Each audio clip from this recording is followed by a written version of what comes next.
Where is this shit? Oh yeah, hilarious.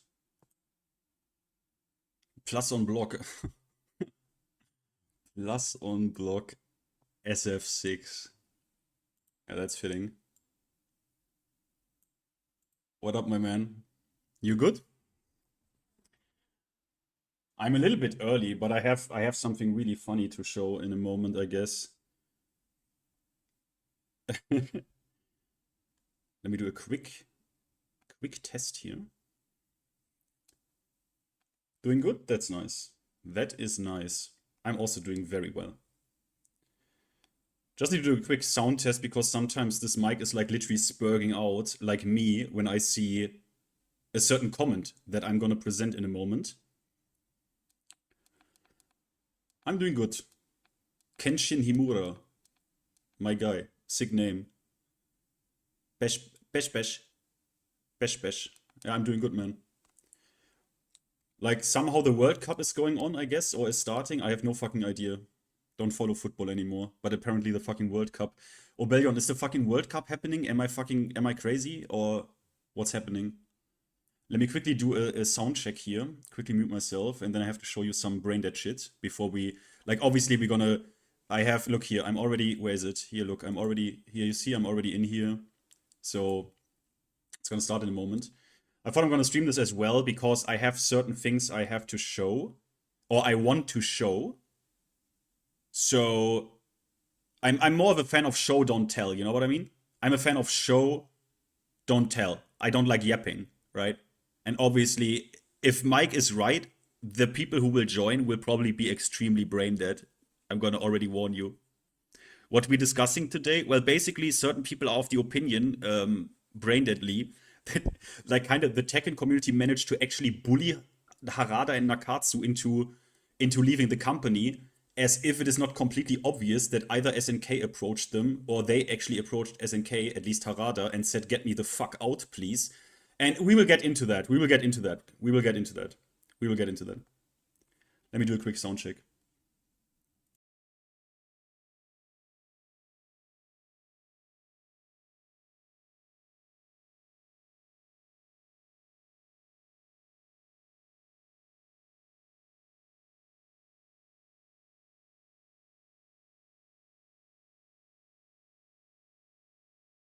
All right, Mike sounds good. Okay, guys, you know what? We have like a couple of minutes to kill before this shit goes bro, people actually believe Murray. It's kind of crazy, right? If you're actually in the Tekken community and you know what has been happening for a couple of years and how Murray conducts himself and how the community actually is, you would think no one would actually come to that conclusion, but apparently people did. Now, I give you my prediction, right? Why not? So my prediction is that these people will gonna join, and if they are actually real, they will just yap. So, like, they have this opinion, like, based on certain vibes they think they feel, right? But they don't actually have anything to back it up. Because, yeah, I always come prepared. I have certain aces up my sleeve. I have aces up my sleeve. And guys, already for the few people who are already here, I'm working on a video that is basically the takedown of Michael fucking Murray. Honest to God, I did some deep research on this. I'm not gonna say too much. I will just say this. I found shit that I've already forgotten about, that probably a shit ton of people have actually never seen. Shit that's like, it's very old. It's pretty old by this point. I will say this. I was like testing production on this and made like 2 minutes, two and a half minutes of this video, right? As an intro sequence already. My guys in chat, my dear people in chat, I will tell you, this is gonna be the best video I will ever do. That is the funniest shit you will. If God can hear me, the Michael Murray video that is dropping on his ass in a couple of days when I'm done with it. If I could offer my pinky finger to literally Satan to make this video go viral and none of my other videos, just this one, I would do it. I would literally sacrifice my pinky finger. Literally. But God fucking approves. Holy shit, bro, that video is gonna be, it's gonna be so good. It's already, I know it. It's gonna be so fucking good. I will really give it my all, right? Not yep too much. Like segment it out, script it a little bit, not yep too much.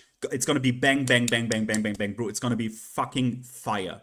Like, that video will serve as the legacy of Michael fucking Murray. God help me.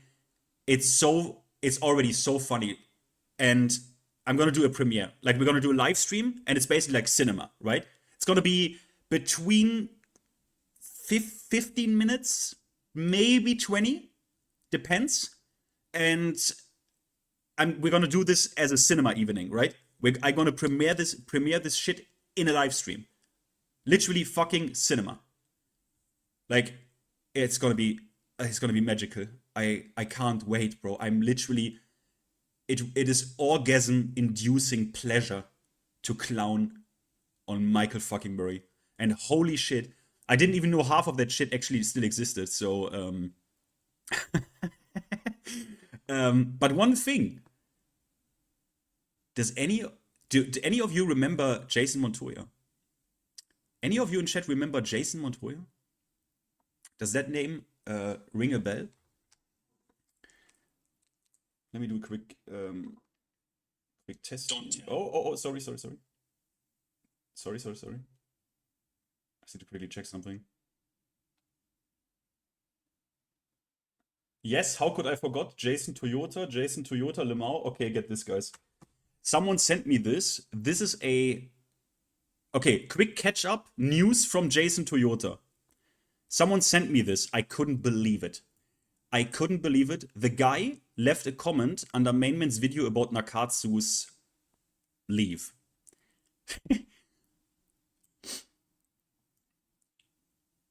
Now, I don't know if you, in case you're not in need for therapy, you will be after this. Dude, I left because of the Tekken community, and I'm a nobody. I literally said the Tekken community risk losing these precious devs, Harada, Nakatsu, Muri, because it was so toxic. I literally fought hard to get people to be reasonable. So obviously with fighting hard, he means literally don't knowing what even is going on, knowing nothing about season 2, didn't even know shit about his own character, didn't even know that while standing free on Horang isn't safe anymore. Disgusting liar. But no leadership from leading YouTubers telling, But no leadership from leading YouTubers telling people to be reasonable. I being the only one. And fans don't protect one another from unreasonable people, so I found it better to leave as a nobody who tried making the scene less toxic. And the prophecy was fulfilled. Devs don't want to be around toxic people like finnT, Mike Harlow, whose fans flame who fans the flames of toxicity. And those are just two of so many. Glad the devs left, as the Tekken community doesn't deserve precious devs like Harada, Natatsu, Muri. Like, I have never in my life read something that literally made me hear the scrotum of Michael Murray, like, entering his trachea, like his air vents. Disgusting fucking cuck. And do you know what the best part about this is? The last video I made on this motherfucker's ass, which I still have the original, which very few people have only seen. Very, very few people remember that video. Why this guy deleted his Twitter. That video I only took down because I was genuinely worried about Jason Montoya's mental health. The guy was in my comments threatening me with lawyers. I said, come at me, you cuck. Yeah, you New Mexican fucking... Doesn't matter. Then he suddenly talked about my soul Like, I don't know if he suddenly turned into Zafina and checked the orb. Like, he was talking about, like, my soul and shit. What do you mean, bro? And, like, I pray to, like, blah, blah, blah, to Baphomet that your soul will find healing and shit. And I'm like, motherfucker, are you well? And then I said, okay, you know what? This guy is going down the deep end. How about I just call it a day? Because I don't want to be responsible for like a grown fucking brawler offing himself, kinda. So I was like, okay, maybe I'm a bit too mean to him. Didn't say anything wrong, didn't lie once, only showed his degenerate playlist. Anyone can debate me on that. And I just felt like, you know what? This guy seems actually in bad mental health. I wrote him, I said, you know what, Jason? You're a cuck. Your ice cream tastes like shit. But you know what? I call it a day. And now he comes back and writes this shit. Like, what is wrong with you, bro? Like, you couldn't even have the decency to write Murray's name correctly, or Natatsu's, or Mike's for that matter. But my name you wrote correctly to a T, bro. I'm so deep in your head that my name you didn't dare to write wrong. My name, perfect. Perfect. Even capitalized T. Perfect. Perfect. Like, yeah, like a good little cuck. Jesus Christ. Yeah, so that's kind of funny. Looking forward to the World Cup? Nah, bro. I had a football phase, but I was always more of a Brazil fanboy because like Kyoto, yada yada yada. But this is ridiculous. Like, this is actually fucking ridiculous. Do you have anything else that's funny? I mean, yeah, but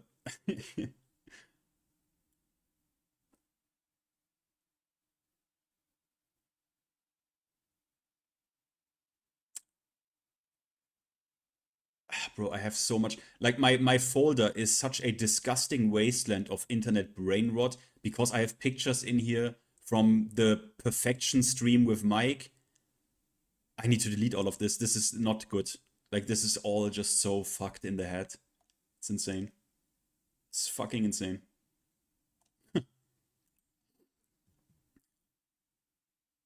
What, like 7 minutes to kill? Oh yeah, let me get Jason Montoya off the fucking screen. Holy shit. I mean, did anyone check? Did he like reinstate his Twitter, or I guess not, right? I guess not.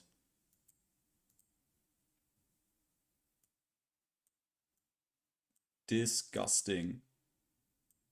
I still have the document, by the way, I prepared to like destroy him that one evening. In case you don't know what the fuck or who this guy is, I mean, you can just rewatch. I made some videos about this guy. He's like the most hilarious motherfucker, like actually fucking funny. But yeah, bro, I didn't even, because this guy back then, Jason Montoya was interrupting so much, I couldn't even get to all my points. Like, it was excruciating. It was so excruciating. Oh my god. Coach Kazama was way more fun. Coach fucking Kazama was way more fun. Oh yeah, by the way, because God, I have a prototype video actually on my drive that I wanted to still release about Coach Kazama. Some of you will remember this, but I mean, you know what? There's certain things I can't even put into the video because I'm not irresponsible, but I will obviously, like a good drama bait streamer, just talk about it. You know that you don't know, but a person that knows Coach Kazama personally and has proven this to me actually contacted me and told me a little bit about him. So supposedly, apparently, yada yada, not confirmed, even though confirmed, supposedly, the shit that he tried in the Tekken community with the Metafy scam coaching, completely overpriced shit, right? This guy has a history of doing shit like this. Like, that person told me that guy was like into drop shipping and stuff. Tried like the drop shipping. Well, basically, yeah. I mean, basically scam, or like it's not even a scam. Drop shipping isn't a scam. Drop shipping usually preys on the stupidity of people or the laziness of people to just sell them crap that you imported from fucking China for $2 and you sell it to them for like $12. So, yeah, that guy's fucking scum. Like actual scum. Like actual scum. Yeah. Yep. I mean, I can't not vague post here, right? The person told me that, I mean, again, the person actually has proven to me that they are and were in private contact with Coach Kazama. So take it for what it is. That person told me also that he was like trash talking his students. So yeah, piece of shit. Yeah, it's online flipping and praise on the laziness of people, so to speak, right? Oh, I buy a fidget spinner off some dogshit website for $8, even though that shit gets imported for like 50 cents from China. But yeah. Apparently the new director has been around since Tekken 5 DR. Who's the new director? Did they... Oh, they named one already? Sorry, I'm not... I try to be as little on Twitter as I possibly fucking can. He made a fundamental guide and it's every bit as hilarious as you would think. I think I've seen some of that and I was like, you cannot be serious, bro. You are actually... That's still one of my favorite videos, by the way. Or live streams. The Coach Kazama takedown live stream, that is fucking peak. That is peak, bro. How's it looking here? Do I... Oh, yeah, I mean, I guess I should join, right? Enter studio? Okay. I mean, yeah, I have... So I can switch scenes, by the way. Yasuki Nakabayashi. Okay, base name. No official announcement yet. Okay. I mean, I don't really care who takes over. I mean, I do, but I don't know, man. It's at this point, it's just a mix-up, bro. It's just a fucking mix-up. It's just a mix-up. Game designer for Tekken 6. What do you mean with the game designer for Tekken 6? Because as much as people clown on Michael Murray, guys, you know that as much as it pains me, I will always be honest about people. And I will also be honest about Michael Murray. Michael Murray is not only, like people say, a glorified translator. That guy is also a game designer. And was game designer for Tekken 6 as well. So I'm just always going to be honest about people, right? I'm always going to be honest about people. So I will never get fucked in the ass. That's why I have a clean vest. That's why I have a clean track record. I will be honest. I will say, yeah, credit where credit is due, bro. Yeah, you did some game design. Whatever that means, I don't know. But he did some shit. Can you specify gaslighting? Yeah, I mean, yeah, like he wants to now literally retcon history and the recent years and tell you that the community just bullied people. That is at least what is or bullied the devs out of there, which is at least heavily implied in his tweet. And that is such bullshit, especially if you remember how Michael Murray actually used to behave on Twitter as well. Like kind of like, I don't know, 6 years ago? And I don't refer to the Hellsweep tweet, by the way. But people don't know. People don't know, people forget. And I always remember. I remember because I'm kind of fucked up. And I will always have the receipts. I will always have the receipts. And that's just about today it's just about his conduct, right? Today I will be try to be very fair and objective. But the takedown video that I do on Michael Murray's ass, that's gonna be, bro, that's just gonna be clown show at its best. At its fucking best. Oh. This is a bit loud on my end. Mike's intro is...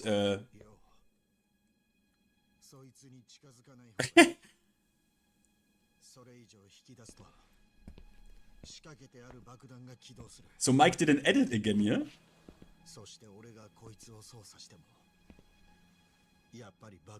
There is Murray. He looks way more like Murray. That red hair guy? This guy? That's Murray.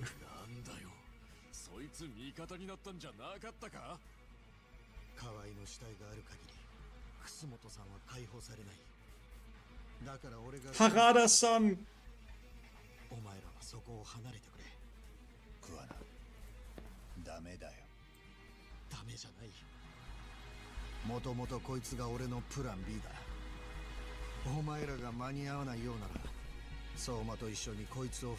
Based, actually? Lucky Chloe as a Mishima? Based?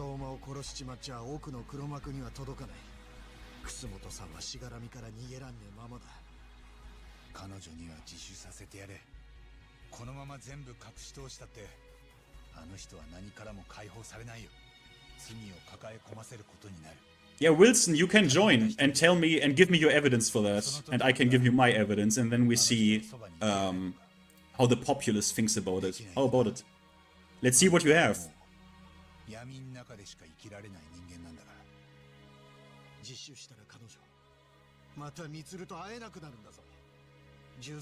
By the way, the fact that Mike loves this Yakuza shit that much, guys, tell me honestly, is this shit good? Shall I play this Yakuza shit, or is it like cringe and overrated?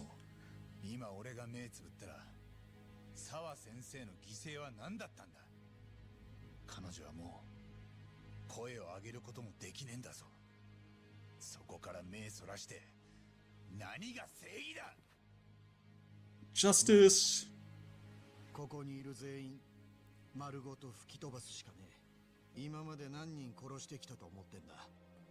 Yakuza is an excellent series. I don't know, I always thought the games looked like crap. Like, just graphically, they just kind of look dog shit. Like, always like 5 years old. But I mean, I guess looks isn't everything, right? Michael Murray would tell you the same.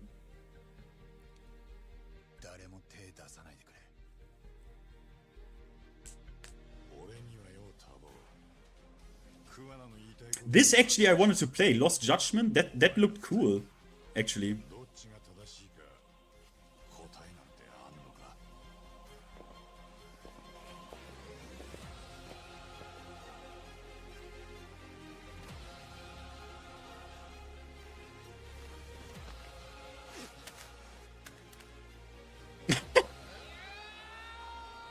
This scream. Bro, I love the... He casts Murray's vision!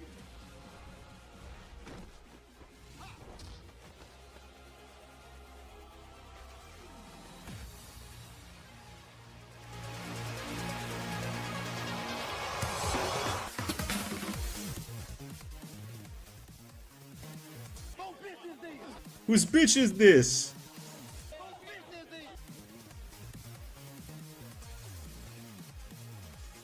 Well, this shit is loud on my end. Can I?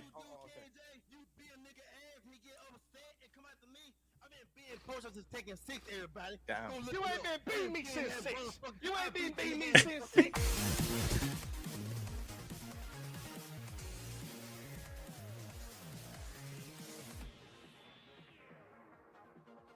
Nah, KSRD, he's not a shill. That's not what a shill is. Like, the definition of a shill is very precise. He's not a shill. There's a cry post from Mainman.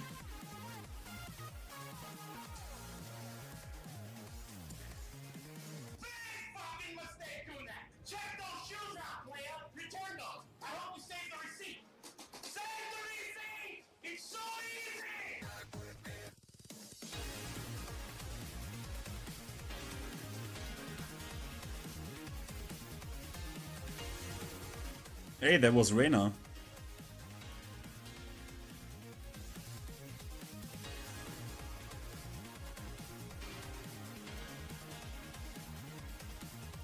Yeah, Shill is a bit, I mean, I know what you mean, right? But let's be honest about Mayman. He also called the devs fucking retards, right? Like, multiple times. It's... I don't know. But, I mean, yeah. I mean, I know people are very emotional. What's going on, Finn? How you doing, bro?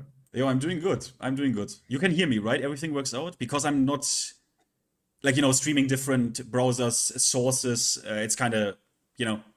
Because I also, it's fine. Okay. It's fine. Are you streaming as well? Yeah. I thought maybe I shouldn't, because I mean you are enough, and then I don't get mixed up with sending stuff, showing stuff, because I mean obviously I brought like receipts for shit.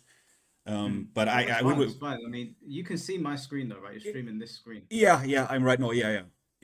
Okay, cool. Yeah, I can still put everything up on screen. That's fine. All right, all right. We're gonna be joined by CDDT and Shinblade at some point as well, because I guess they're gonna be the opposition. I did invite G6, but I don't know if he's at work or not. And then obviously, this is like a change my mind sort of thing. So people that are opposed to what me and Finn might say, obviously people can come up. We'll be letting people come up to like say their piece. Ideally, if they're opposed to what we're saying, not just if they agree with us, because then it's kind of redundant. Bro, I want But the yeah. Twitter drones. I want these guys. Bro, if I could offer my right pinky finger, I would get Jason Montoya in here. Do you still have his contact? No, I don't. How did we reach out to him? Was it, did he have a On Discord? Discord, yeah. I mean, I got his Discord. I think he never blocked me. You know what? Let me actually check, bro. Let me actually Yeah, check. I don't think I've got it, to be honest with you. I Right. think you might have even Right. invited him to my call. Can you did you already show the comment to people, by the way? I did. Like, did you already show the comment to people on your stream actually? Did yesterday? No, or I something? didn't actually. Well, I didn't on this stream, so I'll show it to people here so they know So what we're talking funny. about. And then we've got CDT in the back as well, so I'll bring him in just a sec. So Jason Montoya went to, oh, wrong screen. Where's 1 second. Monty? What screen am I looking for here? Yeah, Jason Montoya, he went to Twitter the other day. Sorry, not Twitter. He went to Main Man Sui's page and he left this comment. It says, dude, I left because of the Tekken community and I'm a nobody. I literally said the Tekken community risked losing these precious developers, or rather Nakatsu and Murray, because it was so toxic. I literally fought hard to get people to be reasonable, but no leadership from the leading YouTubers telling people to be reasonable, I being the only one, and fans don't protect one another from unreasonable people. So I found it better to leave as a nobody who tried to make the scene less toxic, and the prophecy was fulfilled. Devs don't want to be around toxic people like finnT, Mike Harlow. Who the fuck is Mike Harlow, But bro? get this, my name to a T, like correct to a T, because he is my slave. My name he doesn't dare to fuck up. I was more offended that not that he called me toxic, that he called me Mike Harlow. Yeah. Who fans the flame. He even put next to mine. I don't know if he's talking about Finn and me there, but he said fans the flames of toxicity, and those are just two of so many. Glad the devs left, as the Tekken community doesn't deserve precious devs like Harada, Nakatsu, and Murray. Sorry, Murray. Murray, sorry. Murray. So he got both Michael's names wrong, me and Murray. Yeah, so we know that. So we know because of that he definitely wrote this and not ChatGPT. He wrote this. Yeah. I do want to point out that everybody that calls me toxic, whenever I ask them, what have I done wrong exactly? Tell me what I've done wrong in terms of this game in particular. I never get an answer. So hopefully today, and I want to make this clear to everybody, when we have people up here today, it's for the opposing argument. It's not to agree with me and Finn. I don't want it to turn into an echo chamber. If you're going to come up today, I want it to be opposing arguments, not people that agree with us. I want these people. I want the Twitter drones. I want them. Yeah, well, they said they'll show up, so we'll see. Mr. JB, thank you for the $5. Two things are going to happen. A, Tekken will eventually fall over time, or B, this will light a fire for someone new, fresh to step up for the future. Well, apparently someone has stepped up. It was going around Twitter today. Yeah. His name, I can't remember what his name is, but apparently he did the balancing for Tekken 5. Yeah. So apparently he's taken over. Nakabayashi. Yeah, that's it. He's got no social media presence, and he's very well respected within professional Tekken circles. So maybe there's a light at the end of the tunnel. But I'll get CDT in here. Yeah, one thing I also got one. Yeah, it was good. Sorry, didn't want to talk, but I also got one before we like Yosh. Thank you for the $10, my man. If you didn't stream, I wouldn't be able to do this. That would be a tragedy. True. By the way, Yosh, I didn't forget about the coaching thing, right? We are still gonna do this, and honestly, right now is probably a good time actually. I contact you, right? Or you write me on Discord, bro, yeah? CDDT, or shall I just call you Reborn? I think it's easier for people to say Reborn. Okay, cool. It's whatever, but how are you doing today? Man, I'm chilling, man. I'm good. Okay, so I guess might as well just jump straight into it. Obviously, Harada, Nakatsu, and Shimbori have all gone now. All the three main guys from Tekken are gone. Last man standing is Murray. Murray makes a bunch of tweets that obviously set the community on fire again. What's your take on what is going on right now? I think people are taking it too much. You know what I mean? I look at it like what he said was Harada been fighting corporate for 20 years, which he has, right? And that's an expected fight, right? You won't, as a dev fighting the corporation, that's going to be there. The amount of crap they had to deal with in T8, which is partly on themselves for putting themselves in our crosshairs, so to speak. You know what I mean? Mhm.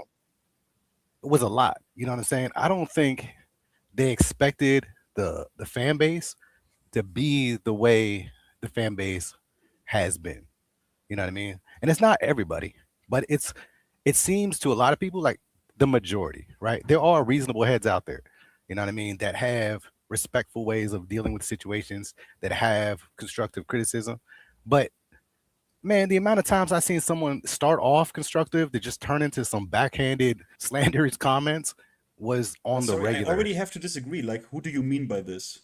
Because I know the community very well, and I can list you now unironically. I made a list from the top of my head before we started. I can list you 50 valid members from the community who have only given constructive criticism, never once crashed out on them. So who are you referring to? Well, I wouldn't was coming in with like a whole bunch of receipts. Had I known, I probably would have done some research.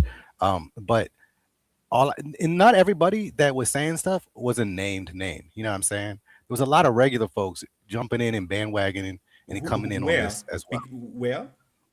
Now I know what Mike's gonna say, or I have an idea what Mike's gonna say to this one. But on X, right? So X is the primary spot where people are having discussions, good or bad. X in itself is a toxic cesspool of people, right? So you can argue that, hey, there's going to be a lot of toxicity just because of the nature of the environment, but I don't see that that's justification for there being so much and being directed personally at Merc. Yeah, I want to ask about this because obviously, yeah, there are people that tweet like this, but the thing is, first of all, my statement is they are not the Tekken community. That's number one. Because how do you say they're not the Tekken community? Okay. Like, how are the people that are saying negative stuff? So you press me on evidence, I will present it. Mike, first piece of my presentation is the folder Harada community, Harada 1. Would you care to put this on screen? Because that's very important. Yeah, sure. Okay, here we go. So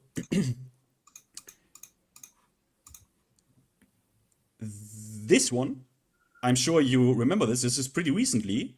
This guy said to him, if this isn't a joke, you better start living like it's your last week, little man. Now, obviously, we can agree this is actually the closest I have ever seen to an actual, for real threat towards a Tekken developer. Now, he obviously calls him a fucking little shit, rightfully so. But now, why do I say these guys are not the Tekken community? Mike, would you care to show harada2.png? Yes. I like this court environment. Exhibit A3. Like, okay.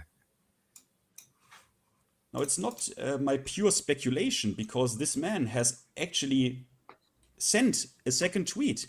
The same guy, after Harada set him down, Harada, I'm joking, big dog, I don't really care for Tekken anyway. So, this is one of the best cases, very recently actually, people should actually remember this, where the guy literally says, bro, I'm not the community. I'm just a fucking drone cunt on Twitter. This is not the Tekken community. I mean, but you got people that are adding to the commentary all the time that are like, I haven't played this game in 3 months. I uninstalled it at S1. Okay, Yet but that is here we not, are at S3 and they're continually playing. And sorry. Wait. We're talking about toxicity and bullying here. Like, we're talking about bullying and shit. Okay. All right. Well, all right. Hold up. So, in every conversation, and I think this gets lost in a lot of these discussions, is that we got to define like what we're actually talking about. Now, with regard to Murray's post, let me finish on what I mean about that. Is I think that what Murray was saying is that in addition to the shit he's already dealing with, and the amount of toxic shit that was coming their way, that we can't say that we see all of it, because I'm pretty sure they see a lot more of it coming directly at them Right. than we do or we recognize. Right. Can Or I just like can I just engage. offer some pushback on that before you go, Finn? Now, obviously, Murray has got a much bigger base than me, Finn, you, Shinblade, whoever, right? Like he Yeah. sees more stuff from more people, but relative to our size, we all deal with shit, right? So Yeah. when I put up a post, I get a lot of shit from people. I get messages from people, like I'm sure Finn does. I'm sure you probably get. You've Someone seen what wanted people to are like on break Twitter. my jaw at an event because I dared to show him say Reina's Hell Sweep is reactable. He wants to break my jaw now.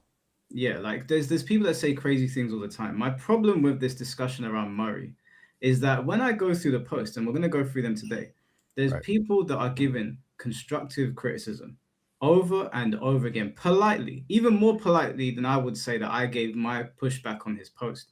And it is crickets from him. He doesn't respond to them, but he responds to the anime profile picture saying, "You're a bum." Now, you tell me why this man is hyper focused on people saying spiteful shit and not the actual core community that clearly gives a shit about Tekken's future. Well, I mean, most people will respond to the negative quicker and faster than they do to the positive. But most people are not leaders of a massive franchise. But all right, so and then that's the other one. I was like, where does Murray realistically sit in the franchise? Like, how I don't- much control does he actually I, have? He's a producer. I mean, but he's one producer in a corporation. But You know what I mean? he's a front facing one, right? So He we is saw front him facing, we saw him yes, more than Shimbori. And Murray- Shimbori is listed higher on the which credits. is than him. fine. But does he make those decisions? Murray himself Because we be is acting not, like he does. Murray himself is not only a Or some people do. producer, he's also a game designer. He worked on game design also since like Tekken 6. So he's not I only understand a that completely. producer. And I mean, he has multiple times in like, but you know him, right?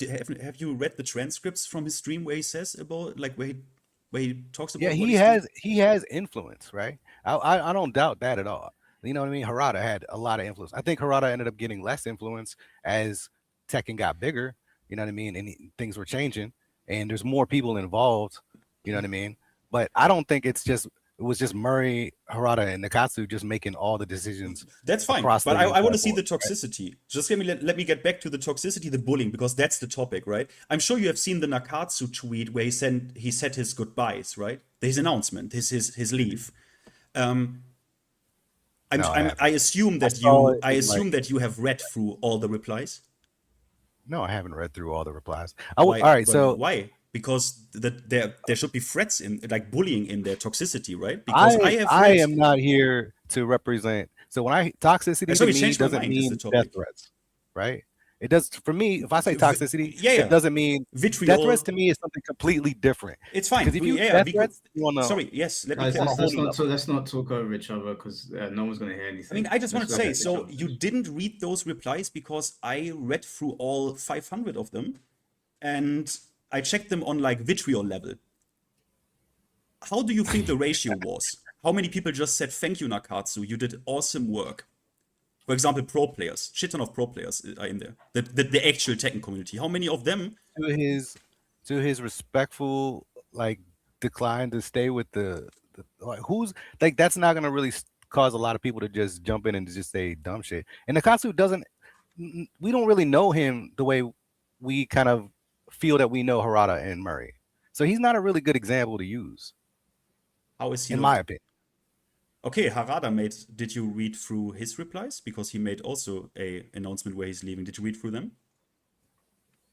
I've read through some of them, but no, I did not read through every single one and document it on a notepad because this is Why- less of my like every day than it is But for have you you guys. You seen- guys make yeah, money and do stuff. all Yeah, the but I time. mean, you I are don't. here now, and the topic here, is yeah. pretty clear. Like, did you see the vitriol, the bullying, toxicity, like to unreasonable degrees in there?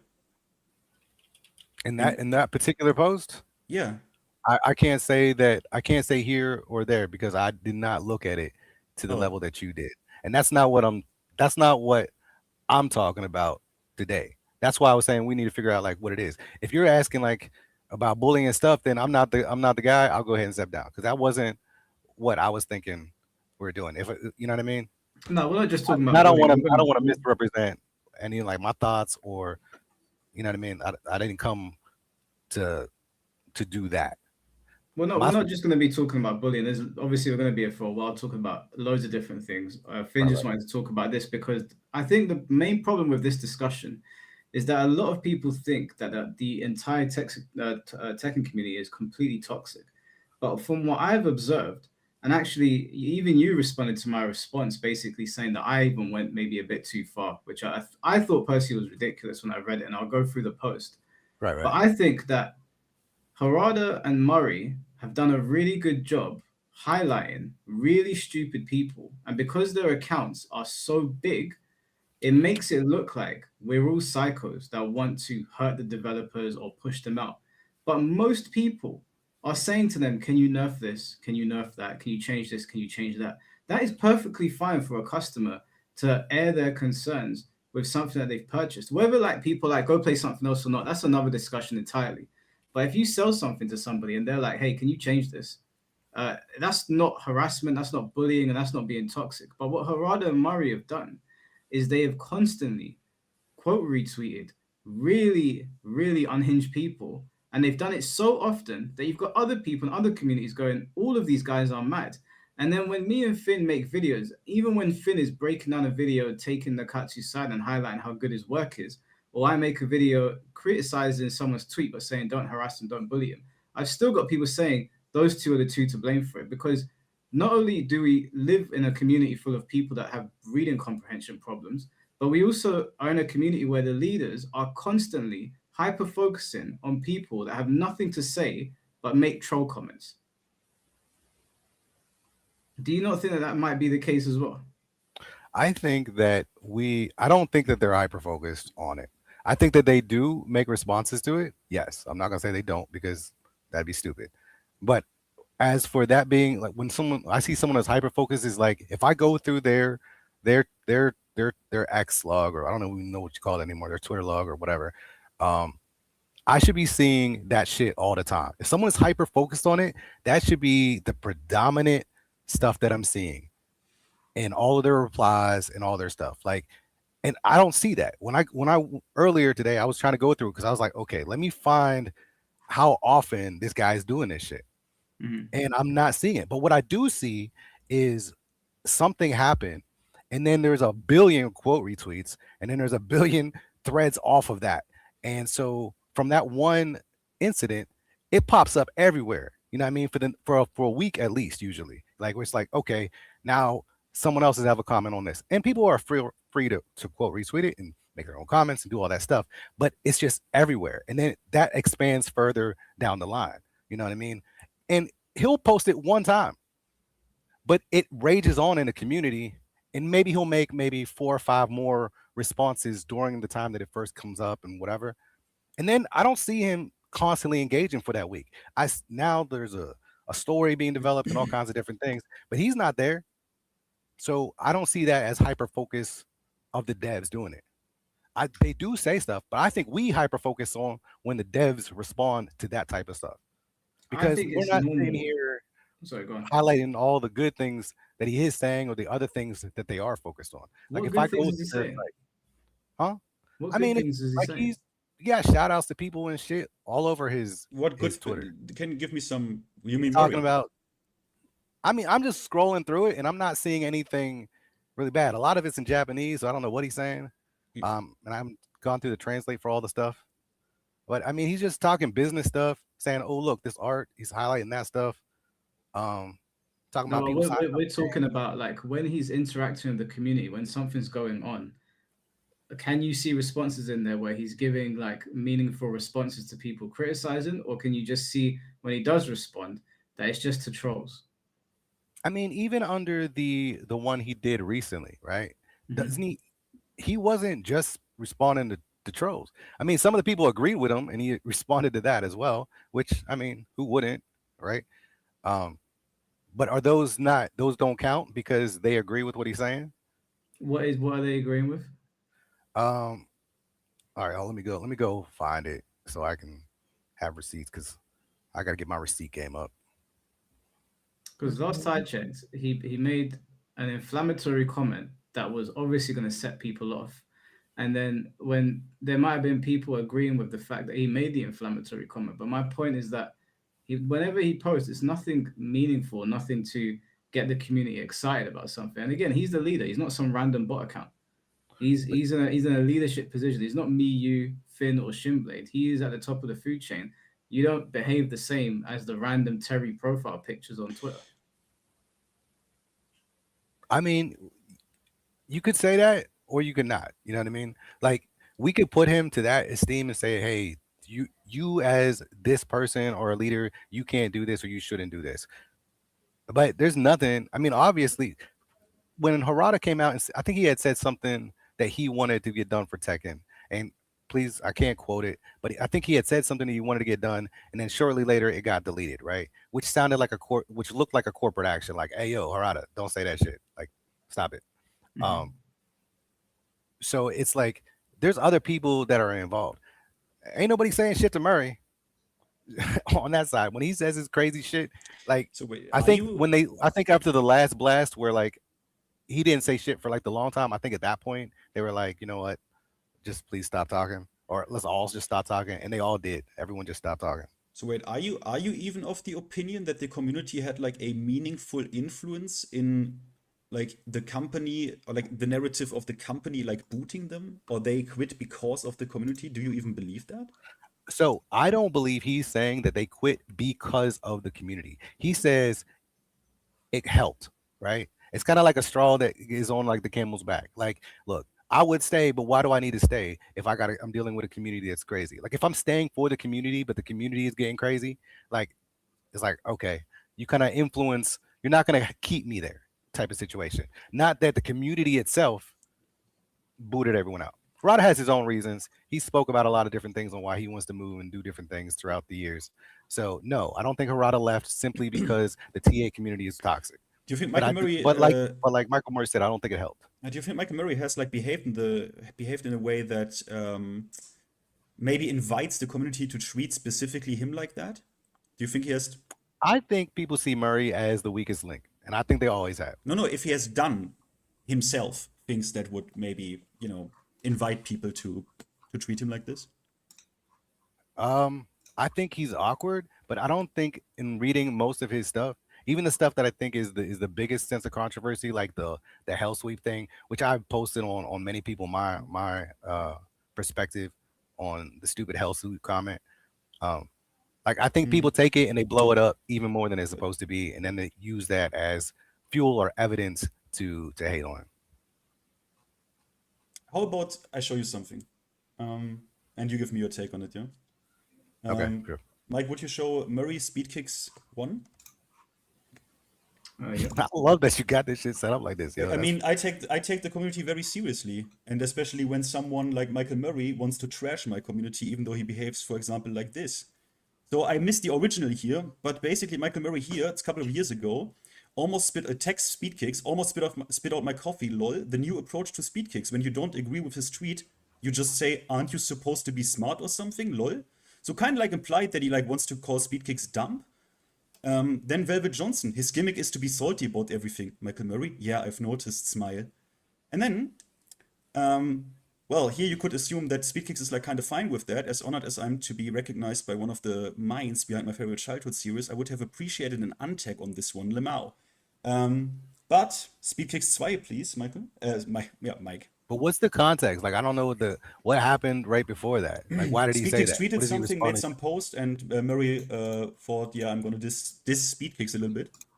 Well, that comment looks like it came from something. Like, it doesn't look like he just made it up as it was in quotes.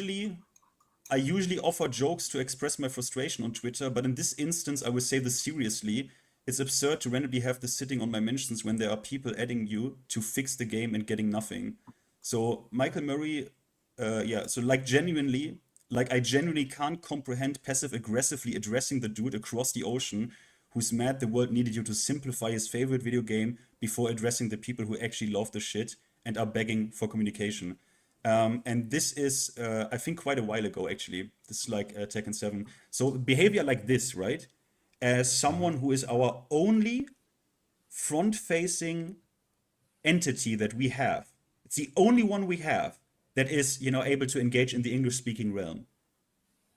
when you behave like this, do you think this might antagonize the community in a way where it's like you should know better? As like I assume that they have some PR training at Bandai Namco, right?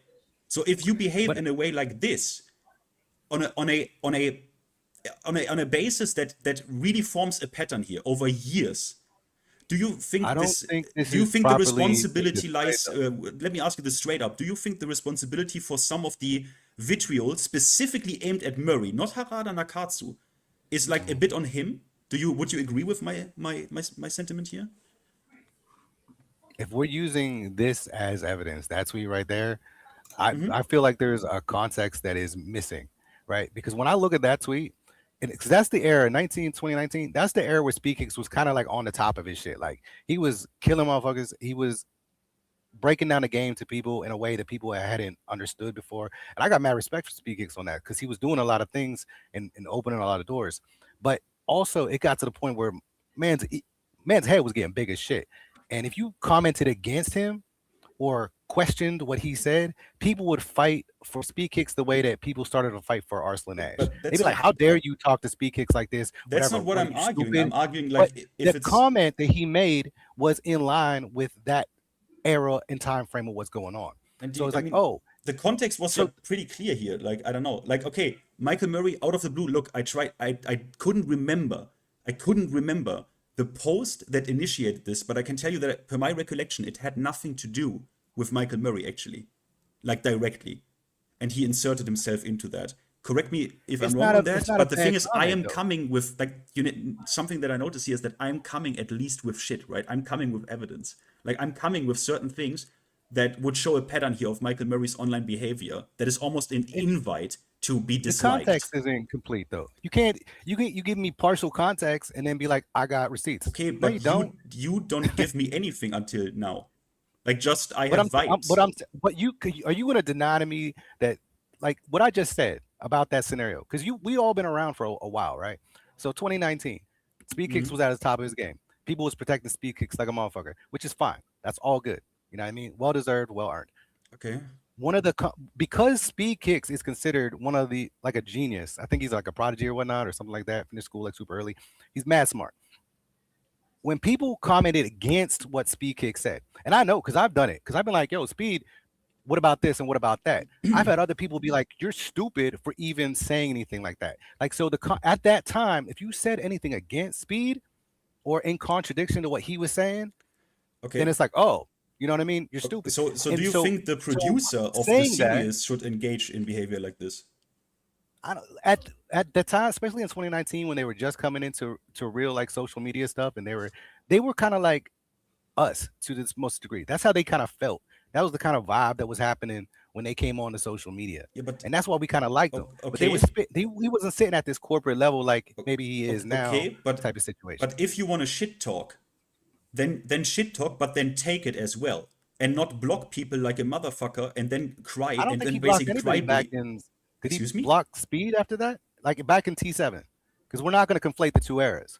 So if he said something back in T7 era, did he start blocking people back in the T7 era? Because I don't recall. Yeah, he did. That. He did block people. Sorry, wait. Were you not around during patch 3.30 of Tekken 7, March 2020? Well, that's 2019. That was in season 2. Things were still kind of good. Yeah, but you said the Tekken 7 era. Era, right? Yeah, he blocked motherfuckers heavy after calling half the community roaches in his roach tweet, where Fergus is under, giving him constructive feedback. Calls these people roaches. Is that appropriate behavior as a producer? And then, like, look, I'm saying, if you want to shit talk, that's fine. Yeah. Like, if you want to go, look, if you want to be the guy who is on Twitter shit talking with the community and have this kind of relationship, hey, that's fine. I would even respect it. But then, every time you look bad doing it, you're gonna cry bully your way out of it. That's pathetic. I mean, if he blocks people, right, which all it does is mean that they can't respond to his stuff directly. So he blocks people.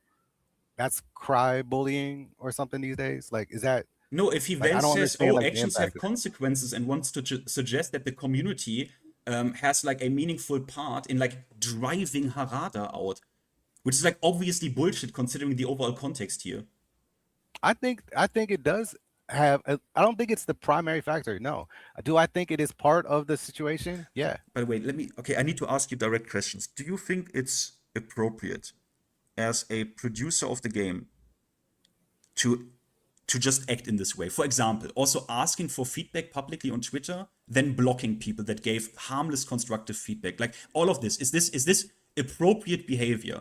I mean, again, I'm saying it's cool if you want to be the shit talk, if you want to be like the new age tech, a new age video game dev, and you want to engage on that level with your community. Some developers do that, right? Okay, I would appreciate it, but that's not what he's doing. Like, I just want to like your take on this, your concrete take. Like, is this cool? Well, one, I have asked around about other developers that have gotten into the trenches as deep as the Tekken team has done, and most people say that doesn't exist. Do you know who has done it? Like, Yeah, I know the Helldivers guys got involved for a bit. I don't know how involved they are now, but the big difference between them is that when their community said, "Hey, we don't like what you've done to the game," they fixed the game. Helldivers was a new game, though, right? It's not that new anymore. It came out what 2023 or 2024, something like that. Well, new in comparison to like the Tekken and the FGC type of stuff. Yeah. So, well, no, Helldivers has been around for ages. If really? you want to count the original one, but it's a very different experience. But the point is that I think they were communicating for a while. Their community said, "We don't like what you've done to our game," and they responded. The problem with the Tekken developers, and this is something that I'm not sure how people don't get this, is that if you see how I open my podcast up for everyone to join and talk. Right. I can't open my podcast up for everyone to join and talk and then start like blocking people and again crashing out on people or cussing people out or calling people roaches or making snide remarks. What's the point in me opening up my podcast? I might as well just close it like everybody else's. They opened up the doors, and then when some negativity came their way, he showed his true colors. It's all well and good to be hunky-dory with everyone when your game is banging and everybody likes it, but when criticism comes your way and you mask the criticism by calling it all toxicity, by highlighting crazy people on Twitter when there are blatantly people trying to speak to you like politely and offer you feedback, people are going to look at you sideways and be like, you're performative. You were never about connecting with the community. You were about getting your ego stroked. I don't know, man. Cause like I said, I didn't come with a whole list of receipts on shit or all the people that have said it, but I know that I was getting sick and tired of jumping on Twitter and every day it was like, yo, Murray's this, Harada's this, Nakatsu's this, and I'm like, what the fuck are we doing here? Like, what the fuck are we doing? All the comments are like, I think you should change this, blah blah blah, because you're a dumbass. Like, what? That is not the way you talk. That is not constructive. You can sit there and say the most constructive shit that's possible, but if you end it with "because you're a fucking idiot," like that, like what Look, are you again, doing? I want to Who's agree with doing you. I will tell you, these tweets exist, right? They do exist. All right. I Maybe completely I need agree to with you. jump off, pull up a bunch of shit, and then come back. Is that what y'all want? No, look, I am telling you, you can hear me, right? I can hear you. Yeah. Okay, these tweets do exist. They do exist. I have some of them. My point is though, the ratio in reality is like, bro, 100-1, if anything, which you can verify yourself if you just read through the replies. Like for example, Harada's buy tweet has like 500-600 replies. Nakatsu's has like Those I don't are know, not also good 500-600. examples, in my If you opinion. those are good examples because they post. No, they this are vid- not. They Bro, are you like, don't have any that's like, examples. Now you that's make like, me actually angry. all right, What is look, this, I'm gonna bro? jump off. I'm gonna go do some fucking research since that's all you guys will listen to, and then I'll come back. Yeah, and you But better not cherry pick any shit. I want to see all the I'm not replies gonna under cherry a pick. certain post I'll because get you. look, Wait, hold on. I Hold on a really second. invested some time into this, and I just want to, bro. I'm not this. Look, I'm telling you, these tweets do happen. People are disgusting assholes on Twitter, yes, but the ratio is like 100-1. You are not of the, like you disagree with me on that? You think the But ratio is like way 101. higher? Yeah, I definitely do. Okay, I then absolutely. I task you with a mission. Find me the insane vitriol under Harada's buy I didn't say post. Or insane vitriol. okay, then And I but didn't then we say, are why talking. does it have to be under that particular post? Is that the only post that's up for question? No, you know, Is you that know the what? only post you're allowed to look No, at? take any post, bro. Or are you Take allowed any to look at their post. profile? Take any post. Okay, cool. But I'll go ahead and do that. But I don't want to get caught up in slow down the stream if you got other things to talk about. If No, it's you, fine. Like, we can move conversations around. Like it's not a and I will problem. Like, definitely get back to you, Finn, on that Yeah, because but just like I'm all about receipts and I'm all about yeah, making sure you got your stuff. one I thing. just wasn't told that I was supposed to prepare like that for Yeah, this. just That's all. one thing. If you really want to do that, one thing. Twitter is one thing, right? Twitter is like And it's literally impersonal. a I don't got anything sewage, against right? So I'm just gonna say, you. Oh no, like, please no. find me also the guys on YouTube that are actual members of the community because I want to see them that behave like this. I want to see them as well because I can literally list you 50 names of people who pump out videos with nothing but constructive feedback. So I also want to see the ratio there, for example, because Twitter, this can be any fucking bot, you know. But We're not. again, No. We're not gonna expand the thing. We'll do Twitter. I never said anything okay. about YouTube and all that other shit, or Reddit, or the other forums The that are tech going on. community. It's a tech community. The tech community on, I'll go with on Twitter, right? Because On that's where I Twitter. spend most of my time. So my commentary is based on that environment, which is the fastest way to get shit. You know Make what I sure mean? I'm these only seeing guys. in comments. Okay, no problem, bro. But make sure these guys are part of the community, yeah. no, wait, hold on. Reborn, you don't have to go anywhere. I'll actually throw Reborn a bone here in this situation. I actually think Blackheart's behavior on Twitter is unacceptable. I'm gonna be completely honest. I think in terms of like communicating with the developers, I'm gonna invite Blackheart on here now. He knows it's all love, but Blackheart's behavior on Twitter, I would say, is probably what Reborn is referring to. I'm gonna play the other side now on this. To be fair to Reborn, Deal the Way G. Someone mentioned him in chat. Again, I like Deal the Way G as well, but he's another example of a content creator that has been way too vicious towards Michael Murray. I watched his video today. He said Michael Murray is a racist scumbag. Yeah. I was like, whoa. I mean, So I agree with you. There are some, but I think to Finn's point, it's way less than people that are actually trying to convey a message to him and say, hey, we need to sort this game out. Can you do this, that, and the other? I think yes.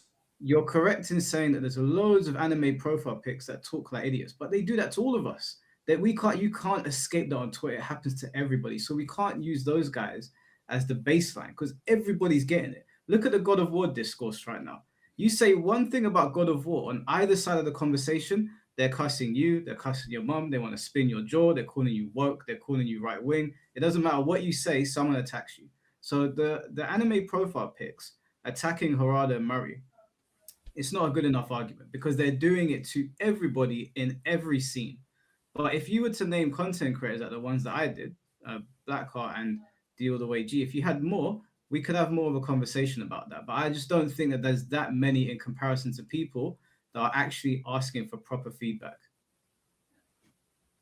I'm gonna say that outside of like the content creator level, because I don't listen to a lot of you guys for the most part, just because some just don't know what they're talking about, and some are just, you know what I mean, they're just starting, they're doing stuff.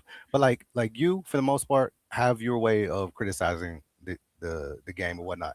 And for the most part, it's respectful. I may not agree with your takes, but they're pretty respectful. The Finn, it's hard to tell because you have a different way of talking. I can't tell if you're talking right or respectful or not. It's not, doesn't really fit my fancy all the time.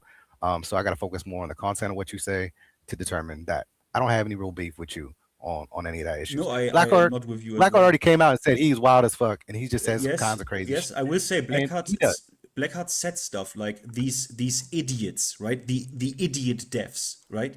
He did. But once again, I want to really highlight this. While Blackheart did this, D All The Way G did this, I want to highlight, I can now list you 50 content creators that are active right now per name and their description. I know what character they play and what state they are from, if they are like from NA or something.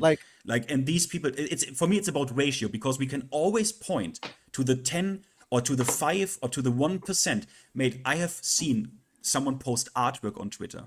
Just some wholesome artist, just posting a random art piece. And there was a guy in there saying your art is so dog shit that I wish your hands would fall off. It's like, you know, and sometimes Yeah, there's some trash out there for sure. Like I am not denying that the large majority of people on Twitter, because it's so anonymous, because even if they put a face that's not a PFP or whatever or anime thing, who knows if it's an actual real person, right? Yeah. People say all kinds of shit out their ass on Twitter. And so you know I'm what not denying it's not a place for that. But there was stuff that was like just specifically pointed at the devs. Less on Harada, because Harada's that dude. Like you could talk shit on Harada and the rest of the community would jump on your back. Like it wasn't really happening to the Harada. But nobody was saying, hey, stop jumping on Murray. Murray was fair game to anybody. And You know what I'm saying? I think there are No, I mean, to be fair, I did say in my post, don't threaten him, don't harass him, don't send death threats or whatever. Criticize him. You should be able to criticize them, right? Right. And I think I responded to you like saying that basically you could tell them to do that, but they ain't not a lot of people ain't listening. just And they're not going to. quick thing. Right. I mean, in Michael Murray's case specifically, because we all know that people really dislike him, in my opinion, for very good reasons. Very good reasons. I mean, you know about the MrsPlayStuff thing, right? Yeah, I remember that happening. And at that time I was like at that point the temperature was so fucking hot. Like I don't know why he did it, and I'm pretty sure that pride is why he didn't undo it at that point. Yeah, but this is But look, I can. But nobody's entitled to it. And On I think even she kind of said that. Wait. You are aware that he did this after he publicly on Twitter asked for feedback from the player base.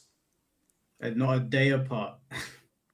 Yeah, he asked for feedback, and then he was like, "Man, fuck all this shit." Okay, but but all I want to ask you is, do you would agree with me that if you behave in like this, right? Like first step, I ask for feedback. Second step, MrsPlayStuff posts very, very wholesome feedback actually, so very, very wholesome actually, and even puts a reminder in there not to harass the devs.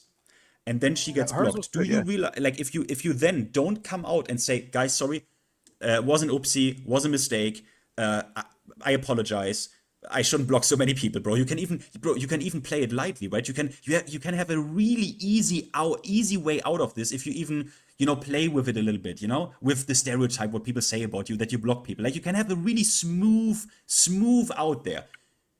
And he doesn't do it. Like, I just want to understand if you can see how people would react to that. I can see people trying to take it some kind of way.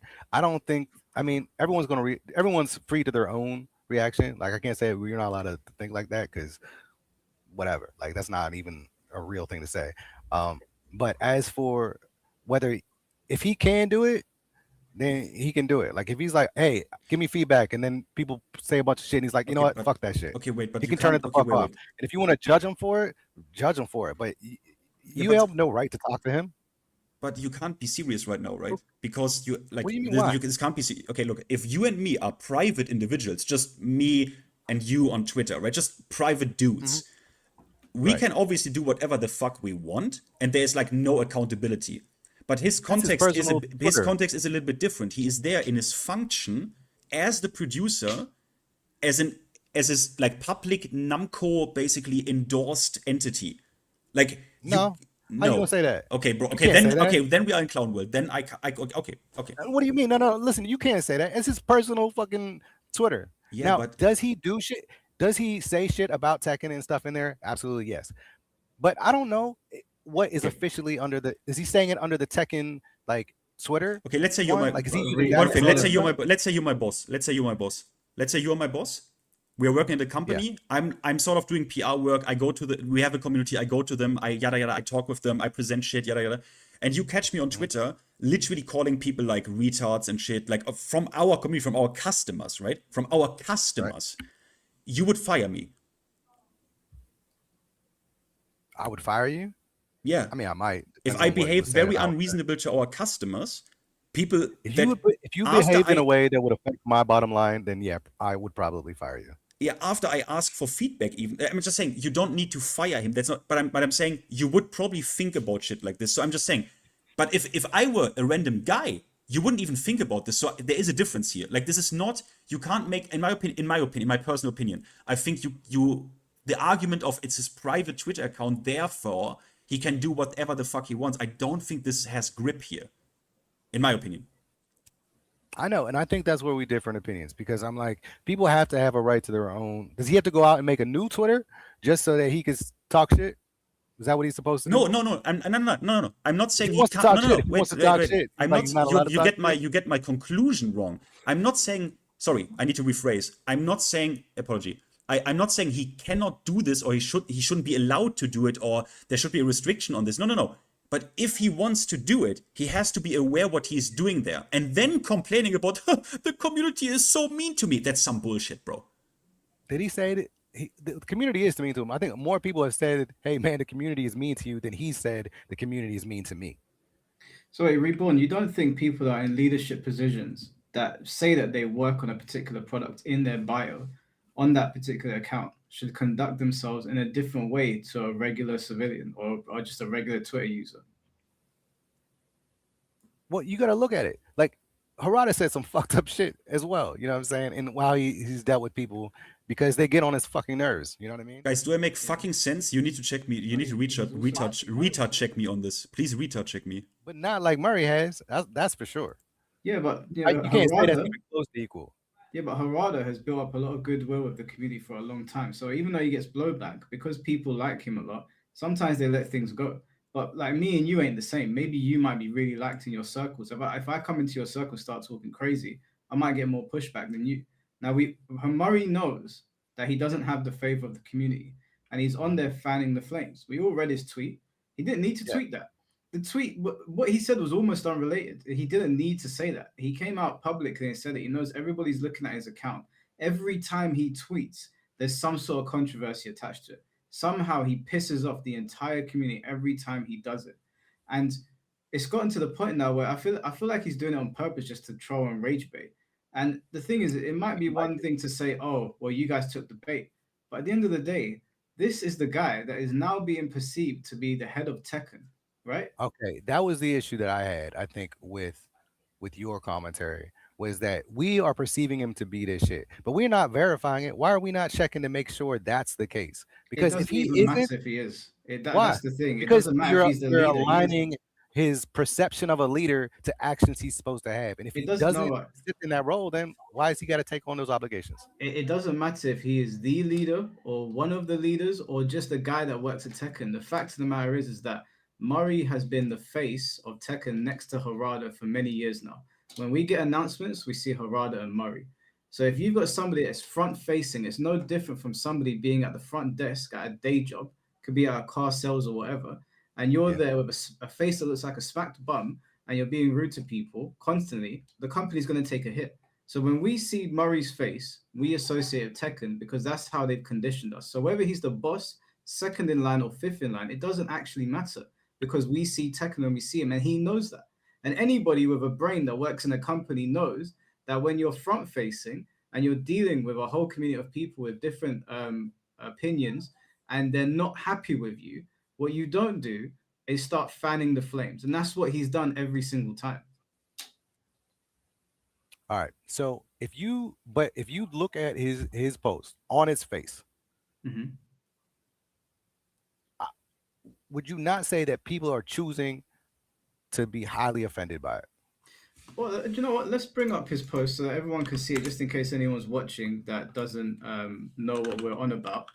And then just to let you know, Blackheart wants to talk to you. I wanted to make sure you were okay with it because I don't want you to feel like you're getting jumped on here. Oh no, and whether y'all believe it or not, none of this is like personal. No, it's we all fine. got opinions, we all got debates. But I don't give a shit what you say. It won't be a personal thing at the end of the day.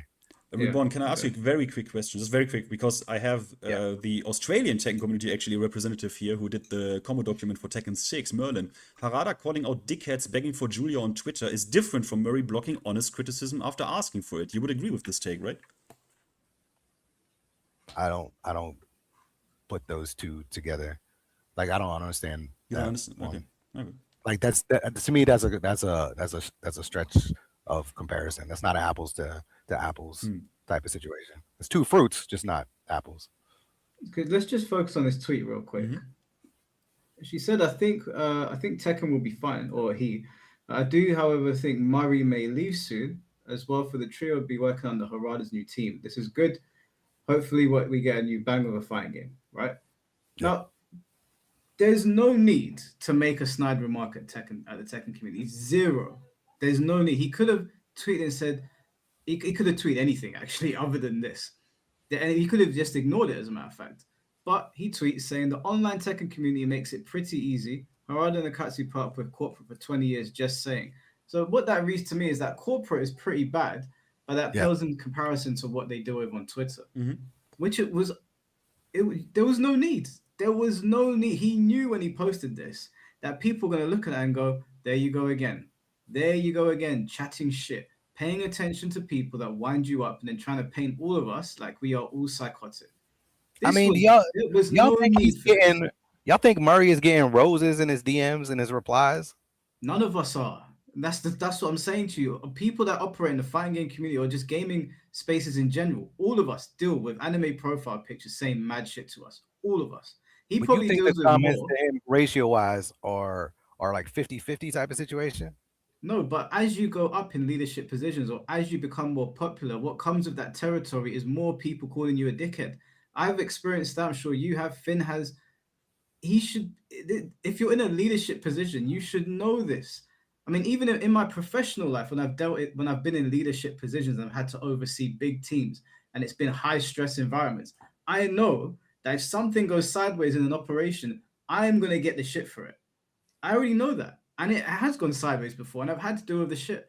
And sometimes you take your licks and you make sure that as a leader, you have all your P's and Q's and whatever. Like you make sure you're on your P's and Q's and you don't start lashing out at people and saying dumb shit like this, because all this is going to do is make your team go, hold on a minute, who are you talking to? Like you're going to lose the respect of those people.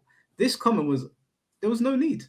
There was no need to make a comment like this, even if you felt it. If you know the temperature in the community is hot right now, and this is the account that is associated to Tekken. You go on Murray's account, it says producer at Tekken.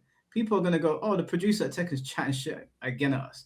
And on a app like this, where everybody is always radioactive, do any of us think it was the smartest thing to do? The smartest thing to do? No, I'm not going to say that it was a smart thing to do, right? And we know that Murray does not have, like you said, he's not media trained, right? You said that before on your other things, which he probably isn't. He probably is. That's the worst part. He probably fucking is. That's the worst part. You know what? To be honest, look, I ain't gonna lie. I don't even know what is involved in media training because I've never been media trained, so I don't know what that entails. I mean, I've heard about it, talked about, but I'm sure that PR at least once, because I can't imagine that PR in Bandai Namco sees this over years and not a single one has come up to him. I mean, hey, maybe they're all Japanese and they don't actually like speak English and know what's going on there, like in detail, with the English community. But I can't imagine that not a single person sat him down once and said, Michael, like just don't do it. Like, if you antagonize our people, like if you antagonize the people that give us the money, that do the content, if you antagonize them for whatever reason, that's bad. Like, you know, I mean, if you ever worked in service, right? The famous saying, the customer is always king. That's a famous saying, right? Like, at least don't antagonize them. Don't antagonize them, right? I'm not saying the customer is always right. I'm saying never antagonize them, like direct, because then you get a problem. Yeah, I mean, look at this response. Dark Shaman said, I'm sorry you had to put up with so much, Michael. I wish things had been different and you didn't feel so alienated. You deserve better from the community. And Michael Murray says, no worries, I'm good. Just interesting to see people finally realizing actions have consequences. And that reads to me as, you guys are the reason that Harada and them guys left. Again, because we can't even verify this, and I'm pretty sure that if he was probed and we found out the details of it, the contributing factor was not going to be Harada leaving because of the community. It was going to be multiple other things. We know that he had some health problems. We know that Itagaki's passing really shook him up. And we know that SNK and Versus Studios have given him a big bag of money and complete creative freedom, which he wasn't getting at Bandai Namco. We also know that corporate was breathing down his neck constantly, right? He said multiple times that his vision for the game or their vision clashed with corporate. So Murray trying to make out like this is us that did this when he knows, and I know that some of them watch content creators. He knows the majority of the content creators and majority of the players just want to do what's best for the game. He's just fanning the flames. This was from someone that is a face of Tekken, a face of a game that's a massive franchise. This is stupid. But I mean, so like, one of the things that when because I Yo, posted guys, this someone on tell my this thing, idiot if you here, look at it. Like, if you this go into the idiot, someone tell him he's a there's lot of fucking people idiot and didn't listen that to what I see the said. same thing that I'm saying. BLN, It's if I like, could yo, send Murray you is as my at envoy. the butt of all these fucking Shit in the face of this this guy. shouldn't happen. I hate You know this what I mean? shit so much. Why would they say that? Why would other people? I don't know these people. These are just normies. You know what I mean? Just like me.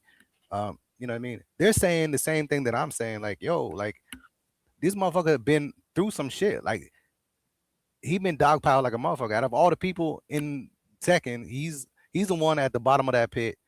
What guy? I highlighted him. I highlighted him blue like 10 seconds ago.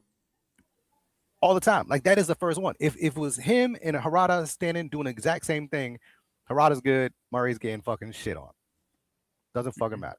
You know what I mean? So he's going to have a perspective of the community that's going to be different than other people's.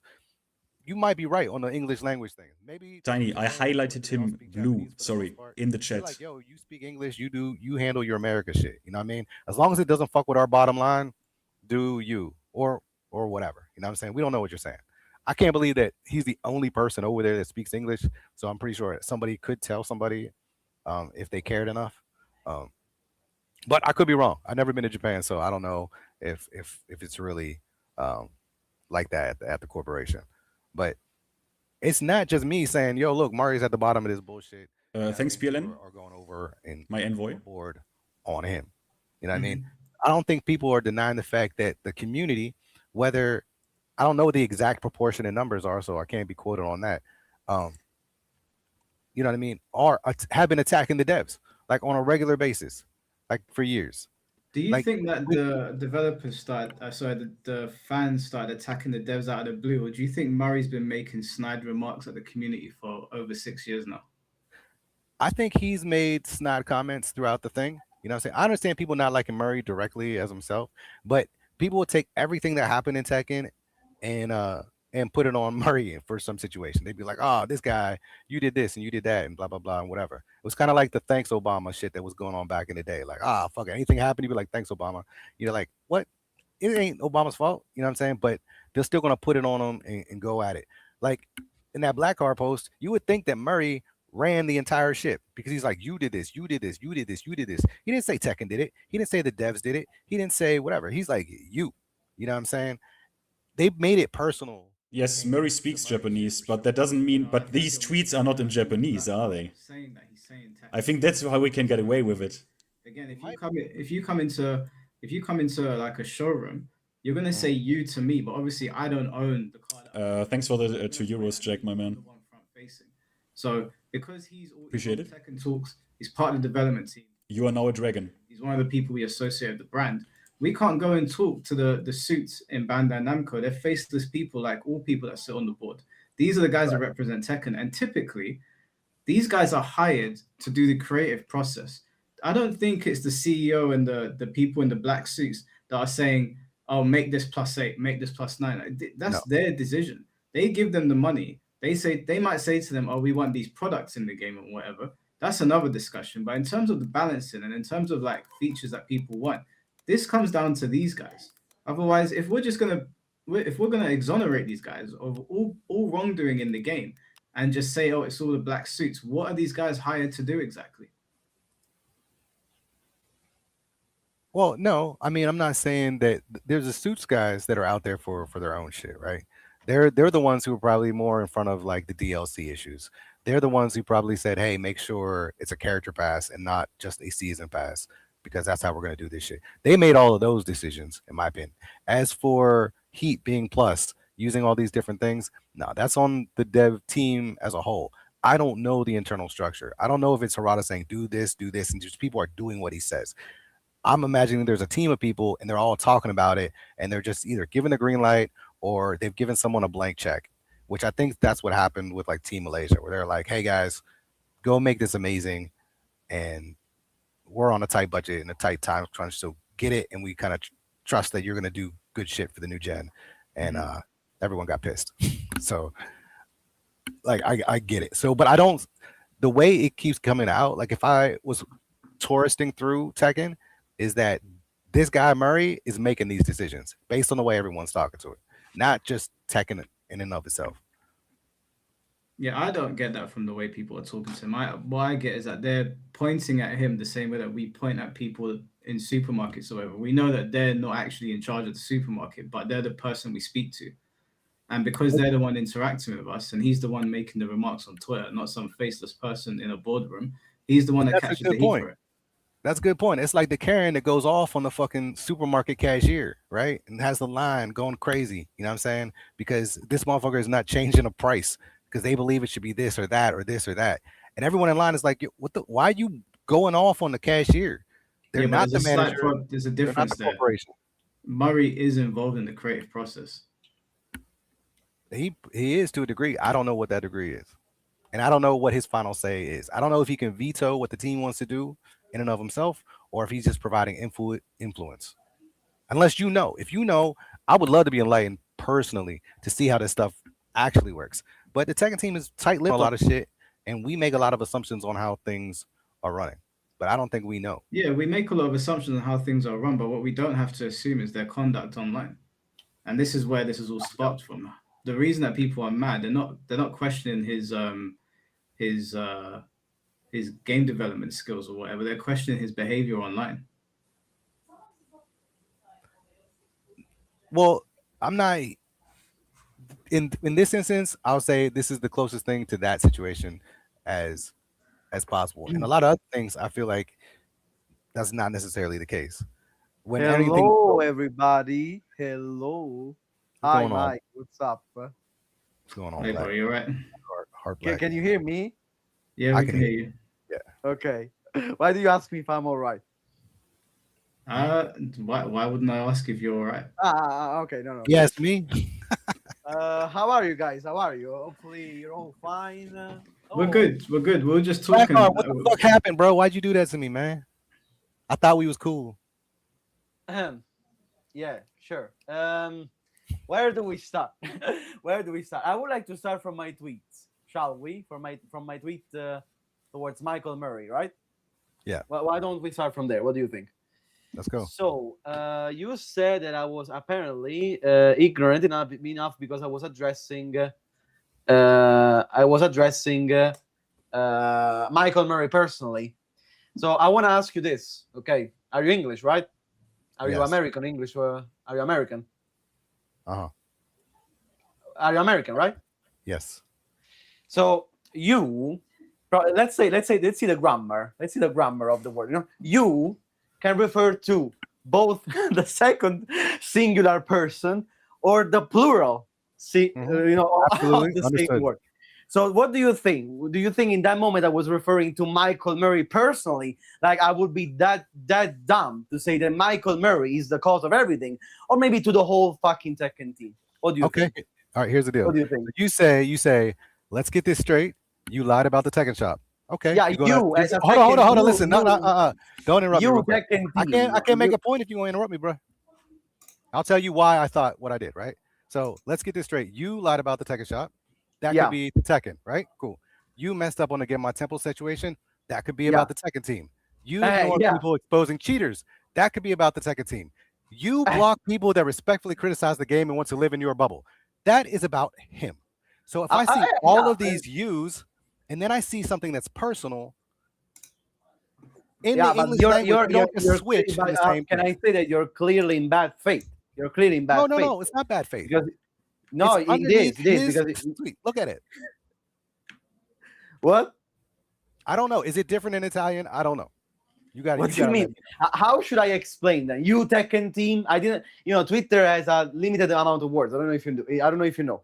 Twitter is a limited amount of words. I cannot say to everything. You Tekken team. Of course, Murray is part of the Tekken team, so he's part of the problem. He was one of the main faces that was around there saying season 2 will be more defensive and whatever. He's part of the problem, absolutely.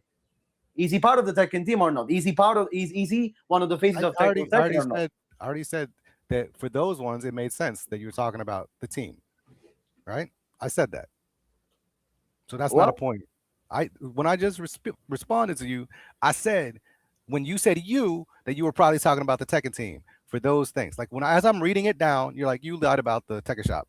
That's not you. But when you got to the you block people that respectfully criticize, I'm like, wait, hold up. That doesn't sound like you're talking to the Tekken team. Actually, regarding this, I need to Yeah, get but some is Michael that a Murray quotes problem? because I have Is some that a problem? transcripts that are Is that very an old. issue? Let me check. What? It's one of the things they did wrong. In Because regard to when I was talking with Mike earlier about this post, and I was saying, yo, he's talking to Murray. That language right there, I'm talking to when you both. throw that I'm in there, talking to helps both. to clarify. For me, it says, oh, this is not just a complaint at Tekken. This is a complaint at Murray. Of course it is. Of That's course what I'm it saying. is. That's what the you is. That's what I'm saying. So when you say you, it's Yeah, like, but- yo, I'm putting Yeah, all of but this on but you. you gotta make a distinction though, because of course, for example, like it's not like season 2 is only because of Murray. Okay, we gotta be intellectually honest here. Or for example, also I don't know the Tekken shop or the Genbaji Temple situation. It's not only Murray, of course. You gotta be intellectually honest. But what did Murray personally that really irritated me a lot of times? He blocked multiple people, and again, I also really dislike the fact that you say that they block all only people that that complain or like maybe the people that send the threats and so on. It's not like this, bro. It's a fake narrative that also the main man for some reason is pushing, that they only block or there are multiple death threats and so on. That's not the point. That's absolutely not the point, because Murray has blocked multiple people that are completely fine and Look, without any insult. my Criticism. comment to you was simply because you just bitched about blocking people, and then when I went to go respond and say about not the blocking section, but in general, like, yo, what the fuck, and just say my 2 cents, I was blocked, and I'm like, the fuck, how you gonna sit there and yell at this man It's about blocking completely, people? and I answered you on that already. I had no. Well, I haven't looked at the updates since Wait, then. Blackheart, you Yeah. blocked him. A long time ago, but I have an explanation why. When was it? When the? I don't remember. I don't remember when I blocked you. I don't remember. Why did you block him? I've got 4 responses to you, and none of them are fucking bad. So I don't know why you blocked me. So you blocked me the same reason that fucking MrsPlayStuff got blocked. Then. No, to be fair, I think I showed you on your own a beautiful post on Twitter why I blocked you. By the way, So, but because basically you said that we were encouraging cheaters with our work against cheaters. We were encouraging cheaters to cheat even more. It's one of the things you said, and also, and of course, I think that is very insulting towards our work. It was because not. we put a lot of. You admitted it. You admitted it because when the second cheating Discord came through, you said on that video, I am not showing people where this stuff is because it'll bring more people to it. So you understand what I was saying. Yeah, but well, maybe yeah, but like you in your tweet you were implying exaggerating, and basically I don't know, there were 1,000 more cheaters after our video. It was not like that. It was not like that. You guys said that stuff. You guys it's were like, completely false. Mike, could you And put- also another thing you said that was completely stupid in my opinion. It was about me, and you said that I am always right. According to me, I'm always right, and stuff like this. Let me bring up that tweet real quickly. Yeah, because I've only got. And I'm also, by the way, explain the difference between me and Michael Murray as well. I already explained you on Twitter. Maybe you didn't read, but I'm gonna explain also that very soon. Give me a second. Could I maybe say something? Yeah, Just to sure. Mike, could you bring up Blackheart's tweet again? The main thing is. Do you still have that? Yeah, I'll bring it up. Blackheart, I will say though, complaining at Michael Murray for blocking people and blocking people is diabolical work. No, it's different. It's way different. I'm gonna explain why. So first of all, again, let me see. So Let me see the tweet. Yeah. Basically, he said, except Blackheart has no tact and believes everything he says is the truth. When? Why? Why do you think something like this? First of all, it was our old tweet. Maybe I blocked you on that interaction because I think again the people that have dumb takes like this should not have my consideration. First of all. Second of all, there's a huge difference between me and Michael Murray. A huge difference because I don't, and I told you already this on Twitter, because I don't represent anyone. I represent only myself. Yes. So I am completely free of doing whatever I want with the people that I don't want to interact with or not. On Michael Murray's situation, it's way different, because he is the face of Tekken, and in that moment when he tweets something or when he interacts with his own community, he has a role of responsibility towards his own community.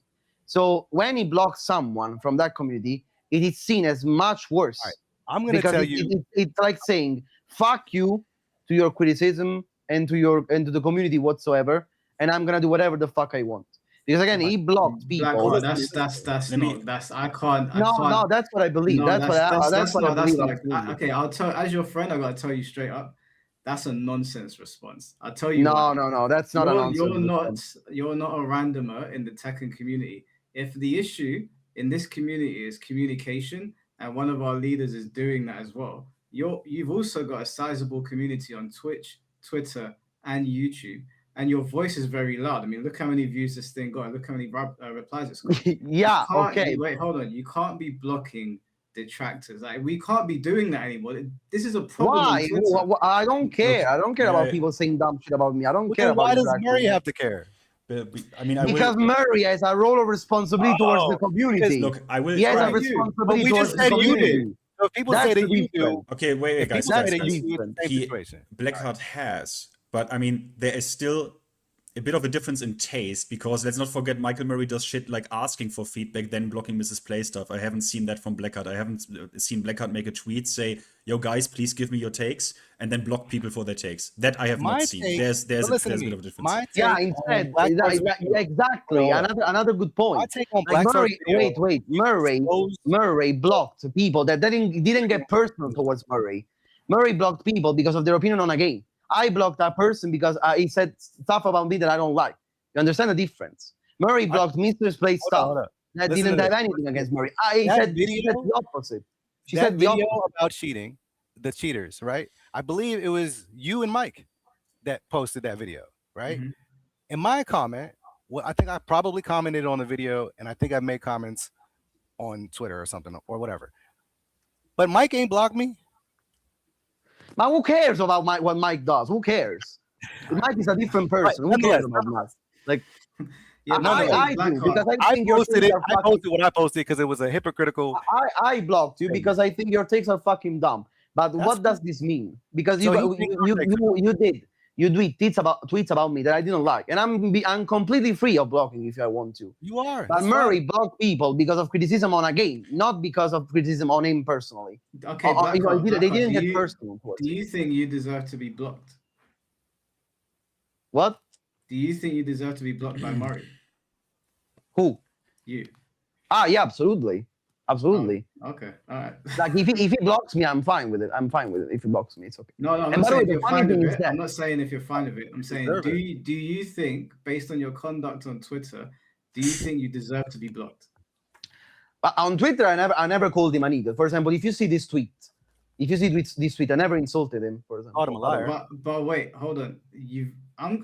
Maybe I'm being a bit pedantic here, but you wrote in caps locks because you're shouting at him, right? Yeah. Okay. I advise him not to. So if he gets pissed because you're shouting at him, do you think you deserve to get blocked? Because you're not really talking. Absolutely. Absolutely. Okay. Right, cool. No problem. No problem. Absolutely. Absolutely. Absolutely. Like let's say, guys, that if he blocks me, I wouldn't complain on Twitter. But oh my god, he blocked me. Absolutely not. No, because it's different from MrsPlayStuff. It's absolutely different. MrsPlayStuff was completely polite. She was an angel towards Michael Murray. Like this is the also it's so weird because he blocked her, that she was so polite, so an angel basically, but he didn't block me. That I basically fucking ratioed him on Twitter. Like if you see the like ratio with the views, I fucking demolished him, but he didn't block me for some reason. So yeah. I think if we want Murray to behave a certain way, we should also behave that way. I don't think hey guys, actually fucking chill incentive because I'm a greedy fucking bastard. If you pay me money every single time, Michael Murray will eat an electric in his face and I blow I make the sound really loud. That's fine. But how about it? People in conversation I think it's a bit mad just because we don't agree with each other. You don't think it's a bit weird?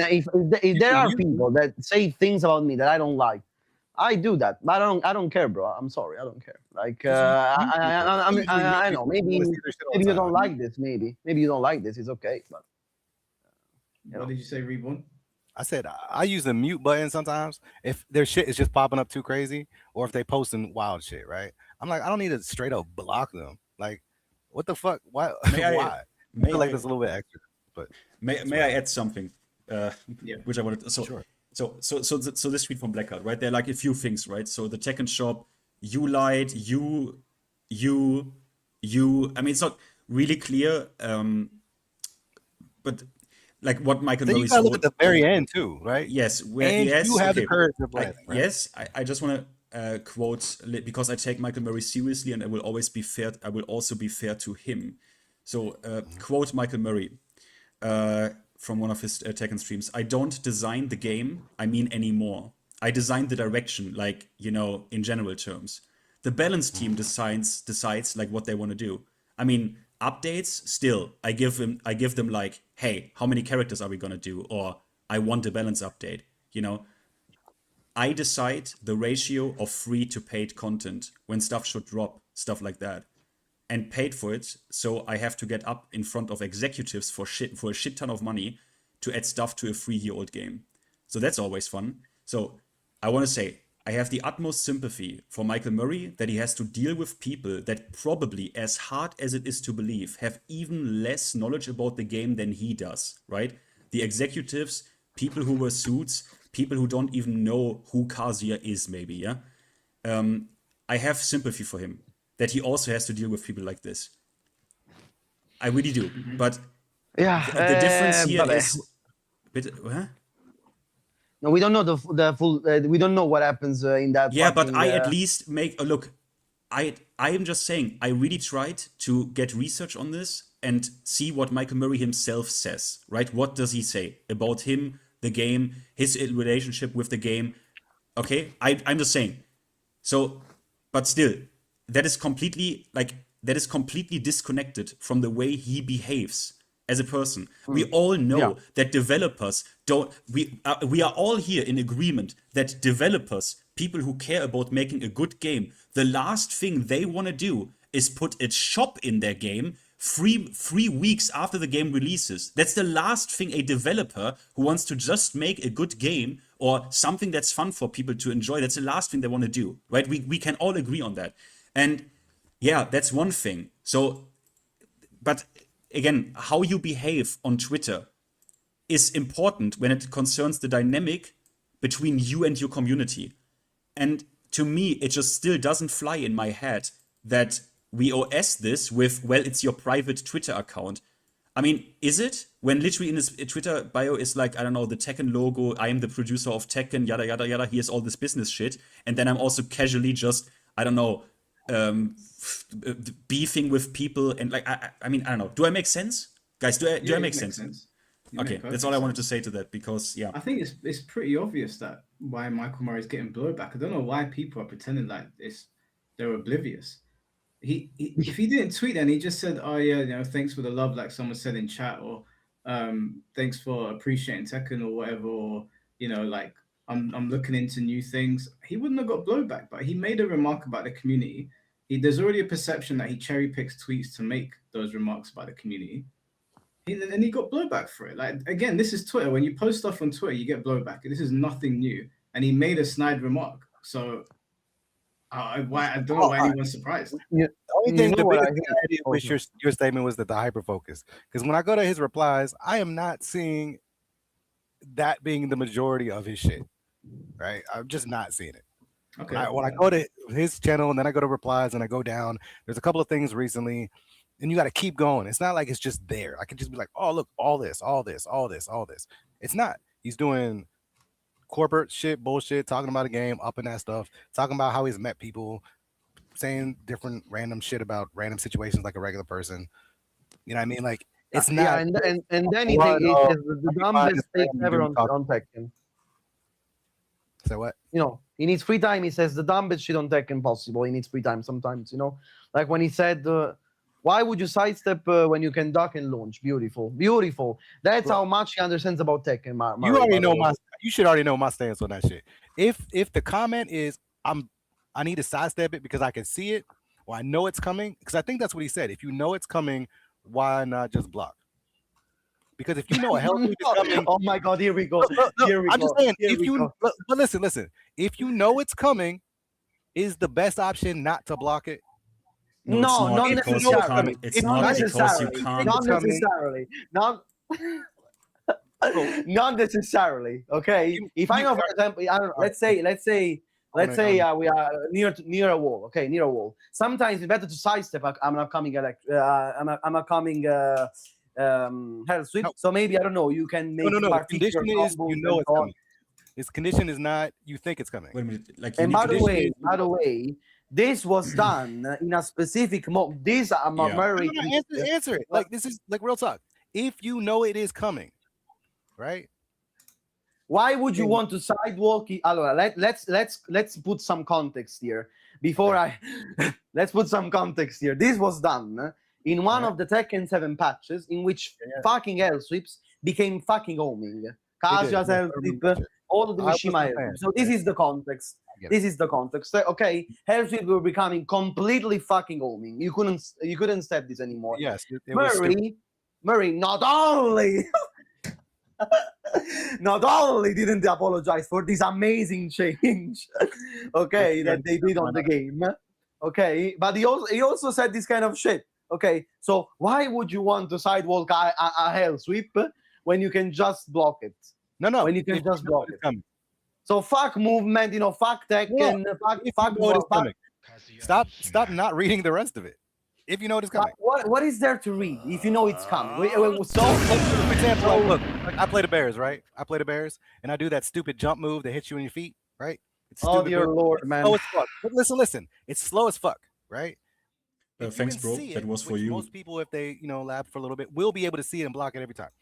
If you know it's coming, why would you try to parry it, or try to sidestep it, or try to float it when you get a guaranteed launch? Are you comparing a slow ass move? No. That is the Bears. Okay, wait. Can we stop this shit, bro? I'm about to hell crash out. Seriously, guys. I'm With fucking seriously hell about to crash out. So Alright, you acknowledge in what context this tweet was made, right? This tweet was not me casually talking with Michael Murray about goddamn Kazuya, the most chat character ever designed.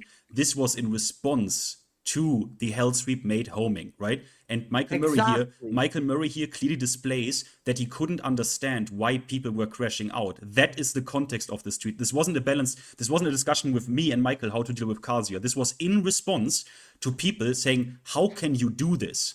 Because the fact, if you know it's coming, my guy, even though we say this sometimes in fighting games, you never know if that is truly what's coming. And that is why... That should have been the response. We're not talking about we know it's coming, because that changes the entire context, right? If I think it's coming, it doesn't. The context comes in before this tweet. This tweet is not here because Michael and me discussed Kazuya. The tweet is here because Michael Murray couldn't understand, even though at that point he was on the game for 20 years and played Devil Jin 2. I even know the rank. Do you know the rank he played Devil Jin 2? Yeah, let's see. Suzaku. So at least he played Devil Jin 2 red ranks. Crazy nice. But we are talking about someone who should know in Tekken 7. We are talking about someone, and that is the context of the tweet. The tweet is that Murray didn't understand why people were losing their mind. That is the context, not the context if you know it's coming. That's not the context. That is not the context. And the response is not you're an idiot. It's like, yo, that's the wrong context. Like, that's not what we're talking about. But that's not what everyone did. They said just like what Blackheart is doing and saying, "What you know what I mean?" Like, but you won't answer the tweet. No, he made it What worse. do I have to answer? The tweet is wrong no matter what. The tweet is wrong no matter what. First of all, you don't know when ILSB is coming 100%. And that's why movement is so at this important. point, you're rage baiting. I can't engage with you anymore in good faith. I can't engage anymore in good faith. Let me try to explain. Says if you know it is coming. You have to know. Okay, let me try to explain. First of all, you never know 100% when a movie is coming. You never know. It's almost all the time a read, let's say. Now you make it. That's not even. Let me finish. That's why movement is so important in this game. For example, in the case of Kazuya, when you sidestep left, you can try to counter most things. But if you make a help with fucking homing, I think the from the problem is left, you guys refuse it's gonna be to much answer more the question complicated to at buy. hand and then go to the second level. Because if you Wait a There minute, is wait a no minute, second wait, level. wait, is stop, no stop, second stop, stop, level. Reborn, stop, Reborn. Explain to me why you generally walk Kazuya, why you go to the left. Explain that to me. no, listen to what I'm saying. No, first. Because- I have a clear, really, I was really No, because silent that's not for a what I'm long talking time. about. No, And wait, that's what I'm telling do you. me this one favor, then do Okay. me this one favor. Explain to me in your own words why you would advise people to step right. I just want to check this. To evade. Separate. No, who? don't say any. Carl, why would you go towards your left against Kazuya? Ah, In Why your would I own go words. to my left? I don't know why. I play bears. I don't go left or right. Oh, shut up. You are kidding, bro. You don't know the explanation. Okay, The Bears I are don't. No, Bro. no. It's not that. Look, I understand what sidestepping is. I understand people are weak to No, certain I'm not characters. I asking understand for a why long time. specifically against this character. Why, in your own words, right now, bro? Why, right now? Why do you specifically against Kazuya, in your own words, want to go to that side? Shoot now. What do you mean shoot now? Why would I sidestep anything? Period. Okay, bro. Okay, I Would be can't to- believe it. No, I no, can't no, believe listen to it. me. You don't know. So that's why. Okay, did you play? No, because I'm not gonna play the fucking GM shit. I don't fucking sidestep Kazuya. My argument is not about concepts of play. Just say you don't know. It's fine. Just say you don't know. I'm not gonna judge you for. Just say you don't know. I already said you evade. You sidestep to evade. Why would you not? Specifically Someone is what? weak to the Specifically what? And why I on don't this know character? all the fucking Okay, moves. fine. Then just I got say a you job don't and a know. family. Just say you don't know. It's not that hard, bro. I I don't know. the specific moves. Good, I don't fine. know the Good. specific fucking moves. Now, did you? Good. I can that put proves this to nothing. you in a different context, right? I can put Okay. the whole thing here. Why people crashed out is like. Did you ever play? know why they Anyone crashed out. played Street Fighter 6, right? This is like saying, bro, throw loops don't change the game matter in any way because, bro, guess what? If you know a throw it's coming, just tech it, bro. that is the level of brain deadness we are operating here, right? And that is why everyone was crashing out. That is why, not because if you know it's coming. That's not the issue here. He was fundamentally makes it so misunderstanding. That's what I'm trying to get you. Answer the He makes first it side so of it easy. and then apply your shit. That's how it works. Like, but you skip that. Because if the question is if you know it's coming and your response relies My on guy. you don't know it's coming, Oh my then you're god. not answering Okay, the question, this sorry. right? I am losing it. I'm starting to really lose I it know, because because you, either wait. Either you are that you are fucking hard. I hope for your sake that you are playing dumb here because if you know it's coming, that's not the context why we talk about the street. Were you until this day under the impression that if you know it's coming is the problem here? That is not the issue here. Listen to me. I'm gonna say the whole thing of my opinion on this, right? And y'all should respect that for just a moment. I'll try to make it as quick Okay. as fucking possible. All right. I'm saying that if you know it is coming, the correct option is to block and sidestep it. Now, No, if it's not you- true, by the way. Shut It's not up. true, by Shut the the way. fuck up, man. For a It's not second. true, by the way. If It's you not true. don't by the way. listen, if you know something is coming that is block punishable, launch punishable, and I would say 99%, unless there's a situational like distance area, you should block it and punish it, right? It's- should not- that's not right? true, actually. Mm, Even if no, I go, it's even if I not go true, with what, but you, okay. It's even not if I true, but take okay. what you think right now, I know what you think. Trust me, I know what you think and why you think that. But even then, do you know that you can, especially even in Tekken 7, get his back and you can get a back turn punish on this guy, which is often way more and super optimal. So Sometimes, yeah. okay, but again, I really want you to understand this. You do realize that the if you know it's coming part is not the issue here, right? That's not the actual issue. Please tell me you realize this because otherwise I am. I do. I understand it, but I said, well, you guys don't But let me then, finish. but wait. I haven't then, barely been able to get it sorry. finished. You keep No, interrupting me. So sorry. if you keep interrupting me while I'm saying it, I don't- you can't tell me I'm wrong because I'm I not- haven't finished the fucking statement, right? Sorry. I asked you the question. I tried to get the answer from you because I asked you specifically with Kazuya and you said you don't know. Now you said you do know. What is it, my guy? Yo, if you would let me answer a fucking question fully without interruption, you might get Bro, able to hear what? Now you are really guys, trying guys, to guys, gaslight me. guys, 2 guys, minutes guys, ago, 2 minutes literally ago, happened. I said shoot, let him explain answer. Kazuya to me, and you didn't say okay. That's not the part of the goddamn question. All right. All right.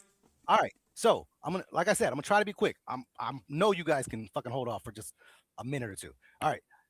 What I was saying is that per his statement, if you know it is coming, we all know that's not how it works in the real world. Oh, Right? shut But if you do know it is coming, why not just block it? Now you did provide a good explanation. Maybe get around someone's back. I'm not done. Hold up. I'm down. Now the true fact of the matter, the true issue is what you said. I'm not denying that. When they made that fucking hell sweep fucking You homie, didn't know. that fucked everybody. No, I did know that shit. I What the asked fuck? you. I'm not a goddamn idiot. I've been I playing this asked you. fucking damn near And 20 so years. what I is the asked you. problem here? Because that's exactly like he's justifying the patch, basically. He's justifying the change, basically. To people asking for concern, what happened here with the output, he's answering basically justifying the change. You understand? That is the context, and that's why we got angry. You understand this or not, bro? Yes, I do fucking understand Oh, it. I end of fucking discussion. told End of you. discussion. If End you of discussion. fucking shut the fuck up for a second. Black No, Card, no, Black no, Card, no. Black Card, No. Black Card, Black Card. I'm gonna get you out of here because this is not fair on No, Reason. let him in. No, because this is meant Bro, to be why one are at you one kicking at a me? time. Finn is fucking demolishing it. No, Why are you because kicking me? you're talking over the guy. Even if he's wrong and he's not getting the point here, he's getting dogpiled right now. And if you keep talking over, I'm gonna have to kick you. Let him finish. Even if he's wrong, let him be wrong and then correct him one at a time. Don't pile on him. Okay. Absolutely. Read one. All right. So no, I do understand that the fucking hell sweep was the issue. The reason I didn't answer you, Finn, is mainly because I know you know way more about every fucking notation and all that shit than I do. Okay, I've been playing too long to lab. All right, that's, you know what I mean. I'm What OG did you on wait? that What shit. did you say? You playing two? Okay, that's a sick statement though. I give you that. All right, it's just I'm you know what I mean. Whatever. I got a lot of legacy. It doesn't all fall through. That's why I'm only like low gods. Right, I'm not in the top shit because I don't have the time for it no more. But either way, I do understand the heat at it. My issue was when people kept saying that this comment itself was stupid. I was like, that's where I thought people were like, yo, that's dumb. The comment itself makes sense. His position doesn't. Right? You said, like, and I agree with you on that shit. And that's what I was just trying to say. I don't agree that the comment itself is wrong, but I understand his position and why he pissed people off. Because yo, it shouldn't fucking be homing. The house with being homing is fucking wild. Right? It's fucking wild. But do you know what So I agree with followed? Do you know what followed from this tweet, Mike? Because now I want to really hear your reaction, Reborn, to that shit. Follow, 'cause I don't know what you're talking about. We have what was it called, Mike? Roach. The folder is called Murray Roach. I didn't. You was talking about Roach. I didn't see this. So this would be my Yeah, first time seeing the Roach shit. So get this, get the arrogance here. Like, let that sink in, yeah? We still, at the end of the day, all agree that this guy, that Murray is a clown for this. So this was the tweet that kicked this off, right? Then Murray said, under this hell sweep tweet, man surprised at how few people understand context. I like 3D fighters for a reason, but that doesn't mean a character should have most of his tools sidestepped. So he was trying a cop-out. He was trying to, he was bullshitting. He was bullshitting. Because he knew he really fucked up as soon as he realized that what he just said, like as he realized the gravity. But there's a next, Mike. There should be. We are so cool. Where's my fucking folder? I'm so unorganized. Holy fucking shit. So, guys, you understand that this is the only guy left. This is the only guy left out of the three. No, there's a new guy now. Who influenced the recent patches? Yeah. So far, wait. 3 patches. Look at this. So then, under this tweet, Roach Motel, and then, so we are all roaches, and then look at who's here. Fergus, 2020. You have to understand the frustration. Look at how and we are getting the blame. I am about to explode. No, Fergus you have to understand the frustration stems from a lack of example. What? It's like saying FDX. Like FDX is respectful as fuck. But that is the community, my guy. Like, Fergus is the community. Again, I told you, not because I'm that deranged. That is the community. Some of the community. I know. Fergus also makes content, educational content. He also said, bro, I'm gonna fucking drop the game if you don't fix Asuka. Yeah, he was also pretty angry about it. But again, sorry, let me quote him. You have to understand, for the people who are only listening, you will now hear my accent. You have to understand the frustration stems from a lack of communication and reasoning behind the changes. For instance, yourself and the team asked us to compile changes. Yes, so this happened once again, right? This happened once before. For our characters, what we as competitive players want to happen. Many people had solid list for their characters. So no, there is no shade, there is no clowning even from Fergus. Yeah, and exactly. Gris, now I actually agree with you. Fergus' opinion is worth 100,000 player opinions. Yes. So some things never change, guys. I just want to say there's no shade. Ain't no one person's opinion is. There is no shade in here, right? And there are so many people, and this is why I think it's so. Again, were there people who clowned on Murray, who were taking things too far? Yes, I saw the comments. I saw a comment say under a video, I would be so happy if Murray dies. And No, like, that's yes, we can all agree that is horrible, mentally ill. But like, sorry, excuse me, like Mike already said in the beginning, this happens under every single tweet, no matter the topic. People will tell you to order a news from Amazon. This is nothing new. The first time I ever joined a Counter-Strike server, people immediately told me to off myself. Not in Minecraft, okay? And all I'm saying is, the reality to me is clear here. You can't, if your ego, the community is toxic or no? Okay, I will answer that. Are we toxic? I will answer that immediately. Just one thing. You can't focus on a few people and make it out to be the community is like this. Yes, the community. Yes, I'm going to do the research later. The community is extremely toxic. But do you know to whom the community is actually the most toxic? Our fellow players. Do you know what kind of shit I have on my Steam profile page? Do you want to see that right now? We probably can't even show that. So my point is, we are Tekken players. We are dog shit, elitists who probably don't even lab, and we are the most disgusting to our fellow players. If you play Xiaoyu, people will immediately call you whatever the fuck.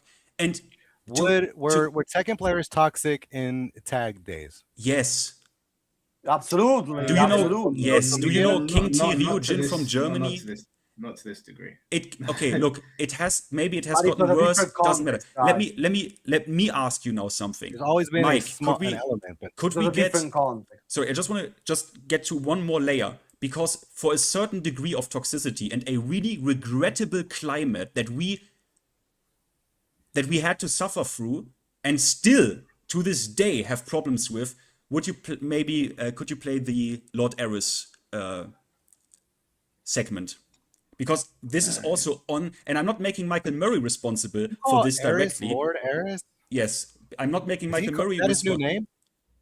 I call him Lord Eris always, out of respect, because he calls Tom Brady Lord Brady. Praise be the I didn't know he Brady. upgraded his name. I was like, wait, I've known it for a long time. I didn't know. It's another layer of this. So the Tekken community is toxic, and it is. We were very toxic to each other. We are still to this day, for example, because of this.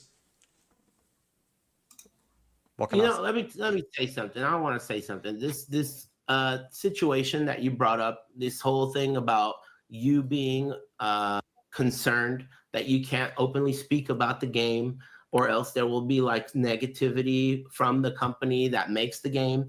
And the way this modern feeling of like the guys who actually do commentate the game speak about it in this really peculiar way where you can't help but feel like they are shilling this shit. They don't say anything negative ever. Everyone's so fearful, of saying anything. That is the type of culture that is just terrible. And for the fact that Namco has created this type of culture and turned the Tekken community into a place where the people who care about it the most can't openly express themselves out of fear, that is more embarrassing than anything in the game itself. You guys should be ashamed of yourselves that the people who care the most about your game are afraid to say how they really feel about it, because you're gonna then not let them do whatever. You should be ashamed of yourself that is the case.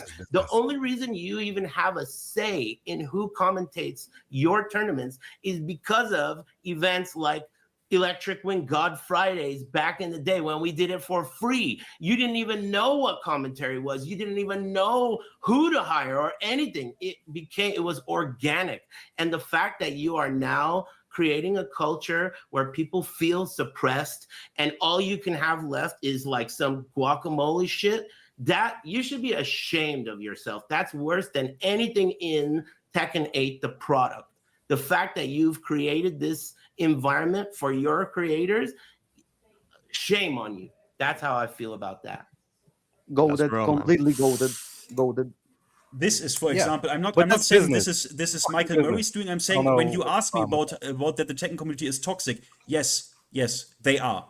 I have seen it. I've seen so many comments about people. The death threat towards VDX, for example, that's one Right. where he should watch his It's- back and event. that's That's the our highest people. That's extreme. that's a our lot players less. who do this. Yeah. And Yeah, that there's is some towards really another. bad toxic, Sorry. and then there's like everyday toxic.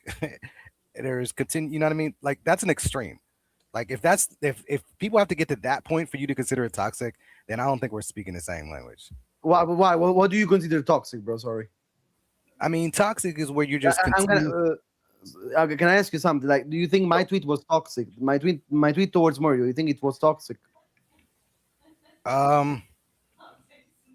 Honest No. answer. I think to a degree, yeah. Because no. I don't think it was toxic for like the community. I think that shit was just rude as fuck. That's what I think. Okay. And misrepresented that particular. But rude, why? Because I was in caps lock. I don't know why you have a problem with caps locks. I don't know why. Dude, yelling online is funny to me because when I read it, the people like have put on caps. Like in my head, I'm not speaking any louder. You know what I'm saying? In my head, I'm not paying any more attention, and I'm like, what? Why they got this in caps lock? Like, you know what I mean? It's like slamming the phone on nowadays. How you gonna slam the phone? I'm gonna hit this button hard as fuck. But it's not really yelling, is it? Like it's just it's words. Now caps lock, not caps lock. I don't know. Nah. Because Well, you let's wrote all say- the let's shit say- you wanted to say in caps lock, and at the very bottom you was in regular print. So why'd you do that? Because your caps lock got stuck? My bad. I didn't know you had a sticky keyboard. Let's say it or was button not phone. caps lock. Let's say it was not caps lock. Was it still toxic then? No, like I said, I think it was rude in his manner. I don't think the caps lock made it rude. I just think and that's why I put the caps lock thing in a different comment. Like, bro, like, come on, we grown. Like, we don't gotta talk like little kids. Now, if you want to keep doing that, that's on you. You know what I mean? Like, whatever. I ain't your daddy. Yeah, but what was rude about my tweet? If it's not the caps lock, what was rude about my tweet? I gotta go back. I got fucking ADHD, so I can't fucking remember. There was nothing wrong with your tweet. It was just the caps lock because you were shouting at him. Oh come on! Well, I mean, you put caps locks on for a reason, right? To express more clearly what I want to say. No. You know what? Someone sent in a really good super chat just now. I want to get yours and potentially finn's comments on this. Lemon T said, "Are content creators not figureheads for the community? Why do content creators not have to be held to a standard with their tweets?" You are free to. We can do that. Yeah. For example, where's my list? I think if you're a content creator and you have a respectable size in the community and you get a lot of attention, I think that you do have a responsibility to operate in a certain way. I thought it was about the toxic stuff because if, like, again, show me the content creators that are toxic. I want to see them because I have here, like, again, it's not because I'm autistic, it's because I like this game and I respect my community and I know these names. I know the people who have taught me things. And I appreciate them. And this is the community, not some bot on Twitter that Michael Murray is upset about. Or, as we have seen in the beginning, the random guy who actually threatened Harada and then said he doesn't even care about Tekken. That is not the community. And that is, I want to make this really clear. That's my most important statement today. Well, I mean, I can name names, but obviously we're going to have to start putting content creators in deep water. But if we want to go down the road, we can do it. As long as everyone's okay with me being open and honest. Yeah. So everyone okay with it? Yeah, I mean, yeah. Okay. I don't want anyone to catch feelings now. Anyone's watching, any content creators that are watching right now, please don't catch feelings. You can come up here. Yeah, you can come up here, and if you think that I am toxic, I'm more than happy to host you. So this isn't a personal thing. If I name you, it doesn't mean I don't like you. I said it earlier. I do think, as much as I get on with the guy, Deal the Way G's content is extremely inflammatory. That's one. I think if Michael Murray saw the video that went up today of him or from D's video, I could understand why he might get upset. Right. That one is the main one. In terms of content creators on Twitter, like I said, Blackheart, I do think you could probably conduct yourself a little bit better on Twitter. But I know I'm toxic, but I'm admittedly toxic. I like being toxic. I don't think we can point the finger at Michael Murray if we're not gonna hold ourselves to a certain standard. I know he's the leader and we expect better from him, but we can't really chat shit to him about conducting himself poorly on social media if we're gonna conduct ourselves poorly as well. Absolutely, I can agree on this. It's just that, you know, it like this, let's say, toxicity doesn't come completely random. It comes after, I don't know, 3 years of lies and you know, talking shit to the community and so on. It doesn't come out completely random. Like if you, for example, if you watch me also when how I was in season 1, for example, I was very chill, much more than now. I was such an angel. I swear, when I criticized the game, I was an angel. Then season 2. Then season 2, then season 3, you know, evil starts erupting, you know, evil starts erupting. So it was the same for me. I did coaching videos up until then and shit. Yeah, so yeah, like I gotta be very honest. Of course, if Michael Murray watches my video, he's gonna think, "Oh my god, this guy's unhinged." But you know, like let's say, apart from the way I say the things, I don't think, for example, I said, you know, like things that were not true. For example, I didn't call him a racist. For example, I don't think he's racist. Of course, that's stupid. I think that's dumb. For example, let me. Do I think he's an idiot right now? I'm sorry, but that tweet was dumb. What can I say? That tweet was fucking idiotic. In that specific situation, he demonstrated to be an idiot. I'm sorry. That's what I think. Yeah, I mean, there is a difference between there's a difference between calling someone an idiot and, you know, explaining to someone why he is an idiot. There's a difference. Yeah, I explained it. At least I explained it. Okay, we have D all the way G. I don't know, the Murray racist comment. I don't know what he was getting at. Was he actually referring to the Fix Kasia ninja tweet? Is that really what he meant? Because, okay, I will ignore that. I think it was that, and also remember when he called Bruce some random NPC and everyone got upset? No, wait, no. He liked that tweet about Bruce. Oh yeah, he liked to tweet about. He liked that tweet about just like some random. Oh, it was a random like GTA NPC or something like that. Yeah, or like thug, something like a thug. They called him yeah, I think that's what people got upset about. But from that to calling it racist, I don't think so. Honestly. Just one thing, because I owe this to my community. I will really forget people here. I just did this like before we started. I just need to do this because this is a community matter. I will now list some names, guys, very quickly. It doesn't take long, trust me. If there's a single toxic person under here in these names that is not a fucking G, you will immediately scream in my ear. Okay? Okay. I'm ready. Duelist, Tai, what? Sesujin, Joker, Speed Kicks, Kane. Wait, what is this a list of? This is a list of content creators, so actual figureheads of the community that are known, and I want to know from you if they have ever been toxic towards the developers in like any crazy way, right? So towards developers. Okay. Yeah. That's why you with Duelist. Okay, it doesn't matter. Duelist, Tai, Sesujin, Joker, Speedkicks, Kane, FDX, Psycom, MrsPlayStuff, Lux Silver, Bloodhound, Adieu, Magician, The Fury, K-Wiz, Super Akuma, Gisandi, the Level Up Your Game crew, Rip, Rickster, MYK, Corales, High Tone, Alcreds, Sensei Salam does patch notes reviews right now. Dastiel, I mean, rest in peace, but like his video is the best. Rest in peace. God. Bogart, The Mandem Lobby, like Shaiko, King J, Richie, Dante, Immortal, The Gian, and almost every single pro player, Ni, Arsenal Ash, Raef, on the podcast with Joker, Luffy, Akale, Tetsu, Kokoma, Kane and Trench, Fergus, Joy Fury. So these are almost 50 names of like actual community members, right? People who are community members, like for real, they have history. I know them, you know, they teach me stuff. Like, was any of them ever, in any of your opinion, unreasonable or like toxic towards the developers? Probably no. Who made a claim that they were? People make a claim that the Tekken community is toxic towards the people.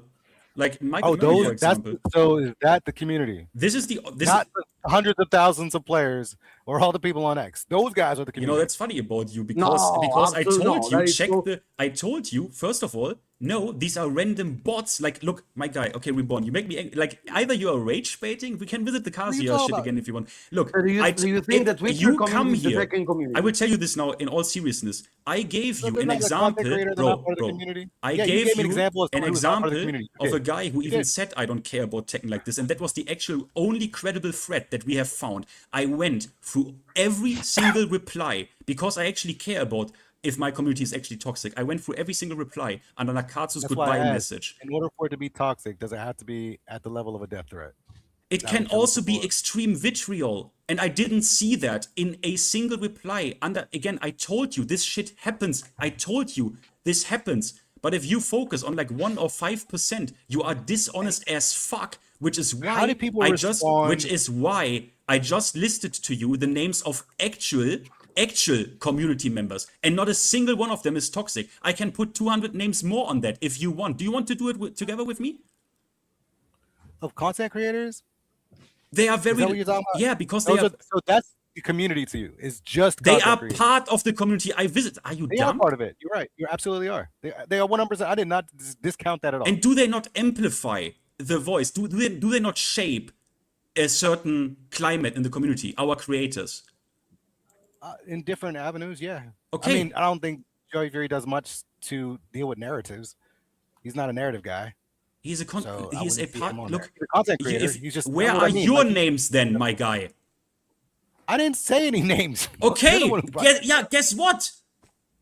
I'm talking about everybody else in the fucking like the normal people. Okay, how about the Bro, normal but people? this is Okay, not like- how about this then? I already told you. Okay. I already told you. I'm gonna get you the receipts. Yeah, I'll yeah. get it to you. And count them. I the- want to see exactly how the ratio is, because the ratio is the important part. I don't care about I a don't know how single I can rate instance. you all of Twitter and all of the. Bro, you're so things. full of shit, Reborn, bro. Reborn. Wait, hold on. The problem here is what I explained in the beginning. The developers are hyper focusing on accounts that are almost bot accounts. When I said they're hyper focusing, I wasn't saying they were spending their entire day responding to bot accounts, but when they do respond to the Tekken community, specifically about the game and things that are going on in the community, they respond to accounts that have been made yesterday with no followers. Meanwhile, you've got people giving them criticism and getting blocked for it. There are actual figureheads in the community. So if you were running a game and you can see you've got these dedicated content creators and players who have large communities and have large influence, would you respond to the person on Twitter? And this was literally a comment that I saw. When Fakuran came out, they bitched and complained at Harada because they thought Fakuran was ugly and they don't want him on the start screen. And Harada, just below that, there was a, what's that player called? He's a European player. He's a dad. They were going over. They were saying that he's a really sick player because he's got a full-time job and he's a dad. He was a Katarina player in Tekken 7. Ghirlanda. Yeah, Galando was like giving some criticism about the game. Just underneath that, who did Harada respond to? The guy fucking bitching about Fakuram's face on the start screen. Yeah, exactly. They Do cherry you pick remember, comments. bro? I saw that and I was like, I can't fucking believe. I even tweeted him and said, "Are you being for fucking real right now?" So if you're gonna get a bunch of receipts from people that have no standing in the Tekken community, no responses in their reply section about Tekken, and they're just flaming the developers, and that's who they're focusing on, I ain't trying to hear that.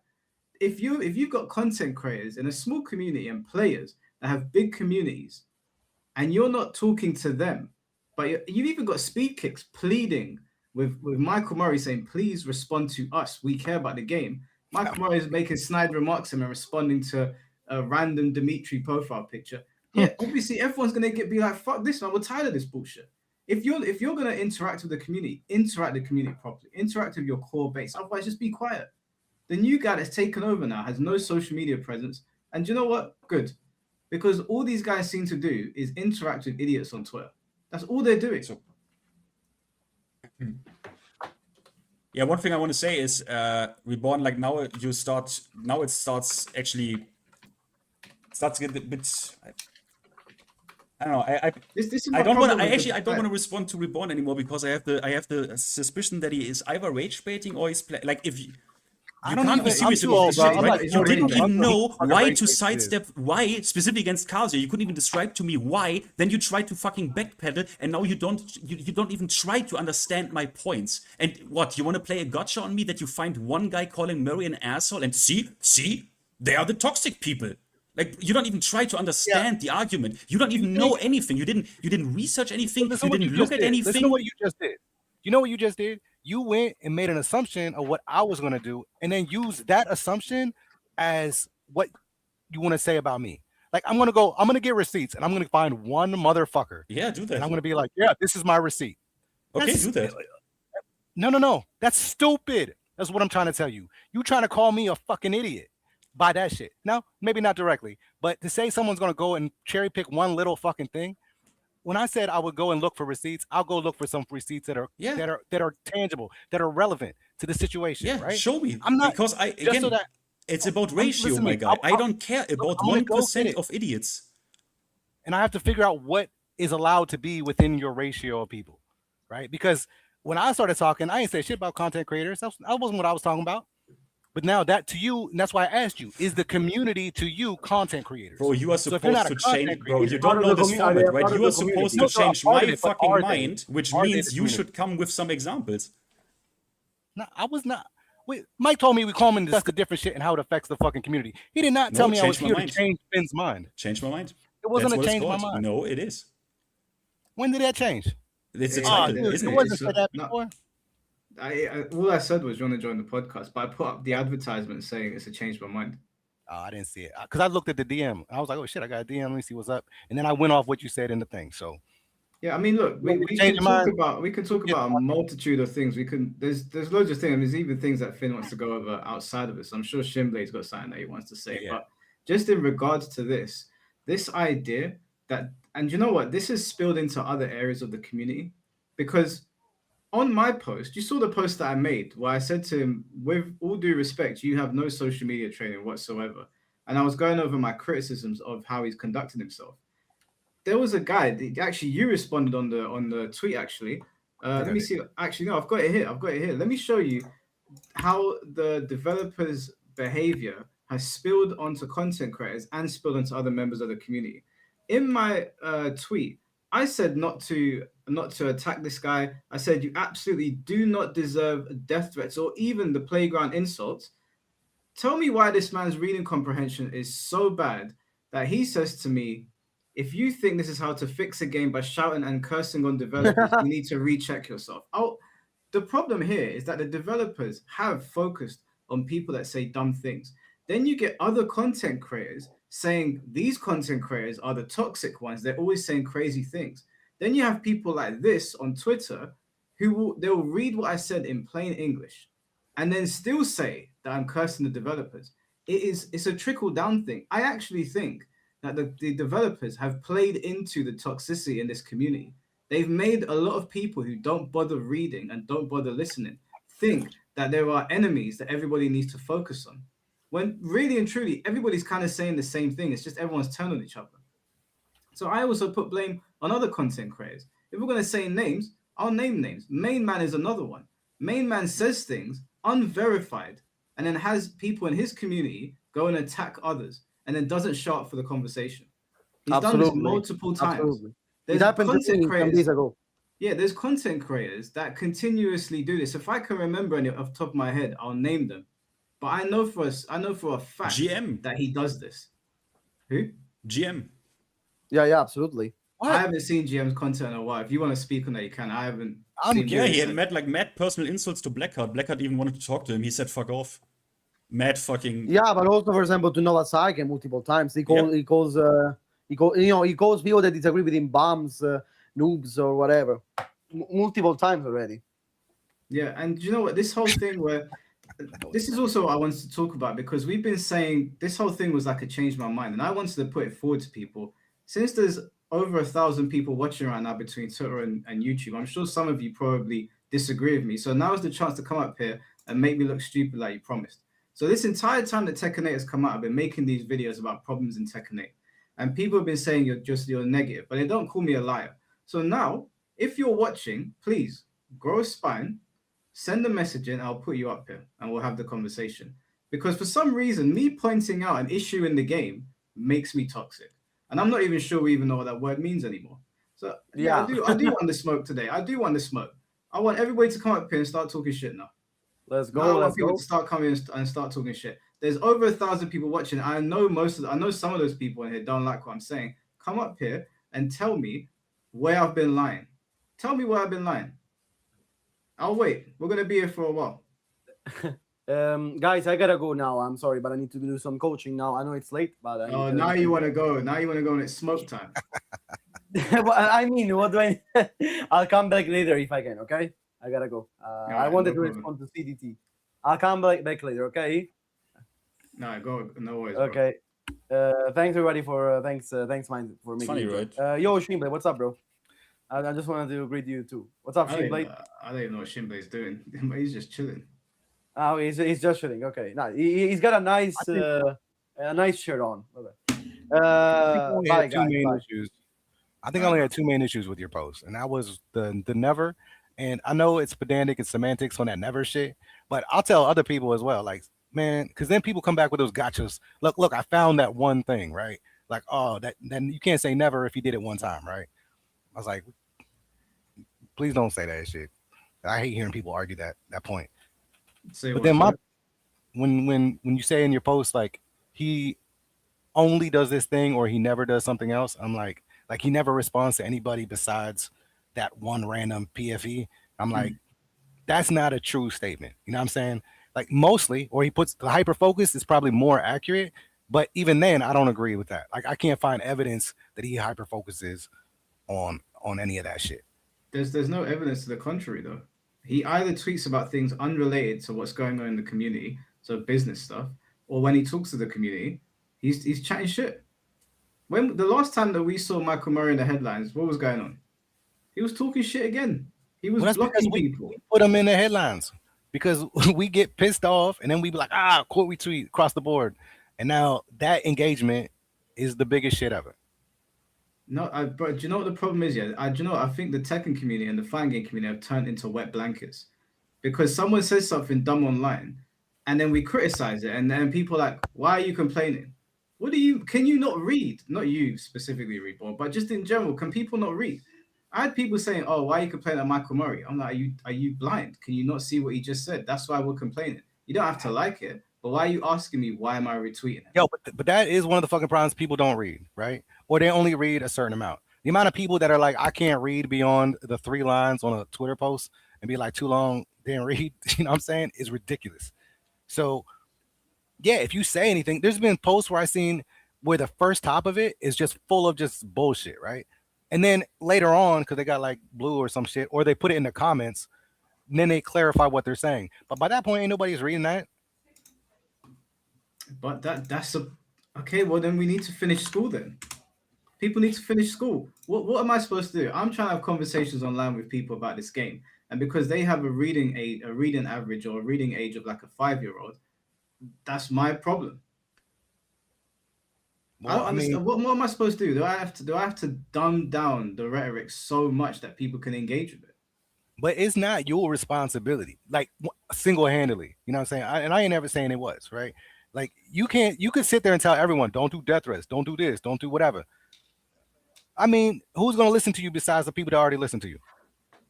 But then what's the alternative? Like, if we're saying that content creators have a responsibility to the community and there are people threatening Michael Murray and I see it, shouldn't I say don't threaten him? No, you should. You should. I'm just saying, like, the impact, like, Jesus, just because you said it doesn't mean a lot of people are going to. Shinblade, what the fuck are you I doing, don't fucking know. Fixing his camera, bro. I'm cleaning my camera, Kevin. You could give me a seizure. We didn't put an epilepsy warning on the fucking stream, man. You gonna get my bad, y'all. How y'all doing, man? That was good, man. Shinblade, when are you getting home? Man, so to leave the range. Oh, are you on duty? Yeah, we watch these folks shoot until they get done.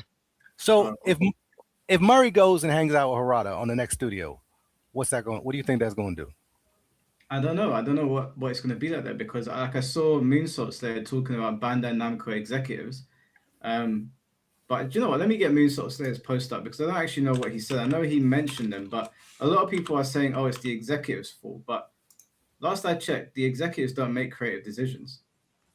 A lot of the creative decisions have been made by the team. I know that they've probably breathed down their necks and they've been annoying them or whatever. But again, we can't really even verify that either. We can't verify 85 to 90% of what the fuck goes on in Tekken. We never have been able to. We've been guessing for years. Del, can you hear us? Oh yeah, I can. I didn't even think you'd throw me on something. Yeah, I'm here. Yeah, man. What's up? How you doing? Yeah, I'm okay. I don't know how long I can be on, but Do you disagree? Yeah. I did want to just jump in quickly and say that I think that this conversation is funny because we're talking about someone that's not here, for one. But I think you get to do that when someone is quote unquote a public person, like, and also when they're public facing for their company. But there's actually something that I wanted to mention before. So I know that Reborn, you mentioned that like effectively it's his Twitter and he should. Isn't that what you said? It's his Twitter, and he can kind of just talk how he wants because it belongs to him. He signs up as his, right? Yeah. I've at every game studio I've worked at before. Not every, actually, that's not true. Not every, but almost all of them, especially the larger one. When I worked for Sega, when I worked for Warner Brothers, when I worked for Naughty Dog at PlayStation, when I worked for PlayStation London, when you start at the studio, there is a social media clause. Usually, and it states that if you're going to have a form of social media, in fact, all of them are not too bad. EA was the worst, but it basically gives you the rundown that you are now a representative of the company, and you have a certain conduct that is attached to that, and you don't really have a personal account anymore if your name can be linked back to who you are in the real world. So if you said, I'm starting a social media and my name is, and I work at Bandai Namco and my name is Moonsault Slayer, as long as no two people can make that connection, they're just like, oh. Look, bro, I don't know, bro. I'm nearly crashing out just because I can't handle with brain that fucking dumb shit, bro. It was clearly said, I want people in here that disagree and not what actually qualifies as, and I don't know. I have not looked at anything. Like, I don't know, bro. I don't know. Yeah, you named like 50 members of the community that never did anything, but like on Twitter, I see it everywhere. Thousands of people. Bro, I can't, bro. Oh, God. I'm crashing out. It's like, it's not that hard, bro. He's yapping about bullshit. Sorry, I respect Del, but he's rapping about dog shit that doesn't interest me. Holy fucking shit. Oh, is this dumb, bro? Give me some opponents. Give me some people that say, no, you are toxic. Here's why. Look at this, look at this, look at that. What is this shit? Oh, I'm gonna find them. I'm gonna find some people to you that were toxic on Twitter. My guy, it's about ratio. Is it that hard to understand? Guys, do I make sense? I'm really, bro, I was so close to like really insult this guy. And he didn't, Obellion, right now, rewatch the segment where we talk about the Kazuya Hell Sweep. Reborn didn't know shit. I told him, explain to me, why Kazuya, why specifically? And he's like, I play bears, lol. Shut the fuck up. God, this is more annoying than Murray. Way more. God, no. Put me in a room with Murray instead of this shit. Why am I doing this? Sorry. Holy shit. Wow. What you're saying is like logical. I'm not saying what you're saying is BS. I'm saying that he doesn't get to opt out of being a representative of Bandai Namco. When he blocks people, when he talks, like, says people are cockroaches, that's just not how it works at a game studio. It doesn't work that way. I'm also not saying Michael Murray deserves to be like insulted or whatever. I just don't agree with that in general. I'm just saying, bro, no one says that. To represent himself as the company, and then he has to understand that if he's not going to conduct himself relax online bro. in a professional I way, try to relax, but it's like It's not that something hard, was bro. discussed the day he turned up at It- the job. Just get people on here that are Quit actually of the isn't opinion us. what Mary says there has a point, right? no, They're like, oh yeah, they quit But the because you're all observations such will come from bullies. us as well. The But guy I is also- crying. No. God, you will know what I mean when I do the video. He When I said, do the "Hey, Michael you Murray have to perform video, better." He's like, obviously, oh I my have God, it's gonna be. It's gonna be worth it, doesn't matter, man. Like if we're seeing someone that we associate This man. as the What is fucking Shimblade? What is this? Why are you here? Why are you in here with? any other What person, even is we're this, gonna look at bro? it and go, what are you doing? I But love this is Shimblade, one but thing like, with what the this profile, fuck, I wanted to man? ask Del, I am because angry. this Why are you Del doing says this? From Murray. Don't But talk to maybe I'm strangers, reading too yeah. much into it. Del will know more. On his profile, it says producer at Tekken, and then it says my opinions are my own.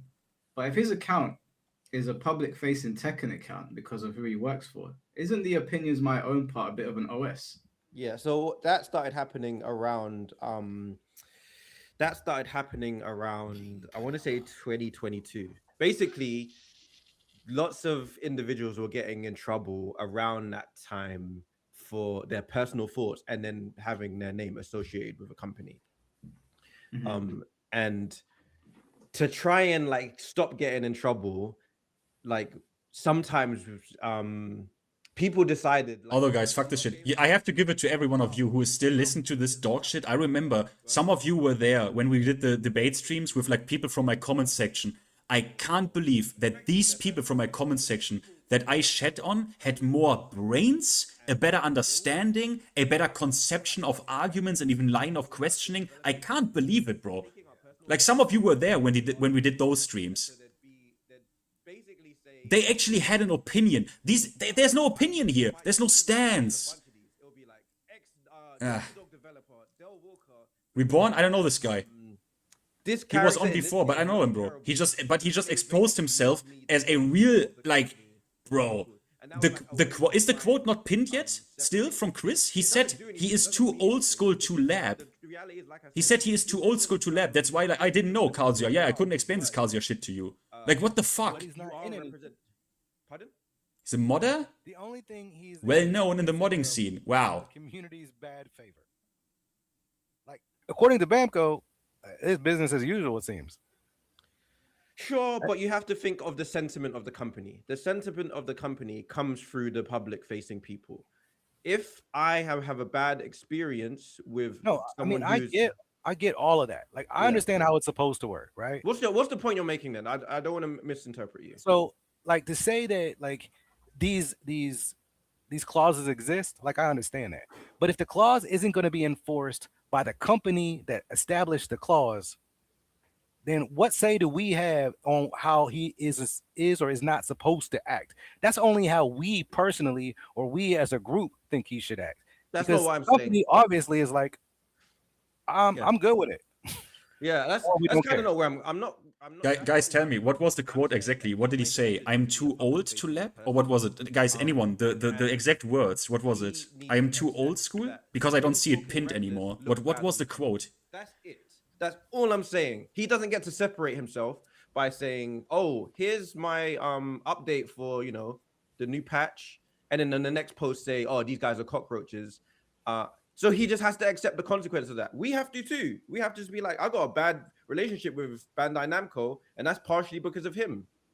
But for us to be like, oh, well, it's just his opinion, it doesn't really work that way, like at all. Yep, that was my feeling on the situation. I just don't understand why it's difficult for people to understand how Michael Murray is making this situation worse. Yeah, that's it. He's making things worse, and he has to take responsibility for that. And I actually think he gets too much heat, to be honest, because people like to take it personally.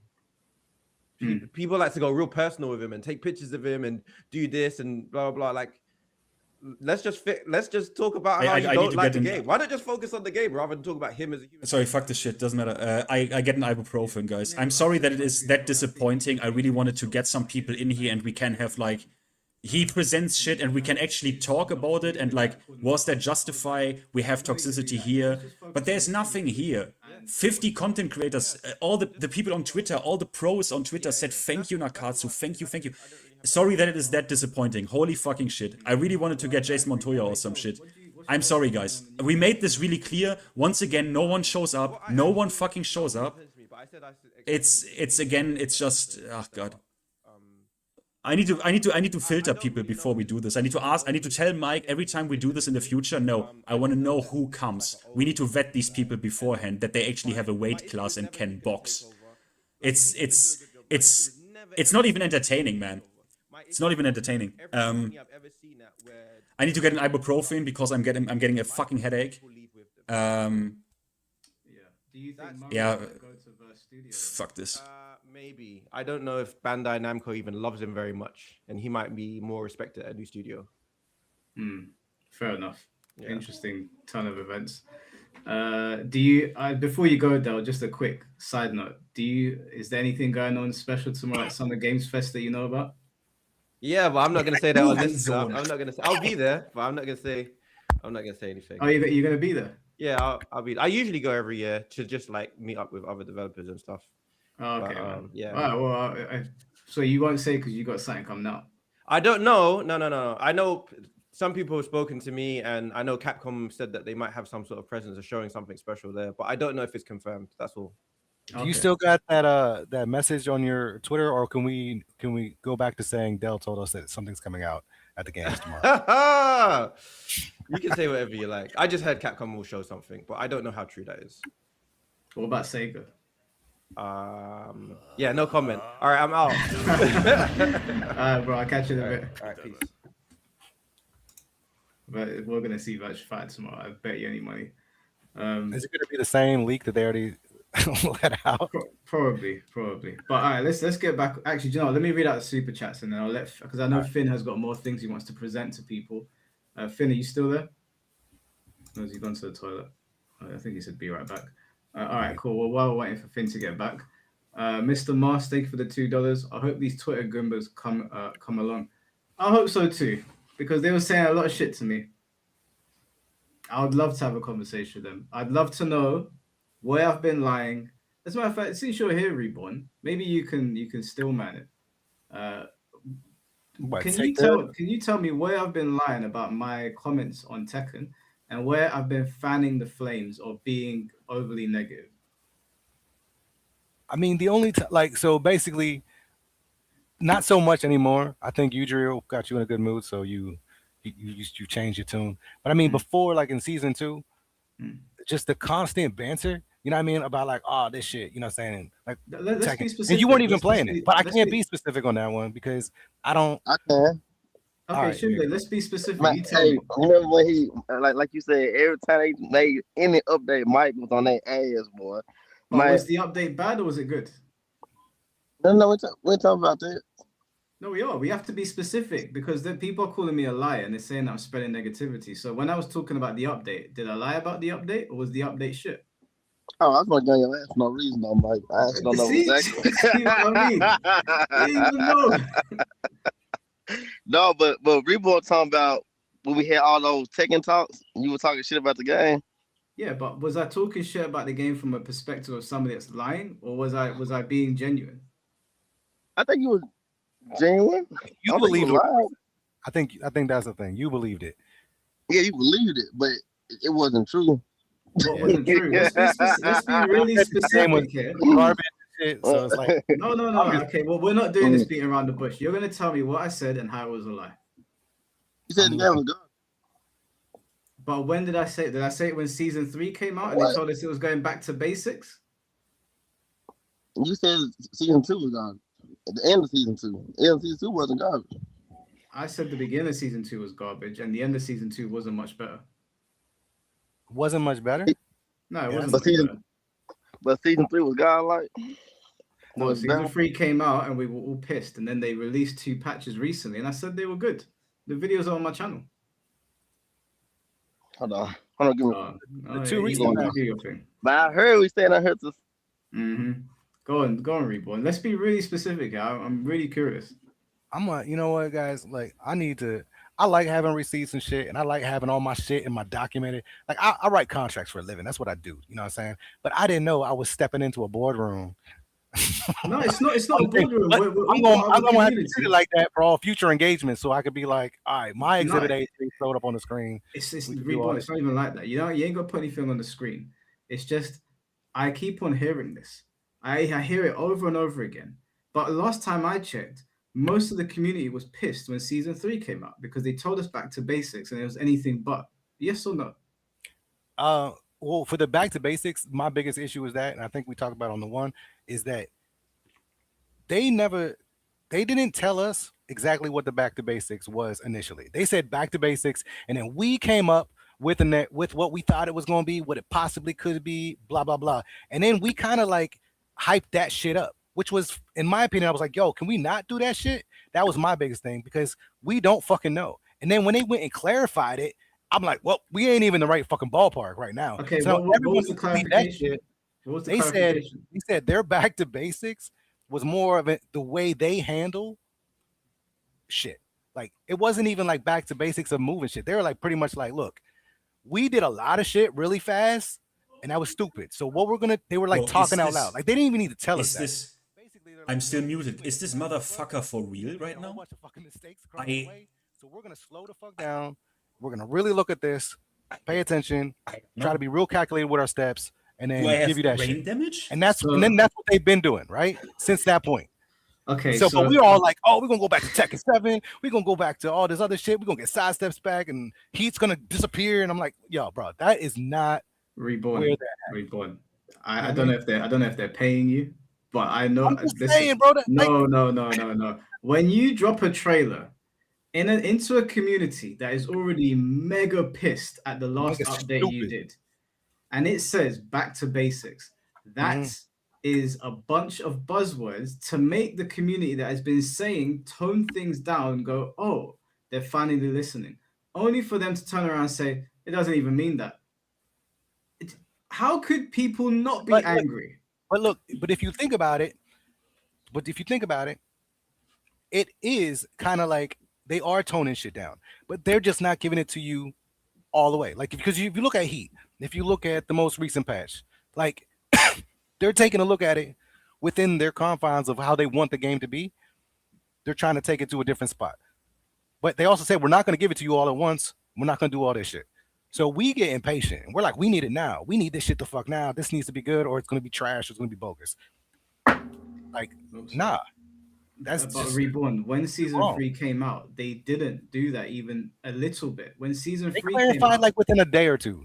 I don't know how long it was since. No. What happened was when season 3 came out, there was so much blowback and faith was lost in a lot of people that they apologized and then they put out more patches. Now we're seeing them move backwards, right?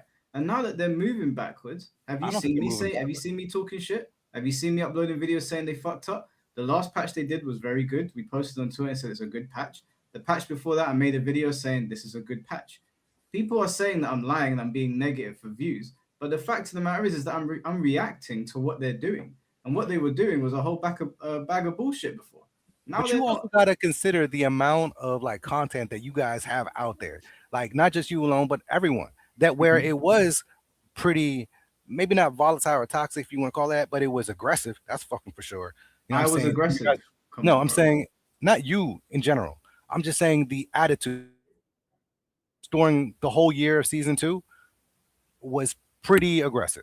No, but I'm not talking about other people because I don't want to talk about. No, but what I'm saying about but with your content being mixed in with all that shit, because your name pops up and your thumbnails don't necessarily always tell exactly what the content of your message is. Right. You know what I'm saying? Like some of them be a little bit baby. What do you mean? Hold up. I'll bring up my thumbnails right now, actually, because I actually get go on, Finn. I get accused of aggressiveness, right? So, I mean, usually this has a goal, right? People formulate what they want, right? Even like, I would even say the more aggressive people are, the more direct they are in their demands. Now, for example, this happened in the past with games, right? Like, for example, it's pretty open. Or do you know the name of the game No Man's Sky?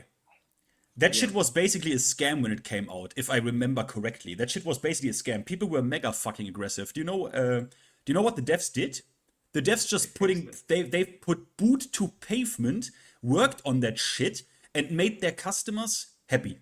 That's what they did. And at the end they said, good shit, bro. We needed to wait, launch in a shit state. Shit was good. Cyberpunk, another example. Do you think those developers got threats? I think they fucking did. People were probably... Cyberpunk rhetoric was terrible. People were mad. I remember playing it, and the first thing that happened to me is I fell through a floor. And I was like, you can't be fucking serious right now. I didn't threaten their lives, but I went on Twitter and I was like, yeah, people are pissed. Yeah, so Cyberpunk, we have another example. Good, yeah. Final Fantasy 14. I think the devs even openly came out and bowed before their community. They bowed before them because they fucked up. All right. So that people are aggressive, fine, bro. Aggressive, like, yeah. Murray is passive aggressive on Twitter. I mean, yeah, people are aggressive. Like, my guy, are we at the point where, like, okay, we have to get this clear, right? You know Adam Keats, right? The Adam Hart, called Keats. He's the like one Iron Galaxy, Killer Instinct, yada yada. Now he talks a lot about this shit, right? Now I get the impression from the way Adam talks that it is the responsibility and the job of a developer, a producer, anyone involved with this shit that takes a look at the community and asks for feedback like Michael Murray did. It is their job and a skill to sieve and like to look beyond the sewage of just, okay, dumb comment, troll, whatever, idiot. Oh, there's speed kicks. What does he say? It is their job to filter through the dog shit and make out what is actually going on. What is the demand here? What can we do? What do people say? Can we formulate a cohesive vision here? I mean, it's not that complicated. Like, what are we doing? I mean, at the end of the day, I paid for this shit. They already, all I demand is just not, like, just not. Huh? You bought it. You bought the game. Yeah. That's it. What do you mean that's it? You bought the game. You get to play it if you like it. Okay, can I? Okay, like can I expect when we are in a seasonal model and they change the product I paid for? Right? It's not like I buy Tekken 6. That's Tekken 6, motherfucker. Like it or not, we are in a state where the game is changing. Right? I have nothing to say. I buy into the environment. You didn't know. Bro, you had no let idea me finish, or do you want to interrupt me another time? I'm just trying to be like, oh, I'm sorry. I mean, look. All I want is that we are a bit that maybe people don't like lie to me with advertising defensive patch and shit, and then shit in my face. They didn't. They didn't. They did not. Okay, quote me. Give me the quote. Okay, whoa. Then go back to it. All right, you know what? FDX helped me out, and he was like, "Hey, man, they did say defensive patch," and he showed me a video, and I was like, "Bet." I looked at that fucking video, and it's actually. I put the link on the response. I know the quote. I can quote Nakatsu. What did he say? Can you quote him? I know exactly what he said. No, from the minutes of 0.206 to 220, they talk about what they're doing with defense. I know exactly what Nakatsu said in the Evo interview. Do you know what he said? I mean, I don't got the transcript. Hold up. I can pull up the transcript if you need transcripts. Just while you're doing that, I want to make this point very clear, because we're on the whole like Tekken creators are being very toxic and they're lying. Reborn, you said that it's hard to tell what my videos are about because of my thumbnails and my titles. So I just want to go through a few here with you, because this is something that I've heard, and I've heard that me and Finn, people like us, are very toxic, very misleading. What here is hard to understand exactly. I'm actually curious. What title and what thumbnail here gives you the impression that you're not going to know what's going on? Well, most of the streams when I come across the stream, because I don't have anyone like set up as a like a notifications and shit. I don't really do all that. Like if I see that, oftentimes I'll see the title, and when I get into the conversation, I'm like, this ain't even got nothing to do with what the fuck. No. You're changing what you said now. We were talking about my videos. On a live stream, obviously conversations are going to go sideways. I'm not going to deny that. Sometimes we're talking about food, and the next minute we're talking about anime and then whatever. But you said my videos and my thumbnails are misleading. So all right, you tell me. I got to take it back, because I didn't videos and your lives and shit. I see your lives more than anything. Like I don't follow your videos, so okay, fine. I had a word slip. Man, semantics are fucking me up today, man. I apologize. I need it's all good. It's just I want to make sure this is cleared up, because I get this a lot, and I look at my thumbnails, and I look at my titles, and I'm like, I'm pretty sure I'm not clickbaiting here. All content creators on some level will put up an interesting title to make people want to click. So I guess in essence, you could say there's a level of clickbait, but there's no illusion on what I'm talking about. This video is called the Shinblade and Shadow 20Z situation. That's exactly what I spoke about. This is about Mighty Keith. That's what I spoke about. Mortal Kombat, Cuddlecore. This guy I confronted on Twitter. Mortal Kombat 2 review. A fight that I got into with people about Shuri. Like, there's There's no way to look Yeah, at the Chris time blocked the of guy in the video chat accidentally. I tried to like unblock him. Right. Yeah, well, you didn't. I mean, I just said some of them things are misleading off the live, but you don't see me posting in your shit all the time talking about the clickbait shit. You're gonna have to grab some. Have you seen any of my videos? No, No. I think I tried it. Do you have anything? Let me look real quick.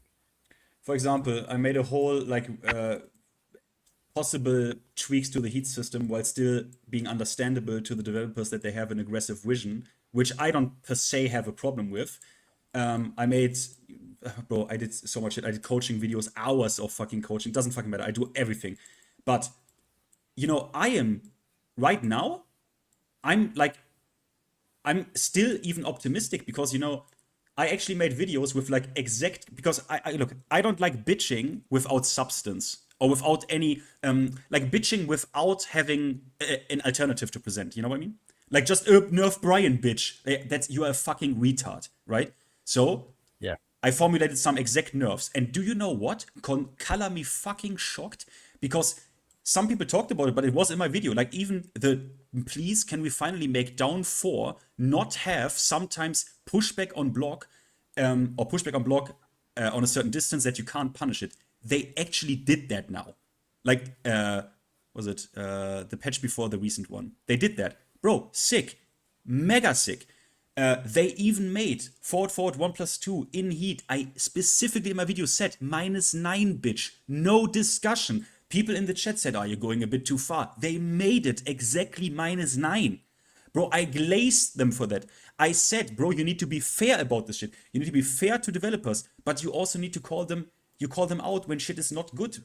Because, I mean, at the end of the day, what else are we supposed to do? Like, are we supposed to do, not that bad, we're gonna, like, yeah, just leave that game like that? I mean, yeah, it's hard to develop games. Yeah, it's hard to develop games. I get it. Like, but I've never been against criticism. That's one thing for sure. I've never been against criticism and saying what the fuck you mean. I was just, the method that we were going about it was like, dude, what the fuck are we doing? Where, who? Who? Who? What do you mean who? Who? Just the amount of fucking, all right, man, I'll get you them goddamn receipts. But like, there's people I would interact with and shit and be like, yo, what the fuck? Like, stop talking like that. Like, who do you think is gonna listen to you? Yeah, but when you're talking crazy? Yeah, but okay, wait, like, okay. But I don't have to say. No, like, okay, it's fine. No, it's fine. It's fine. I had these people as well. I know what you mean. Again, I will make my statement very clear. I think this is at maximum 10%. At maximum, at the absolute brain, at maximum it's 10%. But okay, but you know that developers then said, okay, you know what? Let's do a dev portal, right? Are you in the dev portal? I was in there for a little bit. I didn't stick around. Did you see any vitriol there? Or because there the pro players go there, right? Like Corrales and shit, many others. Kana Trench is there in the Yoshimitsu channel. Everyone gives. I just want to say, please let me the community, the actual community, like people like Kana Trench, they give their utmost best to be constructive, to give feedback, to be patient. They don't insult anyone. They are in the dev portal and do their best. They take that offer. I don't know how many people are in the dev portal right now, guys. Someone tell me. I think it's over like 2,000 people. They're in there. They behave. They don't insult the devs. Yeah, some words are banned, but like, you know what I mean? Like that, there is the community. This is us. At some of us, yeah. Yeah, but I mean, not all. The community isn't just the good players or the people that go to events and shit. You got to think. Look, when you look at the stats, like 50 people ain't barely a touch in the fucking drop in the bucket of the community, and definitely not the active community on X. Right? Do you mean the 50 people Wait, do you mean the 50 people I 50 content? Yeah, but do you know how many? Yeah, but do you realize what happens if you accumulate their views? Oh, so they're all the people that listen to. Like, are we saying that everyone's sheep? What? Because I don't think they are. Well, we got a lot of sheep, but I don't think they are. Look, I'm saying that it pales in. I don't know how it's so hard to get this point. Okay, are you? That's like saying. Let me formulate a really clear question. Are you of the opinion that it's like 50-50. That we have 50% of people who are like, fuck you, Harada, I hope you are like, your game is shit, you can't do anything right. We have those 50% and the other 50%, like, what is your impression of the community? Like, what's your take? Well, one, I think that the people that don't like the game are the minority. I don't believe they're the majority at all, based on the numbers and everything else. Of that minority, I think they're the people that don't like the game. I would say the people who conduct themselves in a manner that is unbecoming is higher than those who don't. You think the people who are against the game, the people who are not happy right now with Tekken, or were not happy in season 2, of those people, the ones who are able to provide what most people, what the average person would consider credible and reasonable critiques or feedback, those people are the minority of that group. Okay. Because even if you said 50, that don't even come close to a majority. So, but that means, wait a minute. Did you? But then you just said, wait, sorry. I my brain is breaking. So what you mean is that actually most people actually like the game? I said at least 50. I think I said like at least 50%, but I'm pretty sure more. More people like the game than hate but it. Then, bro, I don't know. And the majority of people that like the game don't talk about the game. I don't know, bro. I look. How does the game do what it does, and so many people hate it? Look, I'm not saying that. I'm saying just when it comes to a certain perspective. I'm not even saying like that you have to be necessarily completely wrong, like in a complete sense. Because sure, people are more open and vocal if they don't like something, right? For example, I visit a restaurant, food is shit. I'm gonna write a review. I visit a restaurant, food is good. I don't say anything. Granted, that's human nature. Amazing, right? That's human nature. But still, when it comes to the other stuff, like, I don't know, either you are in the matrix or I am. And honestly, I don't know. I could, like, I'm fucking insane. Like, I get it. You're not gonna be able to get it. You need to see it. Here, I put the video I'm talking about in the chat. Starting at 2 minutes and 2 seconds, that's when Nakasu starts talking about their outlook for defense for season 2. Right, and this is FDX's video. He made it. And I think he was helping out because it was a translation, and so he's kind of like, it's subtitled or whatever. We can just look at the original Evo interview that has subtitles. Yeah. Well, look at this. Look at you seen it? Is it the same one? I don't know if we talk about the same. Yeah. Same one. Sure. I mean, you can look at the original one or not. I just have this one here because it was all speed up. Yeah, should be fine. There are a lot of things to address going into season 2. We notes that there are things that he'd like to improve. We don't really intend on changing the aggressive nature of the game where it's fun to be the aggressor. And that's an important thing to note. But on the other hand, in season 1, because it was constraining for defensive players, and the heat system made it easy to make matches pretty one-sided, in terms of strategy, I feel we weren't able to balance the defensive aspects that well. That's why for season 2, we'd like to focus on defense in terms of the lateral aspects of a 3D fighting game. Boom. And the ease of defending when being attacked. Boom. I think that's a big deal. Right. Yep. The heat system is the starting point and factor in which your attacks can get really explosive. So that's their goal. Now they're telling you what that means. Right? Now they go into they say, hey, wait. We want to keep our aggressive nature. Yeah, right? They said that. Yeah, I know. I watched this 2 times, more bro. Defense. Okay. I watched this. Tell me where this is a defensive patch. Well, if you say we want to, okay, I make this very easy. If you say, yo guys, overall goal of the patch, we want to focus on the defensive aspect of a fighting game, of a 3D fighting game, that is lateral movement and the general ease of defending, my guy, you don't fucking put plus on block homing mids in the game.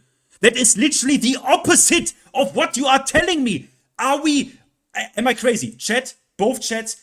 Am I tweaking? Am I tweaking? Am I? What their idea of defense isn't block stuff. It is being able to survive and get up on the game, being able to pick and choose how you use your heat, Wait, so and there. how to interact. So wait, That's so what you are they- telling me they now. say. So you are now In trying this- to retard whisper this, and you are telling me their interpretation of defense Wait, is hold not up. defense. Don't call me. We're gonna nix that, right? Because we're not doing that. No, he We're not didn't call doing you a that today. retard. He said you're retard whispering. It just means that I don't know what that is. If you want to call me crazy, other It's countries- semantics, but I mean, I thought you know this.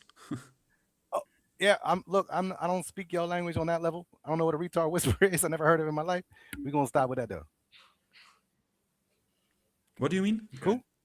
No, it's fine. He wasn't calling you a retard, Reborn, but it's fine. We, All right. we can move away from that. All right, cool. Go on. All right, go Continue. He play the video. Play the video. He wants to like now they are gonna explain their brain rot or some shit. That's their Theory brain that rot. That's their vision. How What do a you mean? player or character should win to a certain degree. Harada says battle strategy theories.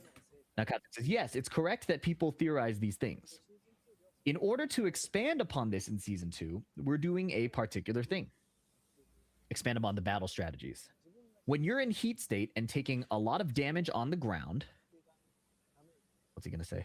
We're adding the ability to recover about 30% health from the actual damage inflicted. Wow.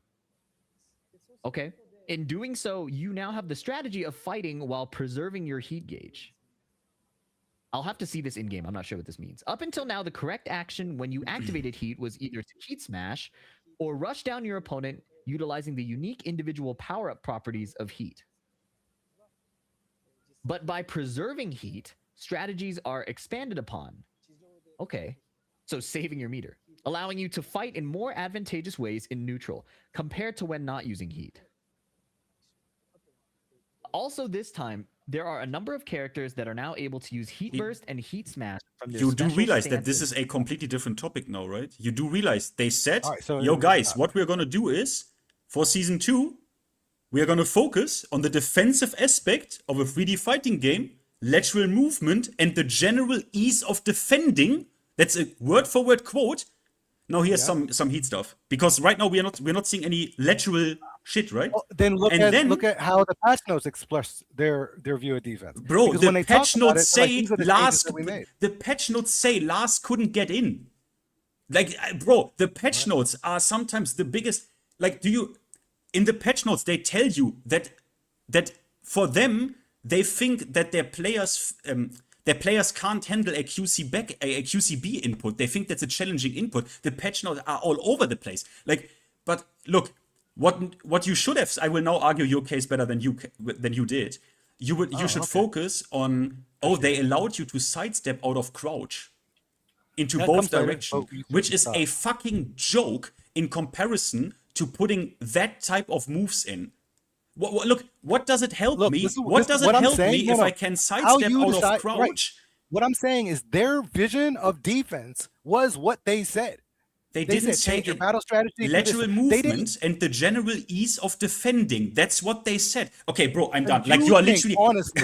No. Mike, Honestly, you think that their can take comment over. stopped- Like, their comment stopped right there. That was it. And if that's the case, then the only thing that tells you that this is a defensive patch is one sentence. One fucking sentence. You That's it. can't be And serious you went right now. off. It's not one sentence. It's more than that. This is what they're saying. Look at the whole picture. You look at a part of the picture, and that's all you see. defense, lateral movement, ease of defending.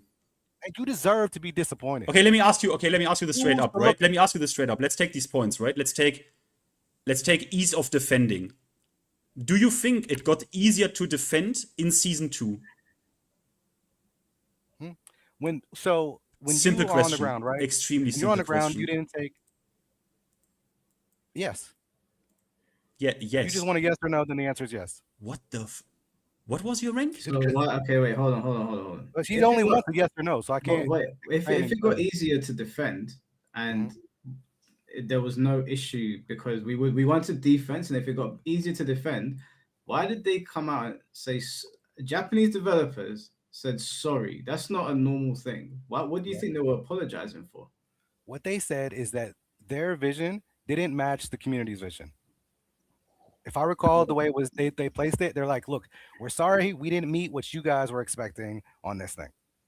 So they had a vision. They did their vision. When it got shown, the community was like, the fuck is this? And they're like, so you're not going to accept our vision? They're like, no, fuck it. Well, reborn, but they didn't know what the fuck they wanted. No, I tell you what. Remember, No, the community didn't know what the fuck they no, wanted. because as a Tekken player, like I said, side walking while crouching, that's literally groundbreaking. If you're a Tekken player, you know what I'm saying? Yeah. So No, I know a lot of shit that you had to take, you can now step. Literally, you had to take it. You know what I'm saying? So a lot of shit is like, how do you put you in crouch on hit, and the rise move will hit you automatically. You had there was nothing you could do about it. You had a parry or block if you had a parry. Mike, But I my sent thing you, on this whole, maybe like the defensive patch. They say the defensive patch, like, oh, yo, they said it was a defensive patch, right? And when I went to go look at it, because I want them to say, hey, we're just doing a defensive patch. But then they explain what their philosophy is. And then the whole tech community just says, fuck that. We're not going to pay attention to that. We're going to go with this one part and say defensive patch. It's going to be exactly when we like it to be. And then what happens? It isn't. I mean, and now they lied to. How they lied to? I explained it to you. You just refuse to you're making shit up. words. It ain't even in the fucking. What did I make? Okay, whoa. What did I make up? What did I make up? So you're telling me what did I make up? That this is a defensive patch. I told you what they said. I told you they said it is. I'm gonna ignore you now. Like, what do you mean? I know it's hard, man. I know it's hard. All you gotta do. Reborn. In their words were, we're gonna focus on defense. And then they continue to speak on that subject. No, then they continued to talk about grounded shit, which is not lateral movement. They never even go into that again. They said lateral movement side to side, right? That's the being able to. Yeah, and then what did they implement? Bro, homing mids plus on block. Are you dumb? That is another part. Look, they had those moves coming already. I don't think they had. Who cares? I don't think they had the defense shit. What do you mean? Why would I care if they had the moves already? What I care is what they tell me and what ends up. What is that argument? I don't understand. They added defense that they weren't already thinking about. They added and you know they weren't thinking about it because they didn't talk about it when the season 2 trailer came out. Okay. They did say new moves, right? They did say new moves. They didn't say shit about defense. Can you, Mike? Can you zoom in because the wording, what Reborn said? Can you zoom in? I hope we can somehow, because it's pixelated. I don't know why. To top left. So that's the emergency patch from my video. So that's a quote they did. The quote is so mentally ill in the emergency patch that I have to read this out loud for people. Again, the last 2 patches are good. Season 2 overall. Over the months, they reduced the power level, but I just want to really underline this, how mentally ill their own phrasing is in these emergency patch notes. So this is the emergency patch. The overall game balance has shifted too heavily towards offense. Okay, even though they wanted to focus on the ease of defending, don't know how that happened, but we sincerely apologize that the actual balance changes, now really, listen up. We sincerely apologize that the actual balance changes did not align with the development intentions and policy previously communicated place. Like, how does that even happen? We sincerely apologize that we fucked up. Okay, so you made a mistake. So Reborn, I don't know why are you trying to be Reborn. I don't know why you are trying to defend them when they apologize and said, yeah, we fucked up and regret not being able to address the improvements and adjustment that the community had actually hoped for. So they're telling you, yeah, we did some shit no one wanted. We should have actually done this. They are literally, do I have to highlight this? And then moving forward, so after we fucked up, which Reborn thinks is not actually a fuck up, what we are now gonna do is we are focusing on issues or distinguish issues that can be addressed quickly and issues that require more time and community feedback. Cut. We are blocking MrsPlayStuff. And this shit gets more ridiculous. This is doesn't matter. It's in my video. I read patch notes actually. I read patch notes. I'm not too old or too old school in the game to read patch notes. I do that actually. And this shit is insane. That's why people were pissed. It literally says here the game balance has shifted too heavily towards offense. Like there's clearly a disconnect. And he tells me, and apologized for it. yeah, but Mike, So when I don't they know. said that they Reborn focused on tells me defense, they buff defense. It is easier to Reborn literally tells me it's easier to defend. When the developers even tell me, nah, it has shifted way too heavily towards offense. Bro, you have to be trolling, or you are not intellectually. I'm sorry, you're not equipped to have this conversation. The devs said that they're going to add more focus on defense, right? That's what they did. And then they told you what they were going to do. Now, it turns out that when you add that little bit and you have a bunch of new fucking moves coming in at the same fucking time, it's not going to work out the way you think it is. And that's what they realized. They're like, shit, I have 4,000 new moves to put in this game. They're going in the game. They're already made. We're not putting these in the fucking game. And then they're like, but people want defense. They're like, fuck, what do we do? Well, we can do this and we can do this and we can do this. Cool. That'll make them happy. We think they put it out there. It doesn't make them happy. So yeah, is it a fuck up? Is it a mistake on that right? Yes. But they gave us what they said they were going to give us, right? It just didn't meet our I can't engage with you anymore. I'm sorry. Nothing you say makes sense. I can't engage with you anymore. I'm sorry. I don't see how it doesn't make sense, man. It's like, hey, look, I'm trying to buy you a fucking cake. You're being like very dismissive of the very blatant issue that's occurred here. If you are developing a new season and the calls from the community are to make it more defensive, and then the moves that you add into the game have tracking issues and homing issues, but we're complaining about being able to move around and defend, people that have been working on the game for 20 plus years should be able to put one on one together. What happened is they told us some bullshit on that Evo talk. They put the game out. They probably didn't expect that blowback. And then they had to say sorry because they fucked the game up almost beyond repair. That's what happened here. They didn't make a defensive patch. They lied to our faces. And then they did it again in season 3. They dropped a bunch of buzzwords. They said back to basics. It was anything but. And then they had to put out patches and apologize. That is a pattern of events here. I don't see. I'm when I look at the first one, I see what they did in I see them treating season 2 the way they did. Was it season 3 in Tekken 7 when they added all the new moves and the wall shit or whatever? They wanted to dump all that shit in. They dumped all them fucking moves in. They didn't put enough defense to make people happy, that's for sure. But I don't think that the defense that they were talking about, I don't think the lateral sidestep, I don't think any of that shit was planned. I think all the moves were fucking planned. I don't think the other shit was planned. I think that was their Band-Aid attempt, and it failed. It did break. But that's what they were trying to do. And I appreciate them shits. Like, if you know how to use it, managing your heat better, it made shit a lot easier. You know what I'm saying? They didn't do a lot. There weren't a lot of changes in season 2 overall, from my understanding, right? We had like a couple of patches, and then that was season 2 for most of the year, right? These emergency patches that came through, and then that was it. Not really, but I mean, you should know that. I know that we ain't had no new shit for a minute, and things mellowed out. I don't want to keep going in circles on this because we're not making any headway here. What I want to ask Reborn is, a lot of people have been saying the reason that the fault falls squarely on the shoulders of the community for losing their 3 main leaders, right, in Shimbori, Nakatsu, and Harada. What is your opinion on this? Like, who do you think is at fault for Tekken 8 being in the state that it's in? Tekken, or like where the developers are? Tekken 8.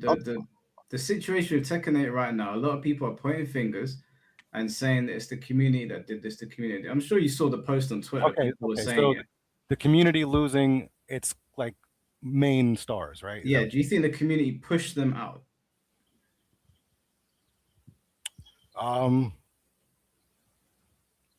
No, but I think they didn't give them a reason to stay. There you go. What reason would we have given them to stay? I don't know. Not what we were. I mean, you do realize that. Sorry. I mean, you're unhappy. I get it. You're unhappy. You're a lot of I people am fucking not. I unhappy. am actually not Not unhappy. you. Not you. Just the people in general that were discontented. Look, Like I said, I tell you what. Look, I am actually. I tell you why I am actually mega chill. I'm mega chill. I just want to know from when people blame my community for shit, I get really angry. I tell you why I'm mega chill. I'm mega chill because I can play Tekken 6 all day if I want, which is my favorite Tekken game. I hopefully get a rollback edition. Tekken 8, the last patches were kind of sick, were kind of good. If that continues, nice. It took a long fucking time, but nice. And you know what? What makes me even more happier? To know that what probably happened is that SNK bonked on Harada's door, said, bro, we pay you 3 times the amount that this dog shit Bandai company pays you. You get full authority and you can make a 3D fighting game under your complete, like with your vision completely, which is mad sick. Like I get another 3D fighting game. How fucking sick is that? So probably a 3D fighting game, I guess. Why would you otherwise like take Harada, I guess? But like I'm chill. I'm chill. But when people tell me, oh yo, your community, when Michael Murray has the gall to even imply something like this, I'm just angry. So sorry, and maybe I let it out on you, but because I obviously can't get my hands on Murray. But yeah, I don't know. In Minecraft. Yeah. In Japan. No, that's even worse. Oh. He's trying to save you, man. He's in there. Bro, he playing does out Muay Thai, bro. He would probably fucking actually fuck me up. I mean, I think he actually would, I guess. I don't know. Never mind. Let's not get into that. Have you not seen him like awkwardly with his gloves? Like I was intimidated as fuck, bro. We're gonna no. That roll. He was driving this tuk-tuk in Thailand. I was like, bro, who is this gangster? Where do you get who is this man? I wanted to say quickly that we're gonna have people come on soon, but the point of this podcast is to change my mind. So if you just agree with me and Finn, if you're gonna agree with me and Finn, then please don't, because we want people to come on that have disagreements. If you have disagreements with me and Finn, then obviously we want to get you on. But if it's just to say that you don't like Tekken, you're not happy with it, and that's old, Mike.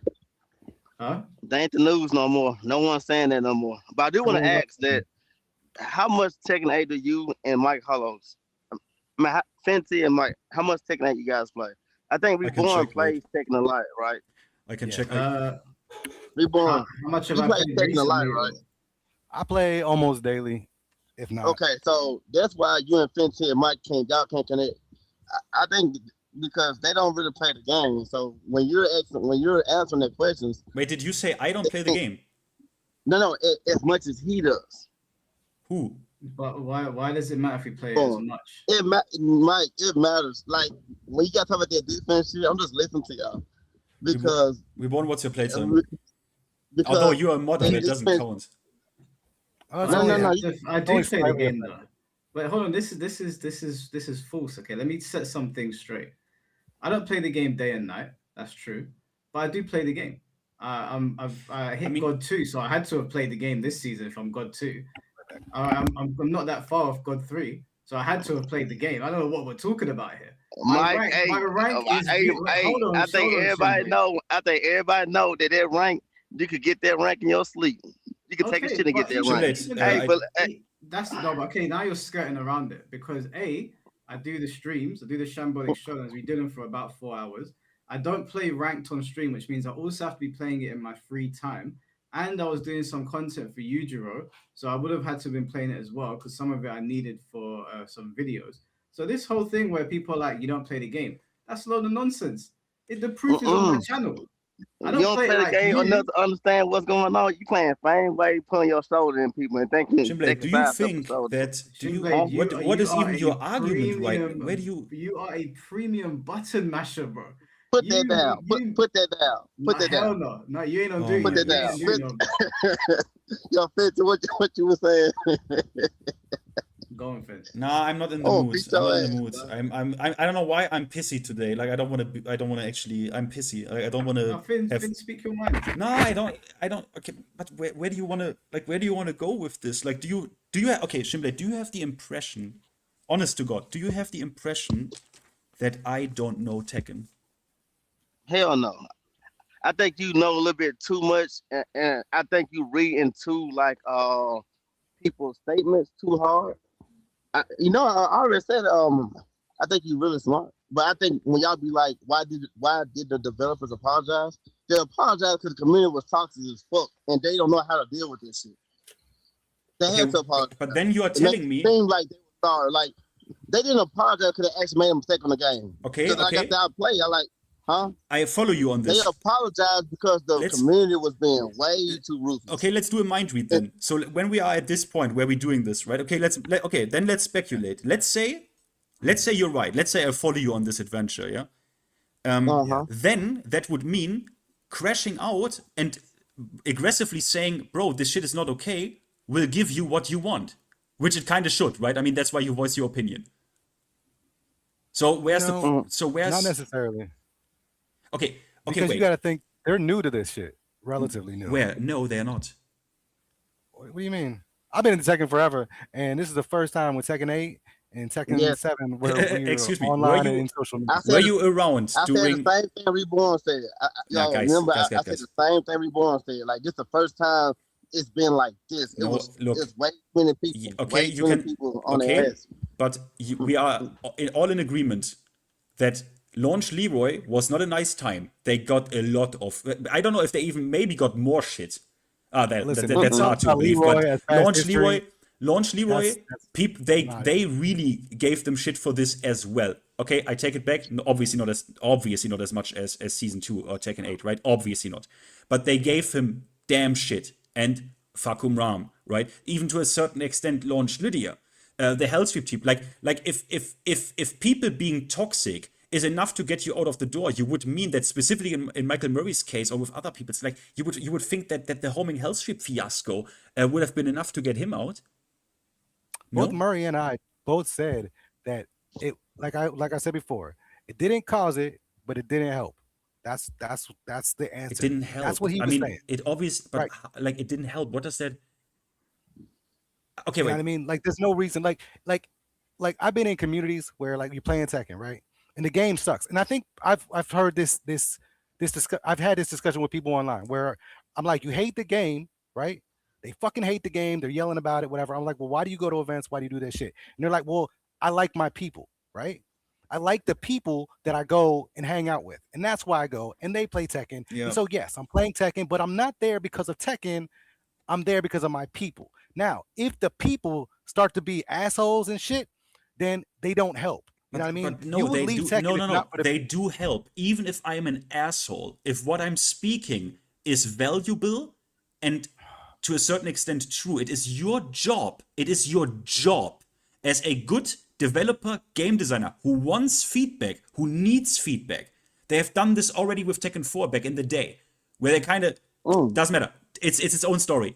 They talked about it. My point is, it is their job to filter out what feedback is valuable, what not. It's their job to look behind, oh, the guy is an asshole, and to see if he has anything to add to the conversation. That is their job. Their job is not to listen to us. They asked us for feedback. Okay, guys, Is this the stream? Is this really the stream where I'm getting like? I mean, they asked. What do you mean? Like they did. They asked. They said we are willing to listen to you guys. Not that was a big mistake. Will follow you. It doesn't mean we're gonna. That was a mistake. How was that a mistake? No, hell yeah, it was a mistake because you opened the doors for anyone. Okay, I had this fear. Sorry. Individuals, but to open the floodgates completely was a mistake, FinnT. You know that's a mistake. I made a video about this, bro. I had this fear that this is gonna happen, yeah? Because what are these brain dead fucking idiots gonna write into the feedback portal? And they write dumb shit in the character discussion, right? But what now ended up happening in the patch? Everyone is like, yeah, shit's good.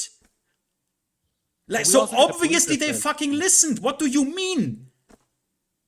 No, wait. I'm so confused here. Someone has to take over. Mike, do this. Mike, I'm so confused. Hold on, wait. Shinblade. Is Tekken the only product in the world where the people making the game don't listen to their customers? What you mean? When you make a Capcom product do it? and your customer base is pissed off, you're supposed to listen to the customer. But No, who are they selling the game to? Are they selling it to but themselves? most of them people that were saying season 2 trash didn't even play Tekken, Mike. They ain't know. Remember, hold on, Mike. Listen, remember we schooled you on this shit. Those people didn't know what the fuck 2 changed. They were just in the comments and your game trash, die. Your Yes, game trash, fuck this game. You, man. That's all they was saying. Yes, That's- but And then listen, and everybody we brought on, everybody you brought on your cast, we asked them, what do you want to change? They couldn't answer the question. Yes. FinnT could answer the question. you are right. You are right That's about true. They this. could but- not answer wait, the question. you are right about this, but that's what I mean. The people, that's what I mean. If you are Adam Keats, what you would do is you would ignore these motherfuckers and would treat them like the nothings that they are. But you wouldn't ignore Duelist, Tai, Jasandi, Kane. Who are they? Who the fuck are they? They are What? Tekken fucking players. To Namco? To like what are they? What Bro, are they? Do they give if them you- money? Do they do Reborn. anything? No. Reborn. They ain't If- shit to the Reborn. company. Reborn. If you come They're out and volunteers. if you come out and say that, that's fine. Who are they? We don't want to listen to you. Okay, that's not what They don't they have to did. say it. They just They have to wanted go- feedback. Yeah, they did. They said, hey, if you want to give it to us, we'll consider looking at it. We don't have to look at it. What do you? Now, But FinnT trying to Okay, say, hold on, okay, hold on, now Reborn. I- okay, Hold on, okay, hold on, I got- okay. I got- You know I got- what? Real quick. You know, no, FinnT, hold on, FinnT, real quick. Reborn. I believe he's saying since they asked for it, they need to look for notable players, which he's trying to get to. No, Like, I don't even say that. They don't need to only look for everyone. notable players. They need to look for Every single people who they have the impression that they actually know their game environment well. To formulate Yeah, anything notable that's players. worth listening to. So it doesn't Yeah. have to be, it doesn't have to be notable players, but it would probably help if it would probably help. But look, I don't even know what the argument is anymore. They did ask for feedback. Michael Murray personally put his Google Eye emojis under the feedback of Gossain to signalize, we are reading this, guys. Yes, we are reading that. We are reading it, and now we are giving you the dev portal and shit like this. We really want to listen to you. And look, it seems to until now, it seems that it has a bit of an effect, at least in the recent, what is How it, much three of what months. Gossain posted was put into effect? How much? Yeah. I mean, quite some. Like the general, like for example, what was it like? Wait, I can find it. I can find the exact wording. Yeah, one moment. Wasn't the initial emoji eyes? Didn't they do the opposite of what Gossain was saying initially? Initially, yes, but now obviously they are toning the power down, and obviously that's the So main. that's not. You think that's because of his post?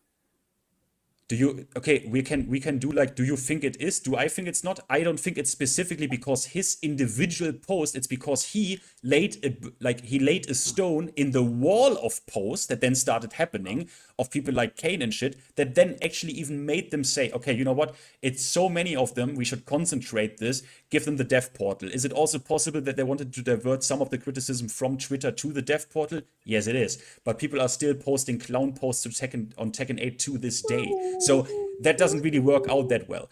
All I'm saying is, do you think I am that stupid that I post to a singular feedback tweet and say, see? No, I'm saying that if they say we want feedback, they get it. People put a lot of effort in it. Yeah, Kane, I don't know if you know who Kane is or Rip, they put a lot of effort in. And this all builds a wall that they at some point, like that wall signalizes something to them. They cannot ignore this wall, which they asked for. Do you agree with me or do you disagree on this? I think a company is smart to ask for feedback, but at no point is the customer's feedback obligatory. Now, when it makes sense to affect their bottom line, then of course they'll listen. They'll be like, that's a good idea. We see this happen a lot. We're going to take a look at it.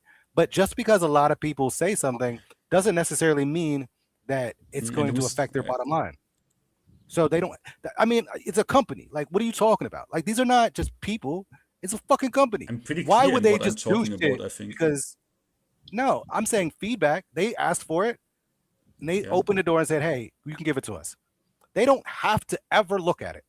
There's customer comment boxes in restaurants and businesses all over the place. So you now Do you think that those businesses have to look at those? If It would be nice if you if you think ask they have for to. feedback, I assume that you're gonna look at this, yes. I mean, otherwise we are in German, territory. right? Yes. Okay, I lived in Germany, so no, you're in Germany. You fucking absolutely fucking right. You guys do what the fuck you mean all the fucking time. Like I love it. Are the about that. Japanese But in liars? America, that is Yeah, absolutely that's a not the case. Japanese company, though. Are they liars? It's not Well, America. no, Michael Murray is American. Yeah, or but whatever. the company spoke that out loud. Like like multiple people. Nakatsu said this Look, as well. I don't know. Give You us know what? You feedback. can ask the Japanese. If the Japanese, I'm not Japanese, so I can't speak for them. But I know in America, putting out a comment box but or do whatever, a feedback place, it does not obligate the Okay. company or put it out to listen to it. Okay, you can have your opinion on that. Fine. Doesn't make any sense to me, but it's fine. It doesn't. Yo, Sometimes it just looks good Change your though. mind, fam. Change It your looks- mind, fam. Guys, okay, Point guys, wait. one. Okay, riddle me this one then. Riddle me this one then. point. Okay, give me your insane conspiracy shit here. Oh, it's conspiracy. So if they ask on Twitter, give me feedback, and then they decide to like kind of just ignore it, right? That would speak to your version, right? But then they say, let's make the dev portal so people actually have verifiable proof, because it says specifically in the outline of the dev portal that as soon as if it gets posted in the main channel, it will be relayed to developers who will look at this. So then you couldn't even get away with anymore, we didn't see it. We didn't see it. You wouldn't even have that OS anymore. Why would they do that if they don't care about my feedback? Like we don't. They can look at it all fucking day. Doesn't mean they're gonna do anything. Bro, yeah, it could be that Murray is the best fucking Deviljin on this planet. Could be. What do you mean? All This I'm is saying so- is, like, this is such a low the IQ. portal What though are we makes things a talking lot more about? organized. The portal has made things a lot easier for them to weed out. It also allows the community to judge the other community and be like, bruh, oh, you think down 4-2 should be -25? Like they'd be like, bruh, downvote. That's stupid. You know what I'm saying? So they can Okay. now look at some of the comments and be like, oh, even the community thinks it's stupid. The dev portal allows them to gather data way better than Twitter ever did. Okay, look, do I know with 100% metaphysical certainty that the dev portal or the Twitter feedback is responsible for the last 2 patches? No, but I really don't give a shit what it is. If it was the insults, I don't think that was it.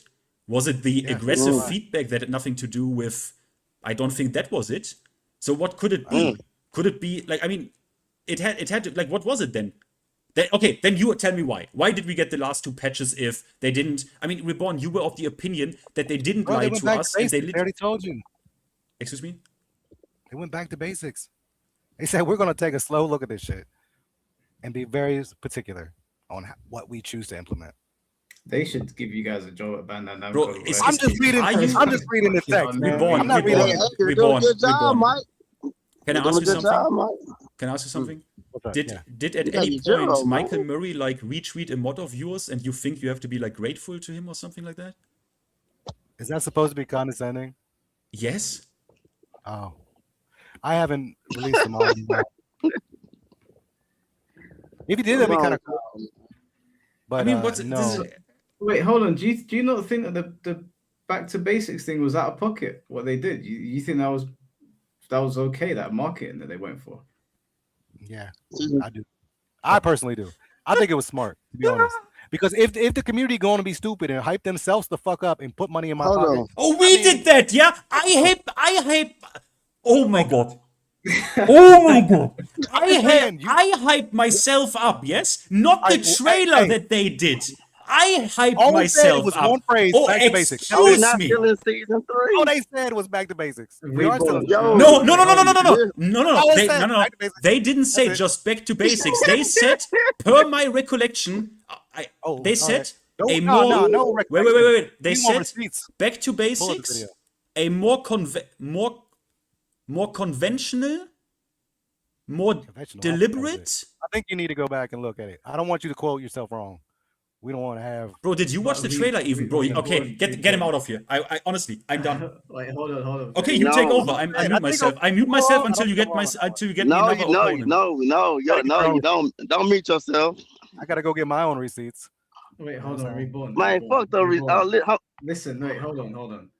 That like either you weren't playing Tekken 8 in season 2, or you're I was. trolling finnT. I did play Because second. at the end of season 2, everybody was calling for the game to be brought down. Maybe not Shinblade, but everybody else. I was. Everybody, oh, even Shinbei was saying it. Tone the He game wasn't. down. Not like y'all Bring- though. Y'all That's was fi- being that's fine. mean. No problem. I was being nice about it. They were saying tone the game down. They were saying bring it down. So if everybody in the community is saying bring it down, and we're thinking to ourselves, oh, they're going to bring it down because we think that they're listening to their core community, and then they drop a trailer that says back to basics. How could you turn around to people and say that's your fault for helping yourself? Bro, hype as yourself soon as up? that shit dropped, I was like, what the fuck does that mean? I'm As sorry, soon as did it you hear dropped, I was okay, like, wait, hold what on. the Reboy, fuck you does didn't that listen to mean? what, you didn't listen to what I just said. If you're running a company and your customer base, I'm talking to you specifically now. Your customer base is saying, we don't like the direction this is going in. We want it to go this way. And you hear that. You know where their sentiments are. Let's please not be silly about this. Okay, You know where their sentiments are. You know that they're Right. thinking to themselves, because historically, Tekken's been quite a defensive game. It's been very neutral and footsie based. You're thinking to yourself, oh, they want us to bring the temperature down. We've been calling these characters Super Saiyans. They've brought the power level 2 up. And then you release something that basically tells them, okay, we're going back to basics. And then you turn around to your customer base and go, that's your fault for assuming. You should be fired on the spot. You should be removed from your position. But if you look at the back to basics, right? They pretty much said, hey, one, we're gonna refine or refine shit, right? So you know they're not switching anything too crazy because they're refining it, right? And then they're gonna take their time, I guess. It was like 3 different words they used, right? But basically they're gonna take more time to make more pointed decisions that fit their goals better, right? And they're gonna be intentional. That's what they said they were gonna do with back to basics. That was their goal. Now, No, you're okay. May I introduce you to my wife? My all they harem? said was back to basics and then those 3 words. It said more focused, more deliberate, back to basics.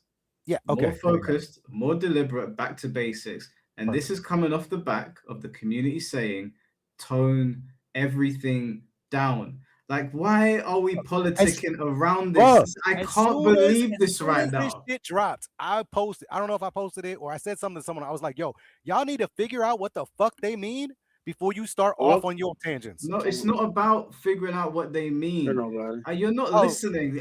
Am I speaking Swahili here?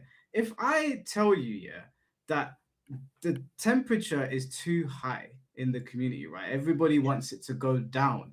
It doesn't matter what follows. If the marketing says back to basics, what they did was they used very particular language to make people think it was going to go one way, which is obviously where people are going to lean if everybody's saying bring the characters down. I don't know why we're skirting around their dirty and shady business practices to get money from people.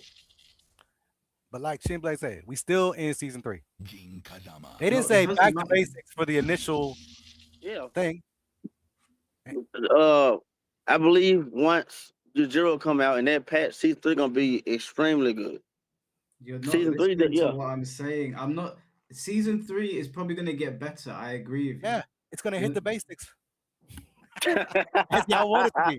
Look, think about it, right? You wanted it toned down. They hit up Heat twice, right? Tweet has been smacked twice, right? It's still aggressive. You can still use Heat, but they definitely toned it down. And that was you were saying.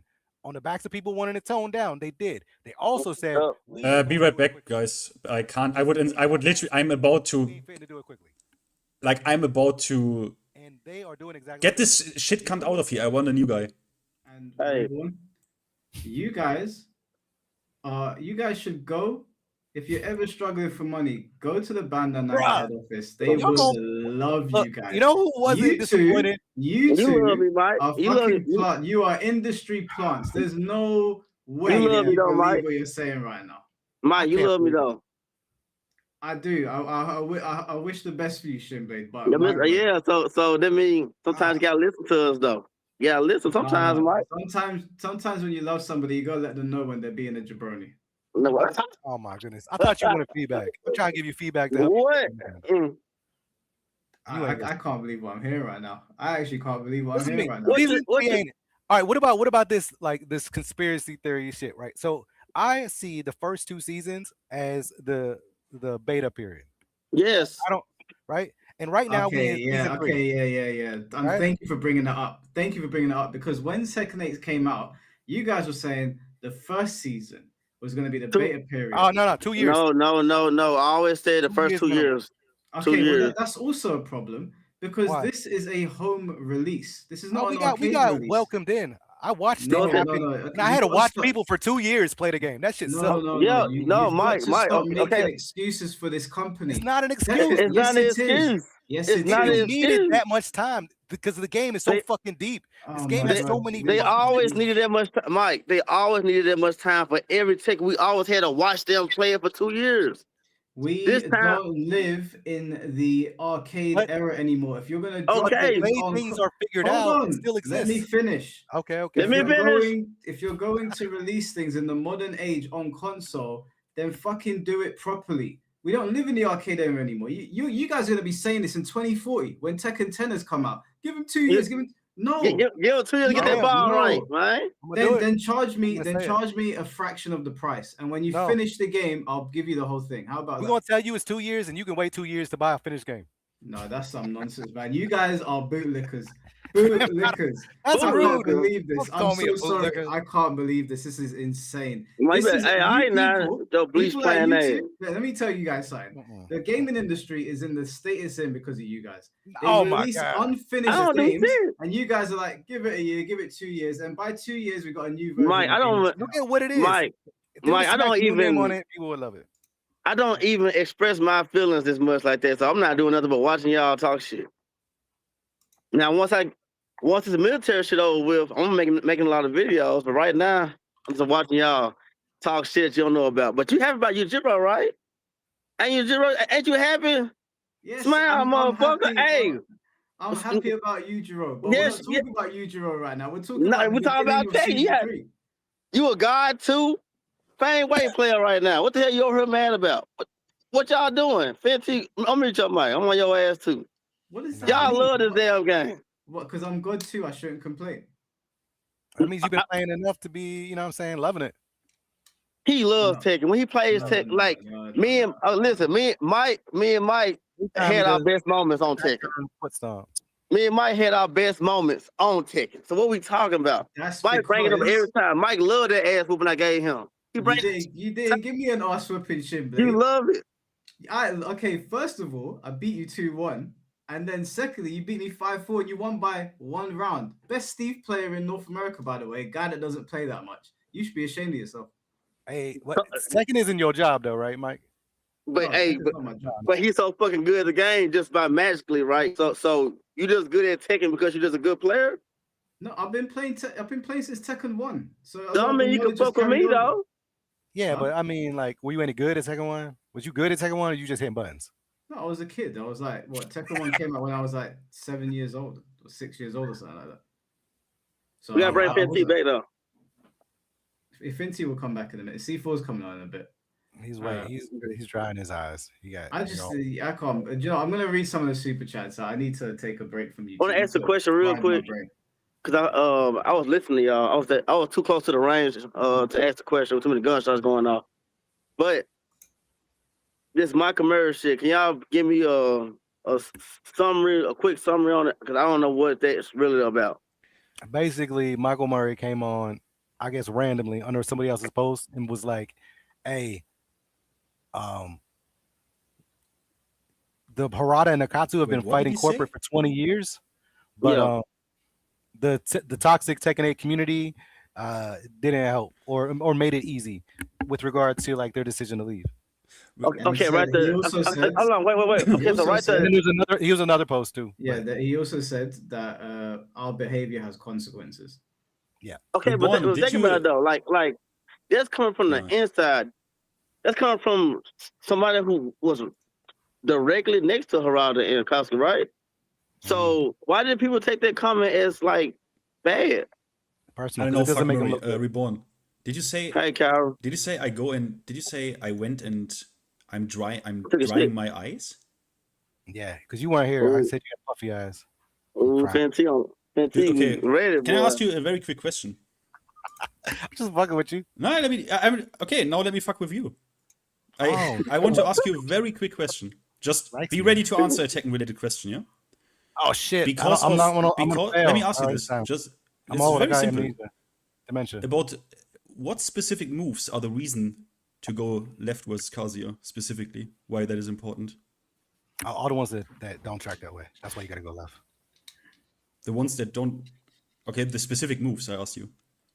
Yeah, don't the think specific, so the specific moves to track left. Those are the ones that you don't. You know what I'm saying? You really didn't know. No. That's insane. How long do you play? Huh? You think I'm gonna fucking answer you, bro? For how long did you play? For how long? You said you. I mean, you said, already said it. Wait, You already said, like, thought- house. what? Right? You said You already I've said been playing too long to lap, Yeah. bro. Let's like not make this a humiliation ritual. Come on. You can try. It ain't gonna matter. I mean, you already. I mean, did. it's not. let's I got a productive, little man. baby God 3 panda. Okay, woo. Like the fuck, I give a fuck what you say. You really didn't know. Let's not do the whole humiliation thing. I said be no. productive. No, I think the plan is It's okay. I mean, I'm right. I mean, look, I'm sorry, I'm I'm from right. old school, so my skin is still thick as fuck. I mean, You know every what Tekken player I I, don't have know. spoken to that actually plays the game knew exactly why Michael Murray's Hellstream tweet was that dumb. He didn't even I realize told that. you I understood why For it was 6 dumb. years, you were Don't under the play the impression game. that is amazing. Oh, I mean, I know you feel smart. Yeah, but suck it's- Murray's balls a bit more, bro. Shut the fuck up. Wow. Wait, did you just say you suck his balls, Damn. Guys, come on, don't start fighting. Bruh. Let's see C4 say. bro? This guy's crazy. Mike, did you read out my super chat? I wasn't paying attention. I didn't, because these guys haven't stopped. I haven't been able to get to the super chat. Yeah. So Mike try can't it. get Let me that find it. fist out his ass, man. You You can said ignore my super chat. I was looking for receipts, and it's on Sophie's screen. And I can't find it. Can't find the voice. Sophie said Blackheart was a liar and toxic. She got flamed for both allegations, but now we admit he is toxic. Blackheart isn't a liar, but sure is toxic. Sure, but toxic. I don't think that Blackheart is toxic. I think that particular thing that he did on Twitter was out of pocket. Well, not out of pocket, but I think typing in all caps is obviously going to piss people off. Bro, guys, okay. I said in the chat, I said I'm pissy today. If any of you feel like, oh, what is wrong with finnT today? If you want to know that, rewatch this stream until this point in real time. Just do it. Oh, you was having a bad day. I didn't know, man. I wasn't here when I asked how you was doing. No, my day was fantastic until some dog shit bear player shat into my head. I love this shit. Yo, Oh, man. I always that was perfect, bro. Yeah, the only Man, reason I know you had a bad day, bro. I'm sorry. Go on, C4. The only reason I did the super chat is because you said that, yeah, Blackheart's toxic, and Blackheart agreed. So that's the only reason I said it. And that was like an hour and a half ago. It's ages ago. No, I said, would you agree that's toxic? I don't think Blackheart is toxic as a whole. I think he has moments. I think we've all probably had moments where we've been toxic. But I would say, with regards to Sophie's thing, she called him a liar. Blackheart didn't lie in that tweet. I think he was a little bit. I wouldn't appreciate having someone caps lock me. So I think Yeah, I don't think he's a liar. I don't think he's a liar either. like. Do you like really? So like when people use caps, do you really take it as like offense to it? Yeah, the way I see, so like, a lot of people see social media as not a real place. Like yesterday when we had Chris G on, he was saying that like it's not, people are not real online. I don't see it like that. I think that I see opposite to that. And so when you speak to me like that online, I expect that's probably how you behave in person. But then I asked Blackheart, would you caps lock him in real life, like shout in his face? And he was like, no. And I was like, so why are you doing it online then? I don't like that separation. I don't like when people do that. So yeah, it doesn't get on my nerves. Like when people are rude to me online, I'm used to it now. But I'm just like, okay, cool. When I see you in person, I expect the same energy. Otherwise, I was of the thought like Karen's. I look at it like a wilding out Karen, like blah blah blah. So to me, it's irrelevant. You type in caps, I'm like you yelling behind a glass door. Like, what are you doing? So wait, I didn't say. Okay, wait, I didn't say that I think people act the way. I just explained it, Craig. No, I know. I'm just saying. I'm gonna say it again. I'm gonna say it again because Craig. Maybe there was people in chat that misunderstood. Oh. I know that people project online, but I know there's a real person behind that keyboard. So if you talk to me like that online, then I'm expecting you're going to talk to me like that in real life. Otherwise, when I meet you in real life, I'm going to talk to you the way you spoke to me online. I'm not one of those people that's going to be like, oh, it was just Twitter. No, behave yourself on Twitter and behave yourself in real life. Or be a crash out on Twitter and be a crash out in real life. I'm not separating the two, because then people just get away with acting like idiots online. I don't think that. That's why I said to Blackheart, would you shout in Michael Murray's face? He said no. And I said, then why are you captain? I would. Imagine walking up to Michael Murray and screaming in his face. I would. You lied about season 2. You lied about like that's not realistic. So don't do it online. I did get offended by that retard whisperer statement, but it was a real offense. Wait, but Wait, wait. But you who's have the to retard realize, whisperer? if you are the I am. retard I'm the whisperer and you retard are speaking for the retards, in that context, it was. Oh, that's what that means? Yeah.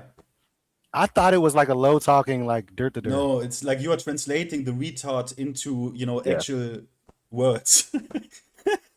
Like that's what a retard whisperer is. Y'all got it. Look, I told you, look, I'm in my 40s, man. Y'all want to call me some shit, y'all got to go back in time. No, you call me this new age shit, I'm just going to be like, I don't know what the fuck you're talking about. Fair enough. I'm gonna try and get to the super chats now. I've been trying for about 2 hours. Please, Finn, hold on. Let me read some. Do you have some super chats you want to read? I already addressed mine. Okay, all right. I'll read a couple and then we can get back. I won't read all of them. I'll get back to it.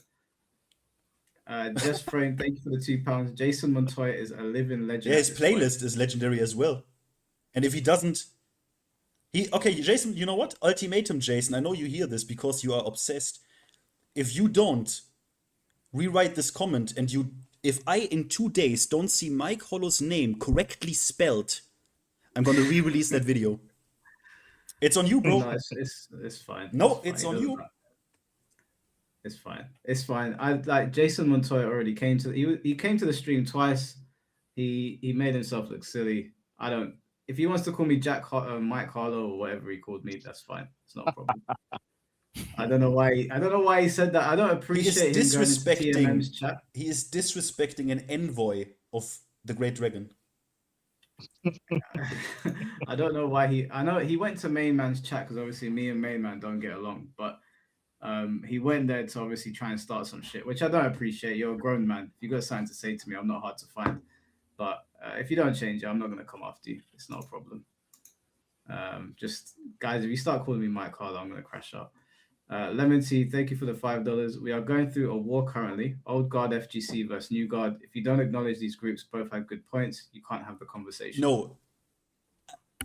I don't want to address, I don't want to yap every time, but I really tried, maybe harder than anyone on this planet, to always listen to like the other side or what I perceive to be the other side. And all I hear is like shit like Anna doesn't have lows.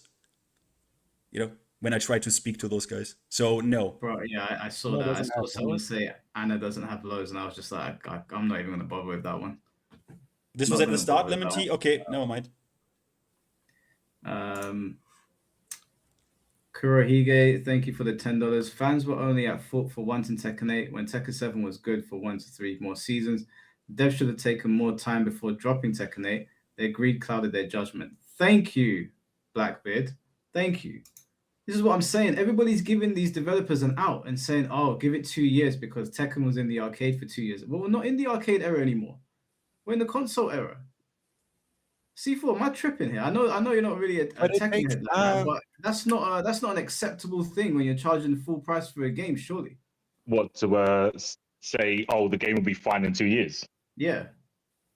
I would probably say it's not good, but for Tekken, I don't know. Bro, they thought it is fine. I think that is the real significant part about this. They thought that is fine. Like they were out of touch. Right? They thought it is You got to fine. look at the comparison. It's not fine for any other game. Like 2XKO suffered from it, but they're trying to make a comeback. Would you rather the game get released on, say, like console in Japan, and we don't get it in the UK or Europe and America? No, just release it worldwide. No. It's not. Japan says, I don't care if it's not ready. Right? Okay, Japan's that's a big problem. Okay, but they're good. They're like, we're good with that. No, Give it to us. That's not. And we'll build. The ready thing. What if they said that, right? If they said that, would you be okay sitting on the sidelines and watching them play for 2 years? But why is that the only option? Why are we going to the worst possible option? I'm not saying it's the only option, but I am saying, would you be okay with that? No, I wouldn't be okay with that. Would you want to play the unfinished game as well? if they offer it to us in early access, the difference between an arcade release and a home release is you can go to the arcade, put £1 in, and play the game. So the effect of playing an unreleased, unfinished game is not that deep, because all I'm doing is going to the arcade and putting £1 into the arcade machine and then playing through the whole arcade mode and getting a whole feel for my character. And if there's a bunch of people waiting and I keep winning, I get to stay on. Versus if I pay for a game, it's come home now, and now I've got this game that is full price and barely working. That is some nonsense. I don't know why people that bring up the arcade argument forget. But you can't say that it's the barely financial hit to playing on the arcade was minuscule compared to playing on a console. But you say things like barely playable, like so season 1, season 2, barely playable. No, they weren't barely playable, but they weren't good enough. They weren't finished. You guys said it When yourself. will it be finished? Season 6? I don't. That's you guys are saying it's not finished. You guys were saying that they needed 2 years. I said I'm willing to give it 2 years, and then watch and see what happens after 2 years. We do. Sorry, I want to.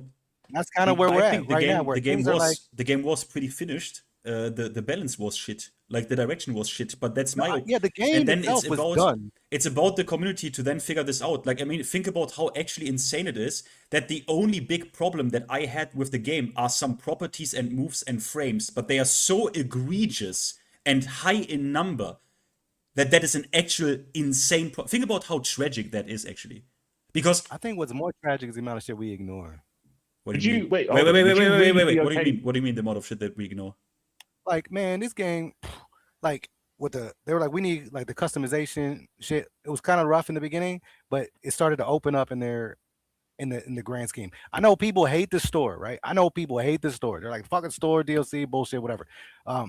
But in my opinion, I'm like, they never had to give us any of that extra bullshit, right? And you didn't have to buy the premium. You could get a free battle pass thingy.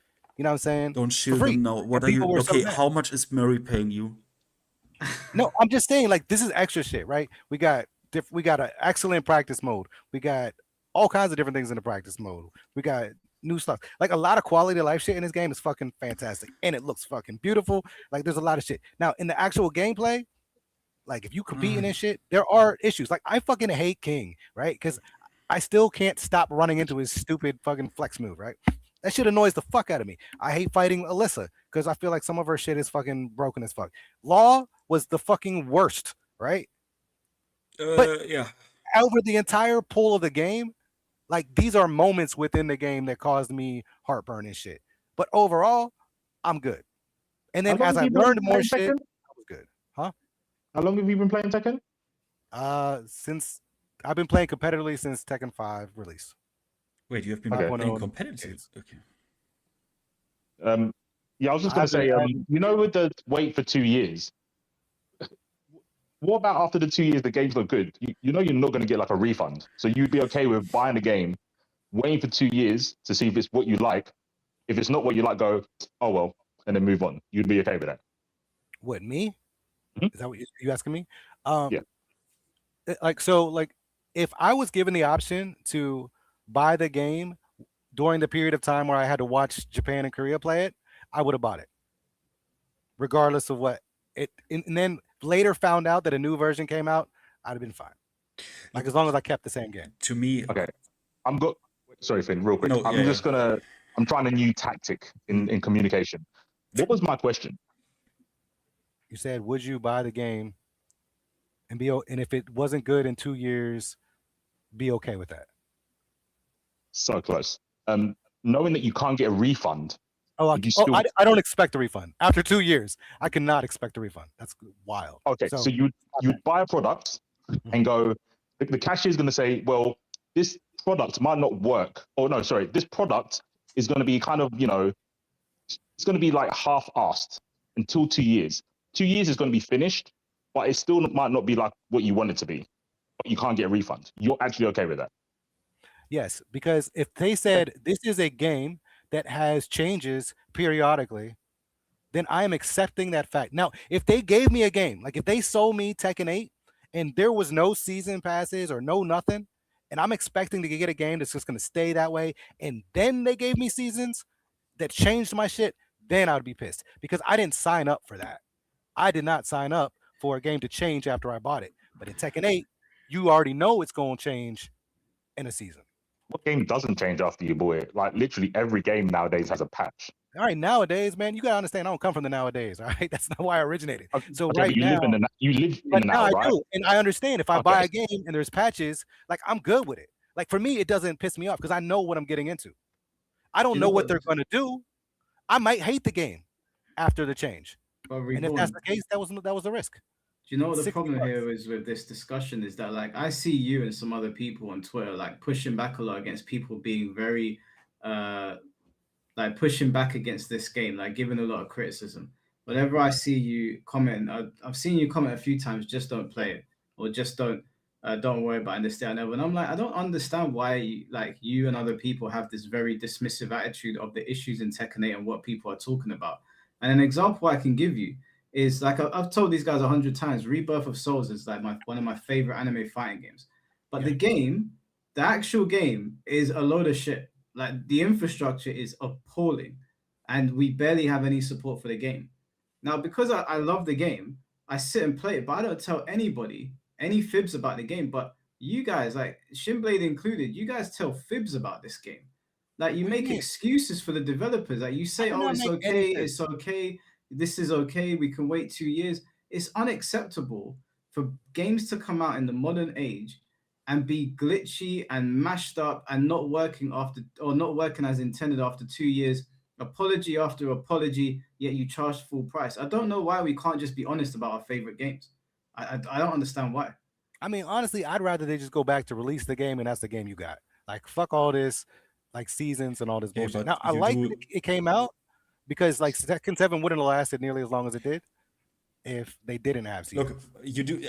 I just want to let it be known, like the developers in their patch notes, they agree with us and say they fucked up and need to change shit, and the game is too offensive. All I'm pissed about is why the fuck does it take that long, and why the fuck are you blocking people? Why is what is going on? That's all I'm I asking, think the right? blocking yes. thing, and I think that people need to separate that shit.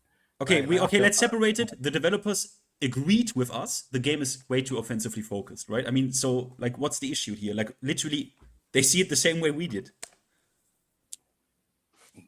Did they? They changed that. They changed it. They I think they made a business they are in the process of changing it. Okay.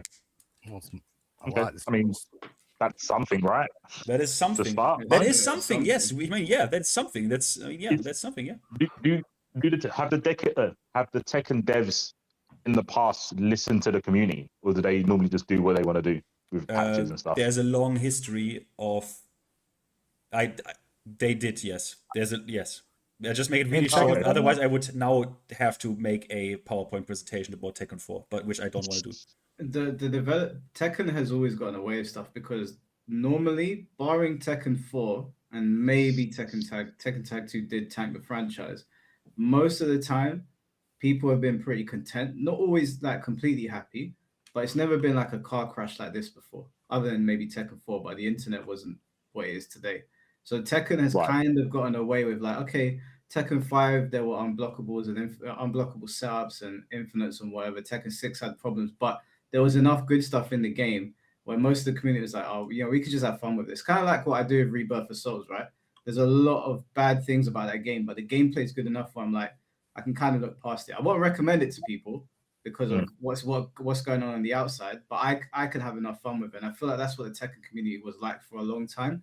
Tekken 8 came out and they changed a lot. Like a lot of things got introduced into this game, and it was like, you know, that scene in Pirates of the Caribbean where they go upside down into the water and they come out the other side. It was like that. It was like they literally tipped everything upside down and we kind of started fresh, but there was still enough Tekken there for people to be like, I'll still play it. It's still Tekken, but it's gone a bit too far.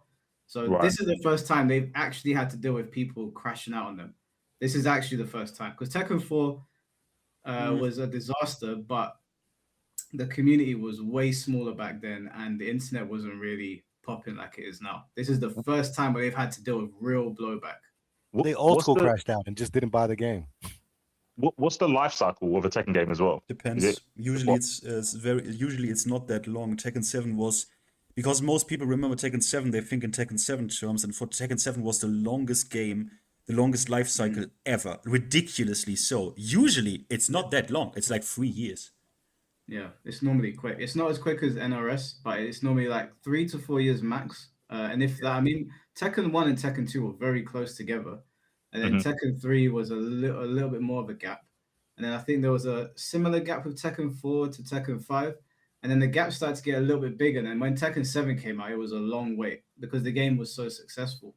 So I think the gap between Tekken 9 and Tekken 8 is going to be shorter because, again, we haven't heard anything about a sales report. This game, as far as we're aware, has not sold 4 million copies yet, which would put it behind Tekken 4, which is considered, which Harada sees as his biggest failure. Yeah, but this game has a monetized environment. It does. I did some math a while ago, and I don't think the numbers are going to be nearly as bad as some people might think they are. I'd have to find it. But that's what I agree with you on, probably, honestly. I don't know when we're going to post their stuff.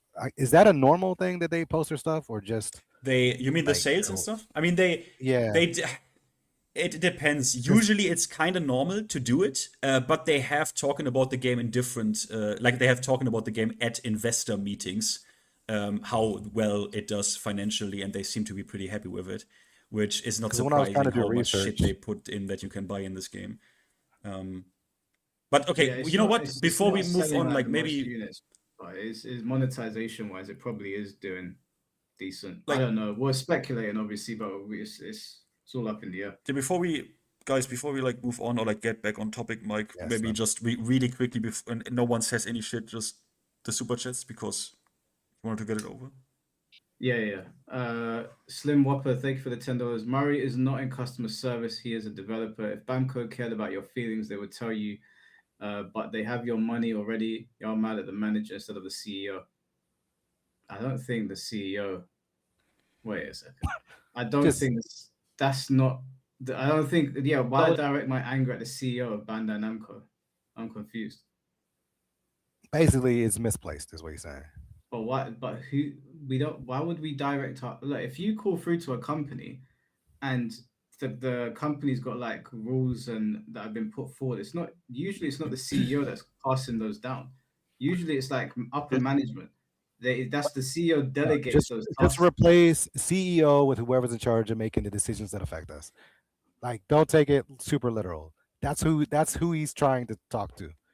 It's whoever is making decisions. Affect us are Harada, Nakatsu, Murray, and Shimbori. But surely, like, to me, this has always looked like you guys are mad at the food, like how the food tastes, and Murray's the waiter. Why are you getting mad at Murray? He's not actually only the waiter. He is also a game designer, and he's responsible for more than people think. That's actually a bit unfair to Murray, actually. It's actually a bit unfair to Murray. I will say this. This guy probably fucks more up than you actually think. That's kind of funny, actually. Yeah, there's more to Tekken than just the balance as well. But at the end of the day, Murray is listed as a producer, and he's a game developer, and he sits on Tekken Talks, and he's public facing. So, yeah, I'm sorry, I don't know who the faceless Bandai Namco CEO is. And I talked to the guy that comes out on stage and says, "Hey, here's Lucky Chloe." What am I supposed to do? I thought he was a translator. No, honestly. He started in localization, but he also translates. So he also does way bigger responsibilities in Tekken 7. I mean, I don't know. People should actually know about this. I don't know why I'm the only one who knows what he said, but it doesn't fucking matter. I'm gonna do the video on his ass anyways. Play the game. Let me see. Lemon Tea, thank you for the $2. Finman, people disagreeing isn't rage bait. Love you. I mean, yes, but it makes them rage though. No, it's not that you are disagreeing. It's that you are. I can't say that. So let's just move on. Arts, thank you for the €6. In my opinion, most toxic things about TC. What is Tekken community? Is that some people claim that in game with such move variety, there's some true Tekken way of playing, elitism as it is. No, okay, wait, hold on. People haven't. What was that? I mean, there's fundamentals, but yeah, I don't know what true Tekken is anymore, at least. Well, yeah, it's I don't know what it is anymore either. We've been having this argument about anime in Tekken I think maybe just saying anime in Tekken is not translating very well to people, because some people seem to get it and some people don't. But there's clearly this change in Tekken that we've seen recently of characters like Victor coming in, and then they having a guest character like Clive and even Noctis, where those things are alien to Tekken. So like if people are saying fuck Victor all the time, they're probably saying it because they don't feel like he truly represents what Tekken historically has been about. I don't think it's elitism. I think it's they're deviating from what we know. No. The people they talk about that is elitism. That is elitism. They talk about Xiaoyu and shit. And it's like, my guy, that's a legacy character. Doesn't play real Tekken. It's like, shut the fuck up. Yeah, people are still. I'm gonna still have people on, but please, only if. Again, I need to stress You this. ain't never find my bear, bro. Crazy. Only if you have disagreements with what me and Finn are saying, not if you just want to say something and or like agree with us. Only if you have disagreements, because the point of the podcast is change my mind. So just bear that in mind when I put the link out for people to come on. Silentium, thank you for the $10. Execs don't decide gameplay mechanics or story. They hire people who make those decisions, aka directors. If the gameplay of a game is bad, that is on developers, not executives. They just handle the dollars. Yeah, that's what I'm saying. Why are people talking about Bandai Namco executives? I don't understand. I can get it for like them trying to force them to put monetary things in the game, but like balancing and character decisions, we had this same argument of NRS. People kept on saying that it's Warner Brothers' fault for certain things. I'm like, but NRS is the one that's handling all that stuff. But let's think about this once. Let's think about this one scenario for a second. For example, that we all assume, we don't have official confirmation on it, but we all assume they merged the Tekken project team with a lot of Soul Calibur stuff, right? Now that's on the CEOs and executive personnel that they fucked up, like CEO on the other end. I don't know who, but doesn't matter. And that's an executive decision, and that can lead to direct consequences for the gameplay and balance of Tekken 8. That wouldn't be necessarily on Harada, or like obviously not on Harada, and I think shit like this is the reason he was so pissed that multiple times in multiple articles over years now, he shits on the executives pretty openly. That's not even a sneak diss.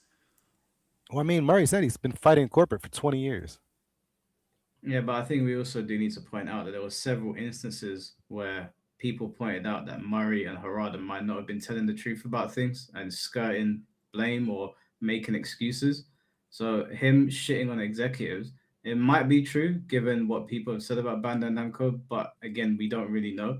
This is the same thing that they were doing with NRS. The Mortal Kombat community was making excuses for why MK1 was the way it was, but at the end of the day, I mean, we had an NRS developer on here, and he told us himself that in the studio, the people that were developing the game were making stupid decisions. It wasn't the suits. So I feel like people are trying to skirt blame off of the people that are literally making the game. That's why you should walk away. Because if they motherfuckers walk away, it's like, yo, your game, there ain't nothing. What do they got? Nothing. That's what Hey, so they are season 3 is essentially built for the most part, right? Do you think that these guys leaving is even going to have an impact on the rest of this particular season? No, I don't think so. That's why I'm also like, they still have people. Okay, look. Like, maybe I need to make this really clear, right? Like, there are certain things, Michael Murray said this in his streams. It doesn't matter, but he said, like, there are certain things he can't openly talk about, and there are also certain. Most of us here are like players that take the game seriously and have somewhat of a competitive mindset about it, right? But there are sometimes cynical decisions that are being done for profit, right? For example, take a look at Street Fighter 6. Every single competitive player will tell you the game would probably be more fun and profit in its competitiveness if you were to change throw loops, adjust them heavily, and basically remove meaty throw loops. They're not doing this for 3 years now. And they're not doing this because the game was mad financially successful and you don't change the running system, right? And I guess that Tekken, they thought the shit is gonna work out. Like the aggression, that is the way. Because guess what they did in Tekken 7? they did aggression, right?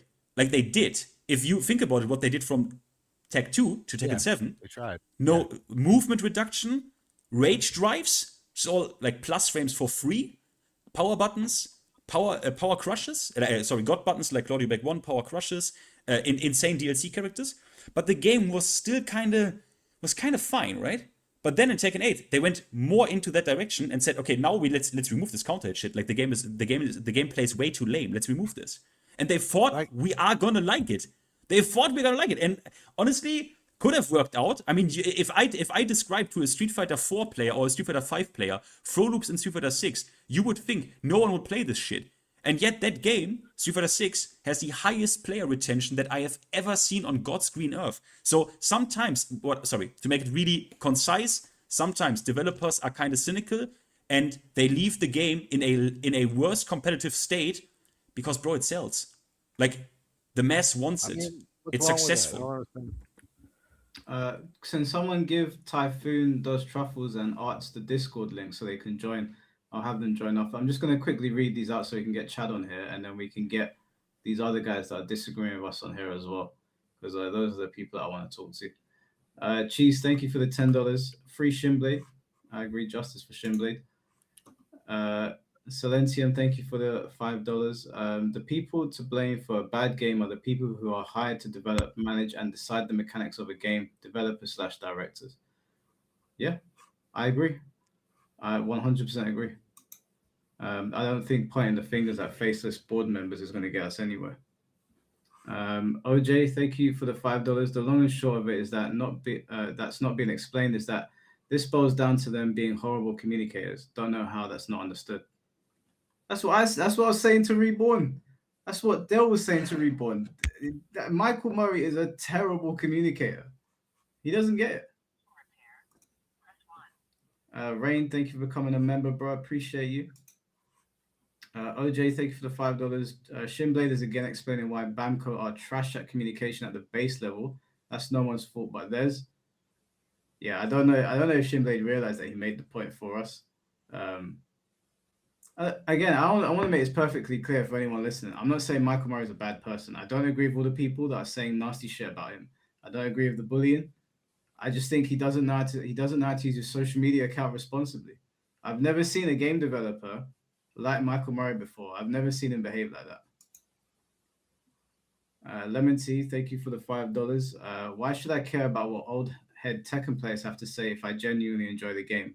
When they call half the players they meet scrubs. You don't have to care.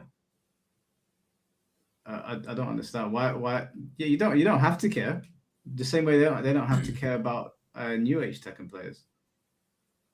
Am I missing something with this one or no? You're not missing anything. Yeah, you don't have to care. They don't care either.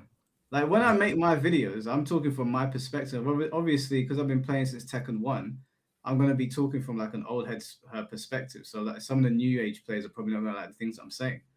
That's just tough. Like it's a tug of war right now. It's a tug of war, and one side's going to win. And the way Tekken 8 is going, I don't know if it's looking too tough for new age players, but we'll see if Yujiro saves you guys. KSRD, thank you for the £2. Let me read this. KSRD, negative side effects of lead poisoning on CDT right now. Finn, why you love saying my name? I don't know. It blows off the side. Why are you so mean today, bro? Bro, because I'm pissed because this. I nearly said such a bad word. Holy shit. Because Signor Murray doesn't matter. I have not been caught. I'm pissed because I like this community. I'm pissed because I am in this community, and the shit that he wants to now paint on this community is disgusting. It's fucking disgusting. Yeah, Mario was out of pocket, man. He should not have tweeted that. That was such a dumb thing to tweet. Reborn, you had been condescending during this entire conversation and not accepting your example of everything wrong with online debates. I don't think it's been based avatar, based Reina player, usually common Reina player W, by the way, at this point. I think your response, Finn, is extremely biased. I don't think so. No, come on. Reborn's not been condescending. He's not been He's been wrong. I will say that he's been very wrong. I've But he's been not been condescending. not in agreement. I wouldn't say I'm wrong. I think Based you're wrong. I don't think Yorokobe you've been enjoyer. condescending. You know what? It's subjective. Yeah, I don't think you've been condescending. I think you've been fine. OJ, thank you for the $2. Enjoying unfinished games is bad for gaming. Period. That's Agreed. not true. Okay. That's definitely not true. Accepting that it's okay to release unfinished games at full price and not offer pushback is bad for gaming. There you But go. you can enjoy something that's unfinished. I Yeah, like Sonic 2006, so I can't really talk.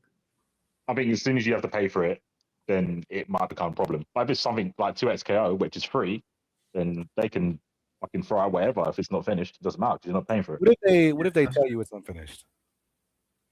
And make you pay for it. No, they're not making you do anything. You choose. They say I've got an unfinished game. If you want to play it, you can. Okay, they're selling it then. They're selling it for a price. But they're If not it's lying. Like if if they're not selling it, they're selling it and saying it's unfinished, then it's on the person buying it. If they tell you it's unfinished, sure. Yeah, no, there's a big difference. If I will never get mad at 2XKO because it's free. Like I don't like it. I've got no interest in playing it. But I did get to play it and realized I don't like it. I lost nothing, so I ain't mad at it. But also, my question is, what makes the game finished? Like, how do I know Tekken is finished? When season 4 ends, or is there some type of like stake in the ground that you guys are looking at to say, okay, the game is efficient and now it's just getting enhanced? Don't Or say now you we're guys. just I'm adding- not on this. I'm not on the finished stuff. For me, that's not. Don't say Well, you guys. So Finn, you wouldn't be able to tell if a game is or is not finished.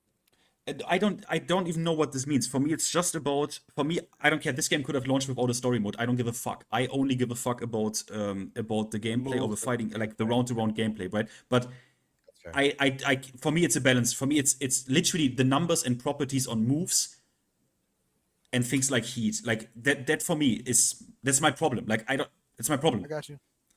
No, that makes sense. So, but for Mike, like, so what is it? What I don't know like, because I don't agree. I don't agree with the sentiment either. Like everyone keeps on saying that this game needs 2 more years to be finished, and the only reason I'm pushing back on that is because I think that's a horrendous argument. I personally think Tekken 8 came out finished, and that is why I was so pissed at it. The Tekken 8 product that we got on day 1 is not some arcade release. That is Tekken 8. It's just not what we wanted. But everybody was making the excuses saying, give it 2 years. And I was saying from day 1, we're not in the arcades anymore. What they released is the finished product, and that is why it's such a big problem. But the arcade release was a finished game. Then they re-released it for console with changes. No, it wasn't. The arcade release wasn't a finished game. The arcade release got tweaked like tons of times before like we got to the final version of it. With the different patches? Yeah, but like it wasn't like patches that we received in the console versions. I remember when the arcade release came out, the game looked almost completely different. Even the color scheme looked different. Weren't arcade releases lock tests, or location tests? Only near the end of the arcade era. Like Tekken 5 was still, arcades were still running fine, right? But yeah, but when they did that, when the game came out arcade, same with like Street Fighter 4, the first when it came into the arcade, it was a lock test. Then when they did the console version, that was the version they updated the arcade to, so everyone was playing on the same version. That's my understanding with Street Fighter. I don't know if that's the same with Tekken. I think that's similar. You'd have to ask someone who's more experienced. I thought you was the old head. I am an old head, but not every old head did everything. Man, I sound like okay. You know what I'm saying? Fair enough. I'll come back to the super chats. We got Chad the Great. Wait, there was a question for me. Yeah, we'll come back to it. I'll come back to it. I'll jump out now. Chad's here. I don't want to clog up the place, but yeah. Safe. Let me wait, jump on. Wait. C4, one question though. Okay. You had "I come in peace" in your tag. Is that because like did you do this because you said like, oh guys, I come in peace, but I'm gonna be contrarian? Was that the thing? I was gonna bring up the back to basics thing, but I can't remember anymore. Motherfucker, yeah. I can't remember. See, I have a good read. You guys are already going through it. I don't want to, stick the finger in the wound. Merciful. I'll just see. I've learned. I've grown up from our bullying discourse. See, Namaste. I'm a nice person unless your name's Christy. All right, in a bit. Peace. In a bit, bro. Yes, Chad. First off, fuck your bitch and the click you claim. What happened to this conversation, man? I thought we were talking about like whether or not the community is trash. I thought that was the topic. No, the topic that it was, me and Finn are of the opinion that Tekken 8 is in the state that it's in, or has been in for a long time, because it's gotten a bit better recently, because of the devs, and the devs have left through their own fault and their own mess ups. Because some people, well, a lot of people on Twitter were saying, no, it's the community. When I put up the community post on my page to advertise the stream, they were saying, no, it's the community's fault. They pushed the developers out. There were the Jason Montoya types commenting on Main Man's page saying, oh, yeah, it's people like Mike and Finn, blah, blah, blah. So me and Finn are of the opinion the developers made their beds, they continued to dig it, and then shit hit the fan and they left. But people disagree. So that makes sense. That to me seems like two separate questions, though, right? Like it seems like, okay, whose fault is it the game's in the state that it's in? Obviously, the developers. We don't have any access to the code. Like that's clearly it. But then the second question was, okay, why did they leave? And I imagine it's a combination of like fucking executives being pieces of shit and putting lots of undue pressure on them to push the game in a direction that they maybe don't want. And then also the people that they're serving are a bunch of assholes. Like I think Michael Murray probably paid lip service to that second half.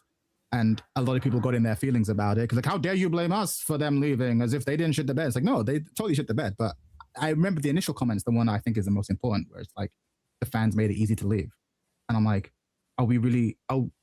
Genuine question, not a trick question, not a gotcha. Are we genuinely denying that yes. the second fan base made it easier to leave? Yes. Yeah, they are. Yeah, I'm denying it. The reason that I've been getting beat as a result. No, the reason I've already explained it. The reason we're denying it is because these developers, Harada and Murray specifically, and Nakatsu never really said anything online. I can't remember him ever interacting with the community too much. They were, whenever I would watch them or whenever their tweets were blowing up, they were responding to the most mundane, stupid tweets that I've ever seen. And then when they would really get angry, I'd look at the tweet and it'd be someone saying the dumbest shit ever. And then I'm looking through Harada's tweets and I'm like, okay, like there's people here that have genuine concerns. I'm looking through Murray's tweets, they have genuine concerns. But I'm always seeing them speaking to people that act foolish and not addressing like real problems. Because Harada did speak to people like that, asked him normal questions, but they were like nothing questions. Like, when's Waffle House getting here? Like, cool, Waffle House gets in the game, that's great, but we got much bigger problems right now. Stop talking about Waffle House. Talk about this problem that we have. Sure. And those tweets like got sensationalized because everyone liked watching Harada dunk on people. And that sort of like sentiment got sort of trickled down to content creators, where it was like these content creators are pushing these people to go and do bad things and go and say bad things. And I think that the developers have a very skewed image of the community. I'm not saying that the Tekken community is not toxic. I think all gaming communities have become very like vitriolic. But Tekken, I don't think is any different in that regard. I think the developers really focus on the negative, kind of like the same when we sometimes we speak about some content creators or players like Perfect Legend, where we're like, he's done so many great things, but maybe he focuses too much on this thing and it's drawing more attention to it. That's what I think the developers did. So you feel that, we can't know, right? Because, so you feel that the Tekken community is like an enjoyable community to like serve then? Like, oh, it's fun. Like, it's a fun community to like use. Yeah, because obviously, if you're making games as a service, you serve the community. Well, no community. I'll give you an analogy. No community is a super enjoy. Like, obviously, everyone you will always have bitches. That's not true. That's not true. It's not true. I can't speak for video games. I'm not working for video game companies, but I worked on multiple different TV shows, right? So you have different fan bases. Okay, video games. But we talk about games though, and I was in different companies. Sorry, not in companies. I was in very different communities, and they were all bitching about the game, obviously. But I mean, if Michael Murray, like, but hold on, let me learn. Yeah, there's always a toxic element in video games, but I don't think that this community, for example, I don't know. I played a lot of MMOs, right? So even if we just look at different MMOs, the feel of different MMOs have different vibes. Like, so the feel of the, let's say, World of Warcraft community is very different to the world of Final Fantasy 14, even though they're actually very exact same franchise, right? Like they have different things, and the community of Guilty Gear, for example, feels very different to the community of Tekken, right? It doesn't mean that one is healthy and one is unhealthy, but they feel very different. And so it seems a little bit disingenuous isn't the right word, but like it seems crazy to be like, no, all video games are like equally shitty to serve. I'm like, I don't think that's true. And in fact, I also think that I don't know because I've not been on their end of the stream, but I can also imagine that being a developer for Tekken 7 was probably a lot more fun than being a developer for Tekken 8, for a variety of reasons. So if I can track differences within games, track difference within genres, or even within the same game, like Tekken 7, Tekken 8, how is it unreasonable to say that actually no, being getting it on both ends, basically being treated by shit because Bandai Namco are trying to extract all the money from the developers, from the dev team. That's not your fault. That's not our fault. Nothing to do with that. But then also the community sentiment, again, not necessarily unreasonably, but like the community sentiment is really negative, and I'm constantly being bombarded with just like that's the some of the most unhinged shit. Again, it's not unreasonable. The unhinged shit, yeah, bro. Cry me a river, bro. The game, if people don't like it, what are they supposed to do? There's a path out of it. Yep, they didn't. I mean, wait, are you under the impression that Harada was like crying and that is why he left, or are you under the impression that Harada got either a knock on the door by SNK, hey bro, we'd pay you 3 times as much, make your game, or that he searched SNK? I want to like. I'm under the impression, if you want to answer the question, my impression is actually what I said long before this conversation started, where it's like, why did we think, I remember we had this conversation when Harad left, why did we think he left? And I was under the impression that like, he's been doing this for X amount of years, your contract comes to an end, and you think to yourself, do I want to keep doing that? And there's a period where you're going to go, yes, I want to keep doing this, yes, I want to keep doing this, but then something happens where a part of it is you getting older, you know. I mean, he wants to clearly keep doing it, he wants to develop fighting games, but no longer for Bandai Namco. Yeah, right. Sure. Totally, right? And so, but my point is, there's a bunch of things that go into the decision as to whether you keep pulling the trigger or not. And what Michael Murray said initially was that, yeah, the fan base made it easy to leave. And I'm like, I don't understand why that part's super controversial. I'm well, like, because, I can totally see okay. I tell you why. Did you see, okay, I guess, Mike, we have to, because that's actually the main reason why I'm like super skeptical. It's in the, I mean, I guess this is important actually because many people probably don't know this. The executive statements, because that to me is like, if you have statements like this, it's kind of fucked up to suggest, because I never have seen him speak like that about the community.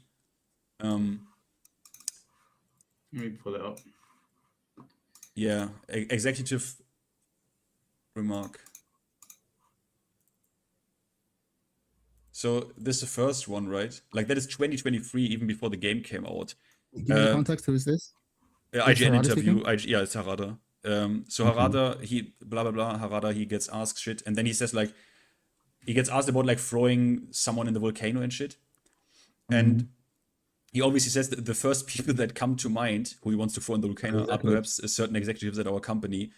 They change quite frequently, and some of them are only interested in obtaining the highest profits possible to further their careers, and they have no regard for development schedules or brand timelines. So you wouldn't, I mean, Chad, you work in like writing, you probably have to do with some people, like interviews are like heavily sanitized. Like you can tell them like what to leave in, and sometimes when you interview people, you leave things out that could even sound weird to an audience.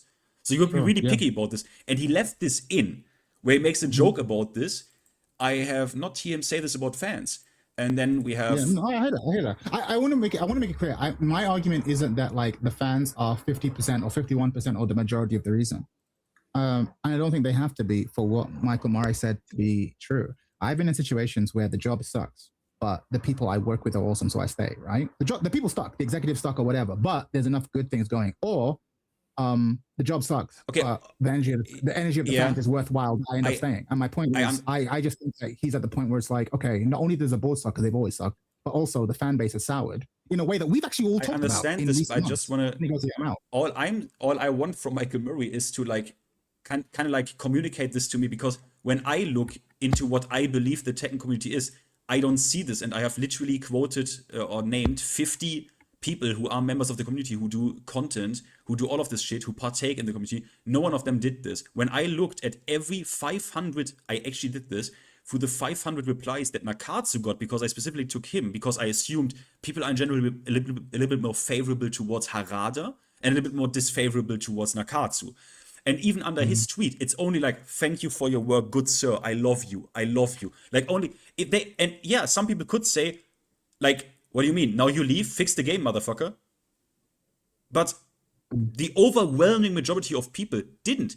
And then but then what I have is, for example, statements like this from Harada. So I'm like, where's my disconnect? Like, where, like trolls on Twitter, not even trolls, like very rude, disgusting, low IQ human beings on Twitter. They do exist, obviously, right? We all agree. Like, yes, and we are filtering negatively, right? If I see someone insulting me, that will stick, right? I will remember this. But when I look at this realistically, maybe 5% of the Tekken community is like real assholes. And I would chat, I think the Tekken community, let me know if you agree with this. I think the Tekken community is the most toxic. Sorry, I speak like a fucking retard.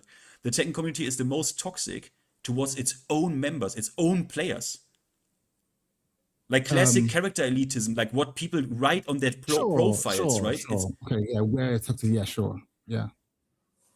Yeah, I agree. Someone told me I should hang myself. I played Noctis immediately. First comment, first day, hang yourself. Damn. No, should I now go to Twitter and say, like, no, it's like, yeah, Tekken communities are the biggest assholes to each, the Tekken players are the biggest assholes to each other. Not to... I mean, I hear it, and I totally understand where you're coming from. And I can't even really speak to this. I'll hands up to ignorance. I don't use Twitter for this reason, because it just seems like a cesspool, right? So maybe I have an overinflated sense of how much bullshit he gets, how much hate he gets. I mean, I see it everywhere. I see it on YouTube, I see it on Reddit, and see it on Twitter. And when I do look at Twitter, so there's a lot of it. But maybe it's, as you said, it's only 5%, and 95% of the comments he's get are perfectly lovely and supportive. Maybe, right? But like, as someone who is, you and I are both part of the community, we've talked about this before. I have seen what I consider to be the degradation of this community in the 10 years I've been here. Like, I've seen it. And I'm not in the office. So I can imagine if I've seen it from my tiny island as a small content creator, I imagine they've probably seen it happen too on their end. So it doesn't say, my point is, like, we can't know, right? We're all speculating. I don't know what's in the heart. But I have some, at least I have some circumstantial evidence. Murray is just fucking yapping out of his asshole. Yeah, but the thing is like, you're asking me, how do I put this? Why should I believe your interpretation of what happened? Because I show you shit. No, you show me evidence which is circumstantial, and you've not met these men. This person has worked with them for 10 years. And that doesn't mean but we are talking about... It doesn't mean that we should believe him just because he knows them. But it's like, okay, you're painting a theory of the case, and he's painting a different theory of the case. But you know that Murray really fucking... Like, Murray, I think he really despises the Tekken community. And he enjoys, like, telling them what's up. He enjoys, like, telling them you are actually the problem. Because, I can't spoil this, but a certain someone... actually 10 years ago even tried to get this through to Murray. It's not gonna spoil, it's a spoiler for the video, it doesn't matter, but like he is like this for so long, and he takes negative comments so personal, like so personal. It's crazy. And then obviously he kind of in his mind, because we are all selectively we are selecting negatively in our memory. His perspective, like the negativity he gets, he kind of projects this then on the entire Tekken community, and I think that's like what's going on there. I don't know. But this is the thing is, we're not disagreeing. I understand what you mean. The reason I only want to get on, and I'm not going to be on for that long, I intend to step up, but it just seems crazy to me, because it seems, and if I'm wrong, correct me now, but it seems that you're being like, the community's fine.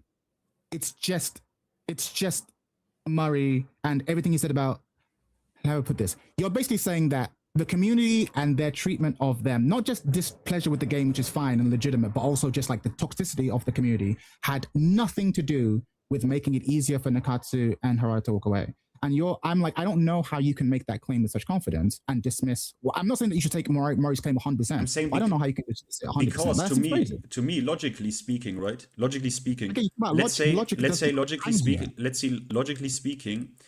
say you really believe this, or like, you know, the community is just responsible for this because you are like mean bullies, right? Not 100%. Now, if that is the case, what you still shouldn't do in his position is let the community know this with like a lol at the end of the sentence, some smileys at the end of the sentence, because again, I say this again, as a business, it is always detrimental to like disrespect or insult your customers.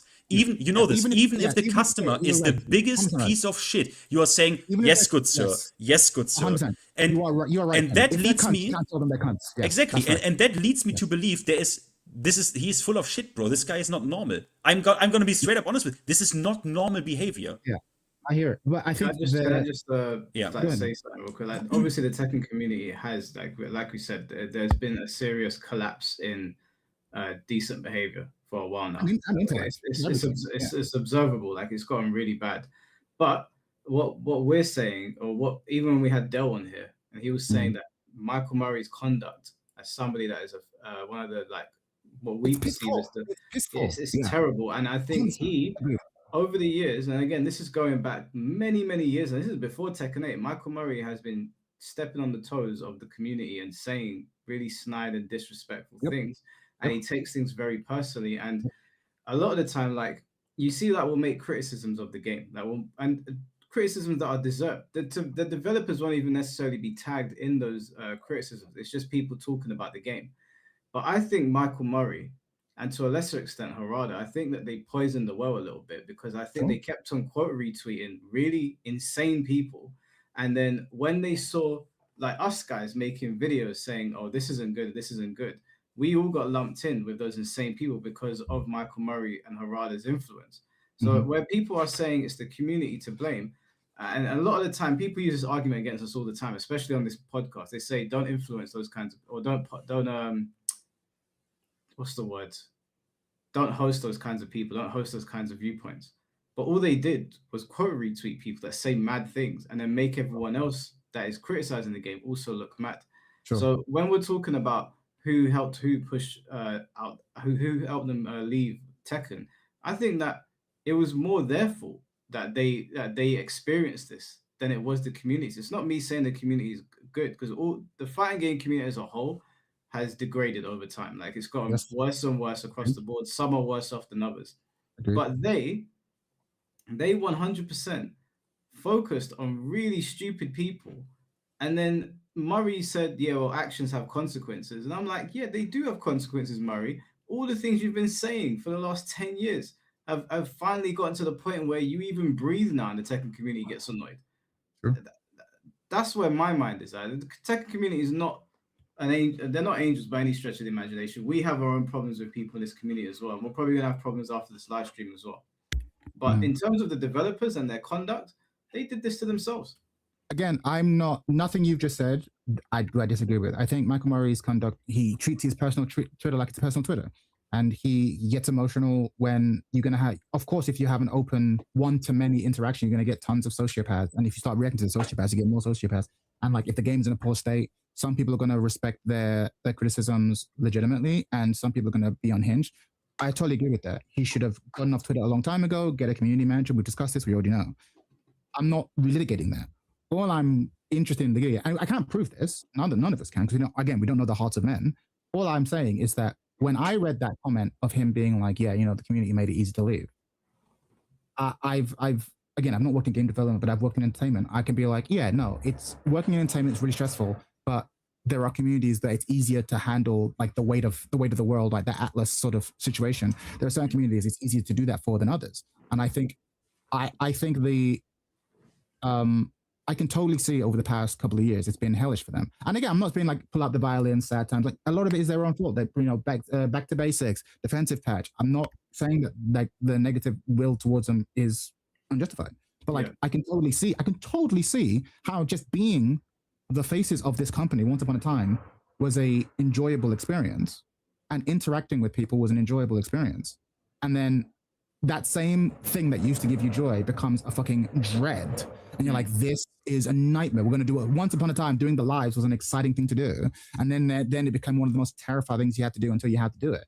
One time's like, okay, you got some negative unhinged people, but they were met by the enthusiasm of people, and now it's most negative. I can totally see how you being like, oh, and now it's fucking, my alarm goes off at 8 o'clock in the morning and I have to get up and do it again to see my executive giving me all kinds of horseshit, even though the game has sold 3 million, it's not enough, so I got to do all this kind of horseshit.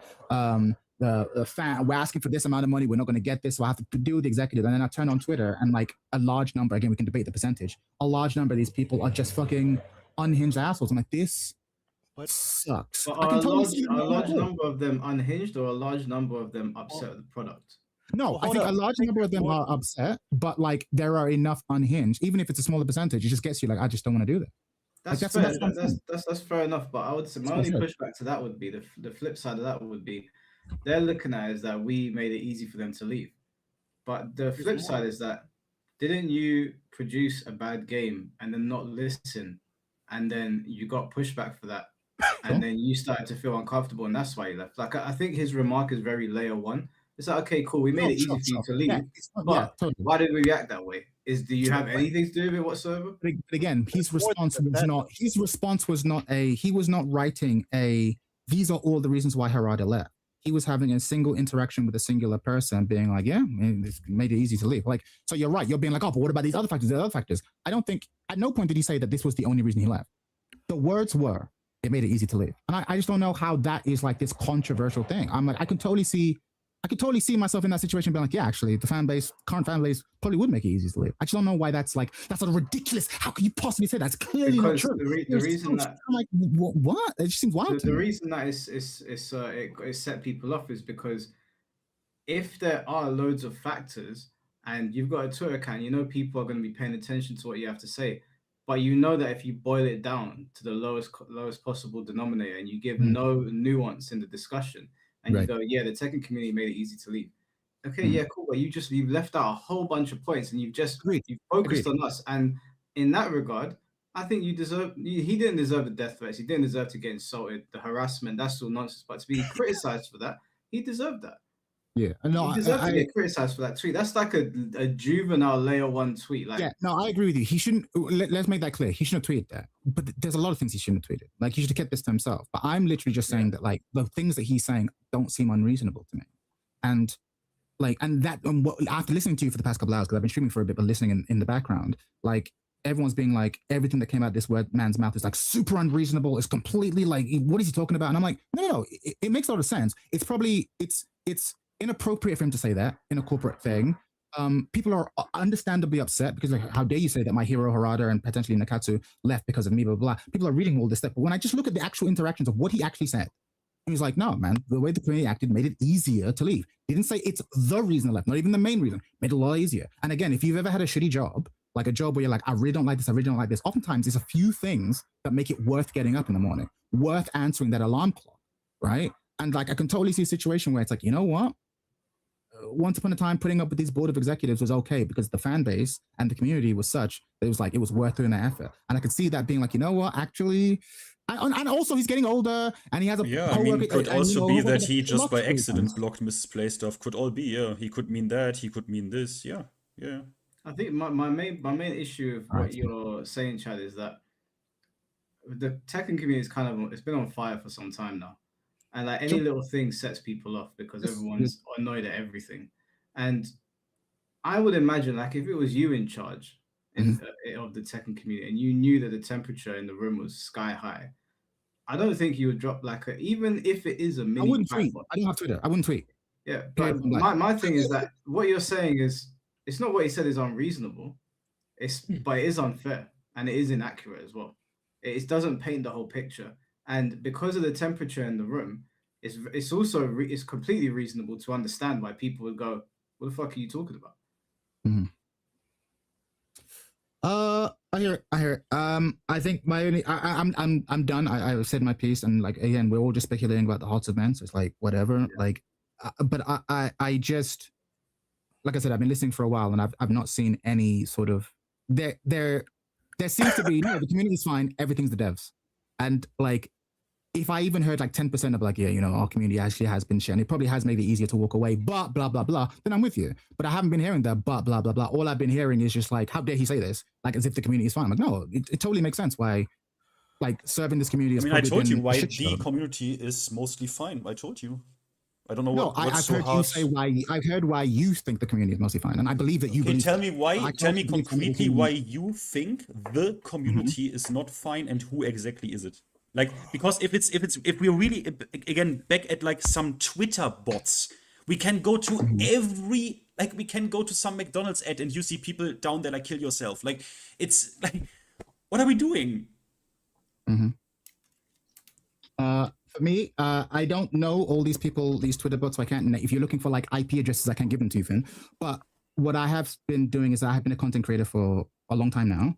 I've seen sort of the nature of the comments, and I've seen the nature of the content that kind of gets floated up to the top of my algorithm, the things that make news, the way. Okay, people where in is the okay? community talk to each other. Okay, concretely, what type of content? Because I listed 50 content creators that have basically content creators that have only produced just actually very No, but reasonable feedback. I want to see can't. it. But I get it, but I can't. If you give me like a week to try and come up with this, and sure. But the thing is, I'm just talking about sentiment. When you talk about sentiment, Yeah, it is vague.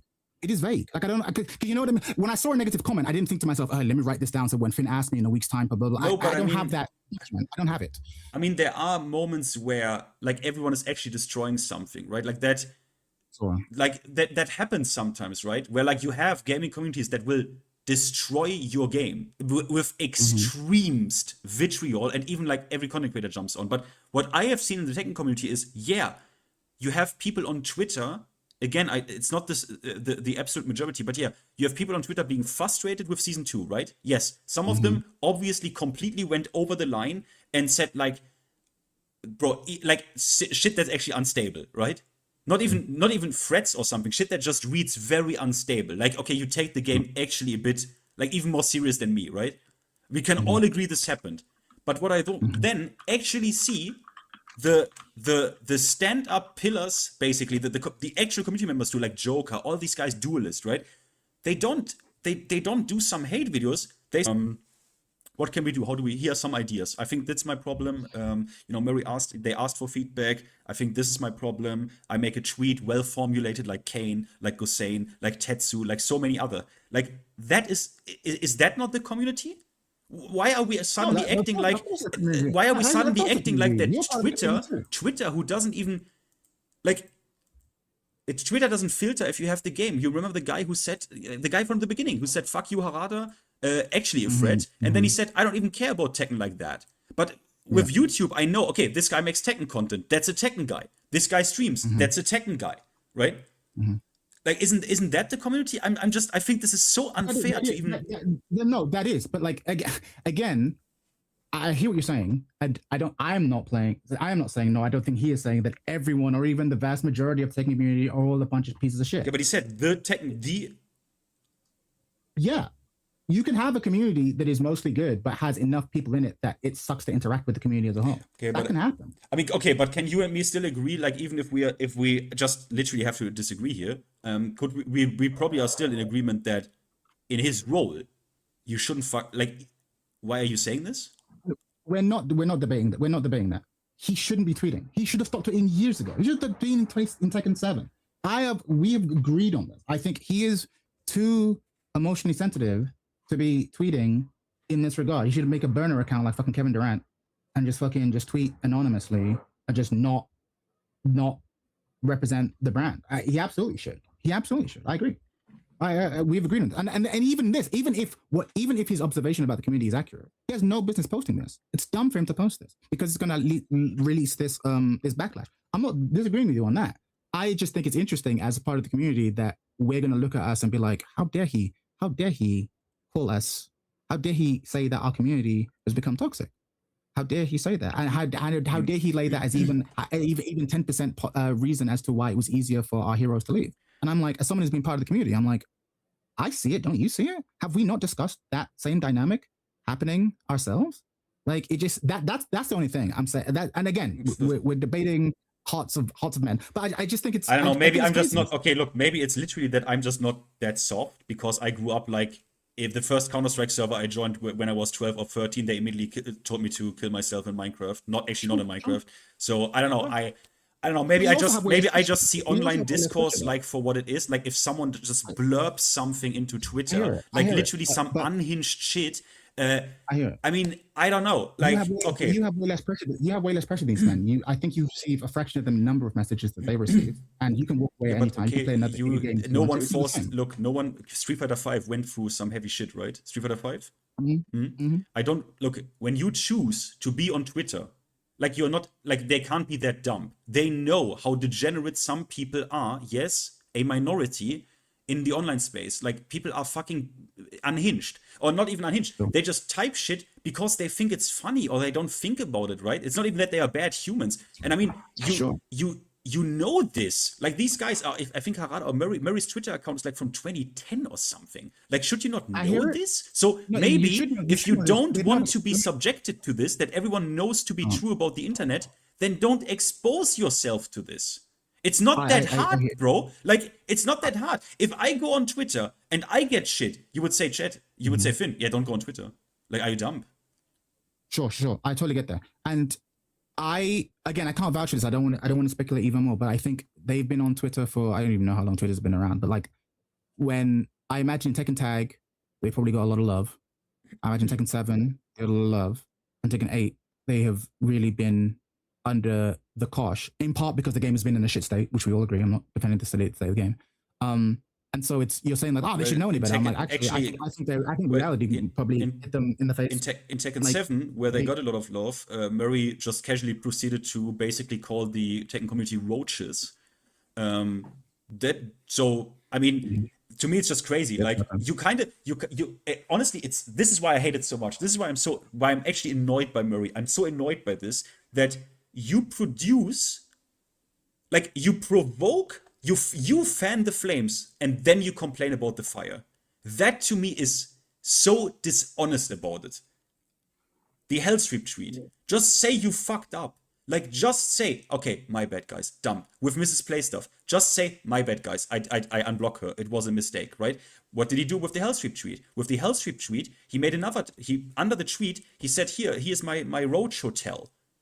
Where now you guys, the Tekken players, go. That's number one. Number two, what he did with after MrsPlayStuff is when people called him out on it and said, "Yo, a couple of months ago, you blocked these content creators like MrsPlayStuff, for example, who didn't do anything. She even left a disclaimer in there that you shouldn't harass devs." You know what he said? He said, "No, you are lying. You should go to college. I only block people who are liars." Casually insults like okay, fine. And then now he says like, oh, yeah, the community, I mean, guys, the community is so toxic to me, like so toxic in general. Like, what can you expect if I behave like this? Isn't that so unfair to almost produce this actually for real and then complain about it? That is insane to me. Tell me where I'm crazy. Chat, tell me where I'm crazy. Oh, you're asking. Sorry, I wasn't sure if you were asking. So you're saying that like I want you to check my sanity on this. Am I completely out of pocket here? You are not about to hear me defend Michael Murray and his conduct online. But tell me if I am actually not. Like you're not about to hear me say that. Like his conduct online is trash, and he's going to get a lot of feedback. Yeah, but I want if my does my timeline make sense? Totally makes sense. But like, right. I'm not challenging you. I'm not challenging you there at all. What I'm challenging you on is that he turned around, having a one-on-one conversation, being like, you know what? Yeah, it sucks that that Harada and Nakatu left, but let me tell you, the fan base low-key made it easier for him to leave. It was an observation about the nature of, well, I mean, was it no one-on-one? Did someone respond to him? I mean, no, sorry, I know what you mean, because it's on public Discord. Yeah, sorry, he's interacting with one person, but you're right. Let me not act like it's private DMs. But he says this thing of being like, yeah, no, the community, the community probably made it easier for them to leave than it otherwise might have. And I heard that. I'm like, yeah, that totally tracks to me. And what's really funny to me is just everyone else being like, how could he say that? I'm like, actually, two different things. One, he shouldn't say that, and I agree with you, he shouldn't say that. But then the idea of like that this concept that he has just put out into the air is like ridiculous. I'm like, it just doesn't. No. The concept in itself that is possible in some like scenario, whatever, that is theoretically possible. Yes, it is theoretically possible. But I mean, it's like so rich that, I mean, for me, it's obvious. Like the toxicity he gets, he takes extremely personal. And he's like, and it encourages the most toxic aspects of it too. Because obviously, if you took it in your stride, the people wouldn't do it. But because they know it gets to him, because they know it gets under his skin, then they do more and more. And It's like we were talking about it with the bullying thing we're talking about. Like, of course, I'm with you. And He is terrible online. I think, I agree. honestly, I think I'm so honest with you. If he had a moment where he's like, okay, you know what? I want to be the guy on Twitter. I want to be the guy, like, I kind of talk to the community. I kind of do this. I kind of gauge the community also a little bit, because that were some of his responsibilities as a producer actually involved this, as he said. And I'm like, how based would it be if you just come out and say, guys, Have you had a comment to Jesus moment? yeah, if you literally, like, think about this. You literally come out, like, if you want to be that transparent, right? How about, like, no one stops you from, okay, I do a YouTube video, why not? And I'm like, I'm talking to you guys, and, or like, I posted on Twitter, like a video, right? And I'm like, okay, guys, you know, let's talk about this. We had a hard, like, you know, we had some moments together, yada, yada, yada. But yeah, I fucked up at some points, like, sorry, the Hellstrip tweet, oh, God, yeah, I mean, yeah, that was dumb. Sorry, MrsPlayStuff, I take it, like, sorry, I blocked her, I unblocked her, yeah. Guys, what can I say? Sometimes I take it, like, think about how, do you think anyone here would say, Michael Murray, you piece of shit? No! Like, no, we would all say, hey, you know what? Like, kind of seems like a cool, like, seems like a likable guy. First of all, I don't know about all. I know you would be like, sure, you want to strike a line on this? We will. I know I will, I know Mike will. A lot of people probably wouldn't. But I see your point. It would be great for him to just draw a line and be like, look, you know what? I've looked at the way I've conducted myself online. It's been pretty shitty. I've got to step up. I've got a bunch of, and he just goes on that tweet longer of apologies. Everything you did wrong. This was a shit tweet. This unblocking was bad. I'm blocking everyone. No, but let's say he did. Let's say he really did it. Let's show it in. And he goes all the way deep. I'm unblocking everyone. Of course, I reserve the right to block you again if you're abusive, but yeah, of course, I handle it poorly. If he did this, right, you're right. A lot of people would just be like, you know what? If you're starting again, I'm starting again. We've lost Harada, we've lost Takatsu. Let's make it work. A lot of people will still give him shit. That would be great. I just don't think he has it in him to do that. I don't think he has the emotional intelligence to do this. Again, I think he doesn't have the character for Twitter. I think he has that in him. I mean, you can't look. There are two options. Like, either you could have had a moment like this, like a come together with the community, and we're like, okay, guys, you know how I am. Like, blah, blah. We could even play with the stereotype a bit. Like, there are charismatic outs to this, but he seems not aware of that. Or he's devoid of it. Yeah, he doesn't have it. Yeah. Or if you want to be the guy, who's like, no, I'm blocking you, motherfucker, yada yada. I'm telling you to go to college and all that shit. Okay, if you want to be the guy, fine. That's okay. Respect it. But then don't be the pussy who then complains about it, like who complains about the fires that he has, how do you say this? He fanned. But this wasn't a complaint. This was a response of like, no, but someone was asked whining. him why they left. But yeah, bro, wait, go, but the chat, don't. People asked him many things on Twitter, and he chooses to respond. Someone asked him, and he was just, like, bro, I asked him probably. To be fair, that tweet, she never asked. She just made it, or he made a tweet. True. And Murray decided to leave that comment. He wasn't prompted to. He wasn't tagged. He wasn't even. It wasn't. They were talking about Tekken, obviously, so he couldn't say in essence it's about him. But he wasn't prompted. That he didn't know that. I don't think he follows this person. Right. So it was completely all the messages of all the things he could have responded to. He saw one person saying this thing, and he just got this snide, smug. Like he just had to get out. Totally, exactly. I see what you mean. Yeah, and it's super inappropriate of him to have done that. I just don't think what he said was wrong. That's the thing. Like, it was unprofessional. I don't think what he said was wrong, and that's the only thing I'm here to debate. I'm like, I think the community has been kind of shitty, and I could see it making it easier for devs to walk away. That's all I want to discuss. Just one question, because someone mentioned it in chat, and it's very true. It's so true. Why the fuck did we even have community managers? We had Markman actually as that was his role. He held that position once, community manager, and then no one of you remembers this, right? 4 years ago or 5 years ago, Romanova was hired to be a new community manager. Does anyone remember that? Romanova. I do. Anyone? Do you remember this? Yeah, I do. Yeah. What is, like, why do we even have fucking community managers, bro? It's so fucking mentally ill. It seems to me, again, I don't want to project and cover people. It seems to me like the board is weird. I know it's easy to be like, oh, we'll just blame the people we can't see, but you're right. Because think of it this way: we're having these discussions. Fuck us. The board should be telling Michael Murray, get off Twitter. And right? and honestly, yeah. They're not, right? So it's clear that even the board are incompetent because the board should have been saying that, hey, I don't want to make an alt account. Do not tweet with this name. Like either you have this job or you tweet. But the fact that they're not leads me to go that probably has something to do with why the other community managers they hired and they got rid of them or whatever. I don't know why. The board are clearly incompetent in that sense. Again, this doesn't get Mari off the hook, but it's like, okay, but clearly, fuck us saying this. The board should be saying, I don't want to see. You have not tweeted nothing you have tweeted has helped improve sales or sentiment in the community about this brand at all. You're doing damage to the brand. Shut the fuck up. Like other game companies smaller than Brand and Ankha would have done this. The fact that they haven't done this yet is, I don't know why. I don't know why they haven't, right? So yeah, but it makes me, to answer your question about what about this community, man, is my money says the board is there's something incompetent about them because they should be forcing this. And should be like, okay, you are the one tweeting, Makamari, I don't ever want to see you tweet about this thing. I will fire you. You would fire him, I would fire him, but the only explanation for this that I have is either, which I mean, bro, okay, let's entertain the possibility, maybe he's just that good at his job, but I think there's also the possibility that it's a Japanese company. Like, are they so fully aware of because let's be real, the people who have that sentiment towards Murray the most is the English-speaking realm. Now, it's a hard Japanese company. I don't know if the board, if they are so aware of what's going on. Know what I mean? I can't imagine that they're not aware of what's going on. I can't imagine that as well. I don't know. I've never. Yeah, I'm surprised.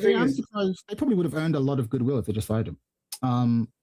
So I'm curious to know why they haven't fired him too. Because I actually think it's again, it might sound like I'm flip-flopping now. I think his conduct online has been a fireable offense, or at the very least, a warning offense. Like, hey, stop posting. Like, so the fact that it hasn't happened, you're right, Finn. I think there's something up, and I don't know what's up. To me, I don't know what the story is though. He can post. Like, I think it's cool, but be fair about it. If you want the fire and you go on Twitter, you know what you're in for. Everyone would look at me dumb if I go on Twitter and I post my videos and then I cry to Mike, like in a serious way. Mike, they are mean to me. Like, Mike, Mike. Just leave. If you want to play the game, play the game. I respect it. I hear it. I think I'm actually planning to have a podcast tomorrow talking about this because, like, I'm fascinated about this for Virtua Fighter's future, right? So Virtua Fighter community. They might show Virtua Fighter tomorrow. I'm assuming they will. I'll be disappointed if they don't. But the reason why I'm thinking about this is that Virtua Fighter is a really small community, and there are some chuds on the Reddit. But for the most part, the Virtua Fighter community is really cool, especially in the content creator space. But like, let's say Virtua Fighter comes out and it's as cool as it looks. Okay, there's going to be a lot of noobs coming in, right? And yeah, me for example. Sure, and I'm worried that you're going to bring your Tekken toxic stink to the community that I love. So my question is, okay, what can the existing Virtua Fighter community do to basically gatekeep, not based on skill, but just on conduct? Because I don't want to see the VF community become like the Tekken community. But like, what can you do? And the thing is, the time to have the conversation is now, before it happens. But I mean, you can't. Counter-Strike. It's a very simple thing. I don't think the VF community is going to have to deal with this because I've never seen leaders in the community do what the Tekken team has done. We don't see this across the board in fighting games at all. In gaming in general, this is a unique situation to Tekken. So I think, because I play loads of different fighting games, so I'm part of different fighting game communities. This has never happened in Soul Calibur. Even in Bleach, where we were pretty annoyed of how the developers treated us, we just got on with things. But the Tekken team, they did something that was really noble and admirable, and that was talk to the base. I thought that was really cool that they're communicating with us. I thought that was super cool. But then it's how they started communicating that kind of made it go off the rails. But I don't think VF will have to deal with that because I don't think Sega and those guys are going to do the same thing. I don't know that that's true. I think you might be right. I'm not saying that you're wrong. I just think that because fighting games typically demand a lot of discipline, they also bring a lot of ego. And competitive games that demand a lot of skill bring a lot of ego. And if they blow up and a lot of noobs come in and they all think they're godlike, even though they're not. And I can easily see, because the Tekken community hasn't always been like this. This is the thing. Like, when Tekken community was niche, there was definitely toxic elements. Make no mistake, I'm not talking about like, there was this land of like milk and honey, right? It was always toxic. But the thing is, just like, I feel that the ratio shifted in a way that caught me off guard and a lot of people off guard. And my point is, I could see that happening to VF because VF doesn't gatekeep because there's only Wait, 6 how, people playing the fucking how game. does how So, did that? I don't know how you do. I don't know that you can. I'm not saying that I have an answer. I'm saying no, it's I a mean- discussion worth having. But how? Where did anything sorry, what was it? Get you off guard? Because as long as I play this game, if you play, because I played almost every character in Tekken 7, right? If you play certain characters, my guy, you will get comments on your profile page. Sure. But you still do. I'm not talking about. I'm not even commenting the unhinged people who gave me comments when I was playing Leo. Like, But I mean, that's you the, always- that's you the always have toxic that. stuff that I Yeah, experience in the. no, but again, but I'm not asking for zero toxicity. I'm saying there's levels, right? I'm talking about this is the thing. Like there's always been a certain amount of it, but it could be a lot worse. This is what I'm trying to say. And the VF community is really small right now and really cool and really tight knit. And They will get overrun. Every content creator who plays VF knows everyone, literally everyone. So it's like it's really small, really tight knit, and like there's like, and that forces a certain amount of honesty. You can't really afford to be an asshole in my chat because you'll be surprised. You'll be kicked out of every VF player's chat, all 6 of us, right? So it's like and this has a really cool effect. But if the game blows up mainstream and gets really big, we can end up importing a lot of assholes. And No, I'm like, you okay, will. so how do we?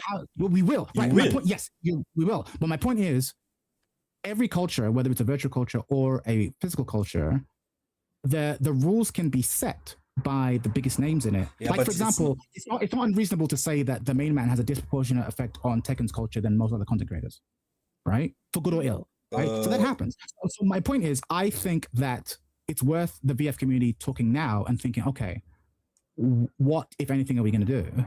Or maybe we just going to fuck it. It is what it is. I think it's that not a you. competition. I think that you like. Let's say Virtua Fighter actually.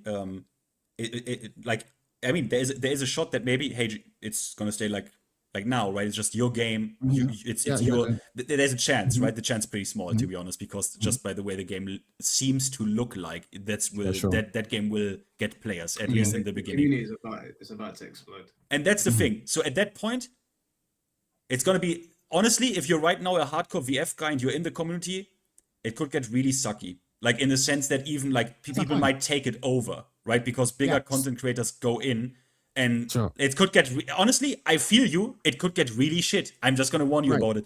No, 100%. But this is why I'm saying that. Okay, so the VF community needs to having the conversation now. That's what I'm saying. So like, okay, what are we? Maybe the answer is there's nothing you can do. Yeah, but I it's don't worth think... having a conversation. I'm not willing to say that there's nothing we can do. I don't know what the answer is, but it's worth thinking about it. There is something you can do, definitely, Chad. Yes, But sir. like you've been playing VF, like you would be considered like one of the leaders in the scene now. No. You go too far. No, you would, because even you have to remember VF is a small scene. So even if you got the tricky Eileens and is it Shishiden or something like that, like one of the top players. Like you're still one of the guys. So I think you've got to steer the ship. Like, I think you doing the podcast and having that discussion is the I hear you, and that's my point. That's why I want to do. I want to get filthy on filthy. I want to get tricky, and I want to get Shadosha, and I want to get I want to get all the content creators together and be like, okay, literally a VF town hall and be like okay, tomorrow. So maybe tomorrow I need to try and get people on and be like, okay, because I want to know what Eileen thinks about the tech community. She knows the community trash. But then she's not a fan of the she's not a fan of the real VF community. I saw the crazy part is I saw a person on Twitter today say in her experience the Tekken community is the best community she has ever been part of. Like it doesn't matter. I mean, it is what it is. The Tekken community has great pockets. Like the Twitter Tekken community is a bit of an inferno. But if you come onto YouTube or you go onto Twitch, you got some really cool streamers and very chilled streamers. So I think there's a bit of a distorted view of Tekken because the game's not in a great state right now, and Twitter is such a big place that when someone says something mad and it gets a lot of views, it makes everyone look crazy. But when I come onto YouTube or when I go onto Twitch and I'm scrolling through people playing Tekken, most of them are cool. Like you do scroll past some psychos every now and then that are saying mad shit, but for the most part, the streaming side of it and their chats are okay. I think people again like focus too much on psychos on Twitter because there are a lot of decent people. Like when Yujiro dropped, for example, when the trailer dropped, most of the discourse was really positive. There were some people obviously that were bringing up, oh, he's a rapist, this, that, and the other, and the discourse got dragged into the mud again. But for the most part, it was fun. Like when Yujiro got announced, I know you weren't too favorable with it, but the spirits were quite high. Yeah, I wasn't But against then- it.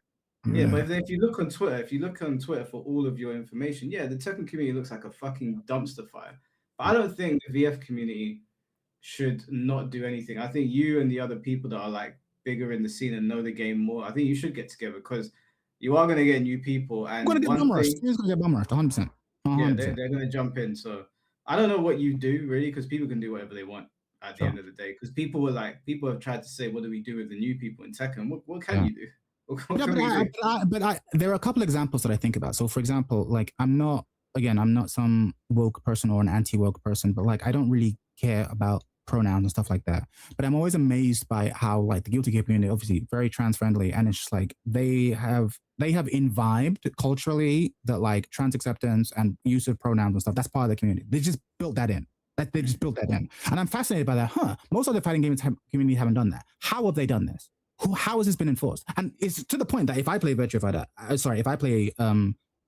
I play Guilty Gear, I know that I should probably have my pronouns in the bio, right? Like it just seems that like different gaming cultures can set the terms for themselves, and I'm just curious to know how that happens. And then it's worth having a conversation about, okay, so VF, what do we want it to be? That's the thing. It's almost like a science thing. I'm fascinated by it, like almost on a humanities level. How do gaming communities police themselves and sort themselves? And I think I don't want VF to just let it happen naturally. So I think when communities form, quote unquote, naturally, very quickly devolve into a cesspool. Whereas if the initial heads are like, no, this is the code of conduct, and like the 6 or largest content creators all enforce it, very quickly you'll find that becomes kind of the code of conduct for like everyone. And so it's like it's worth. I'm not worthy to have that conversation or define it, but I'm curious to know. Yeah, what the community want to be, because we're gonna get bum rushed. A lot of people what you gotta do is say to them, do you know 10 Shaw Brothers films? If they can't answer the question, get the fuck out. If they can't answer the question, you ain't coaching. Get out. Go back to Tekken, where you can name 10 animes. Over here, you need to 10 Shaw Brothers films. You can't name 10, you can't play. Get the fuck out. No, it'll be interesting. And I don't know.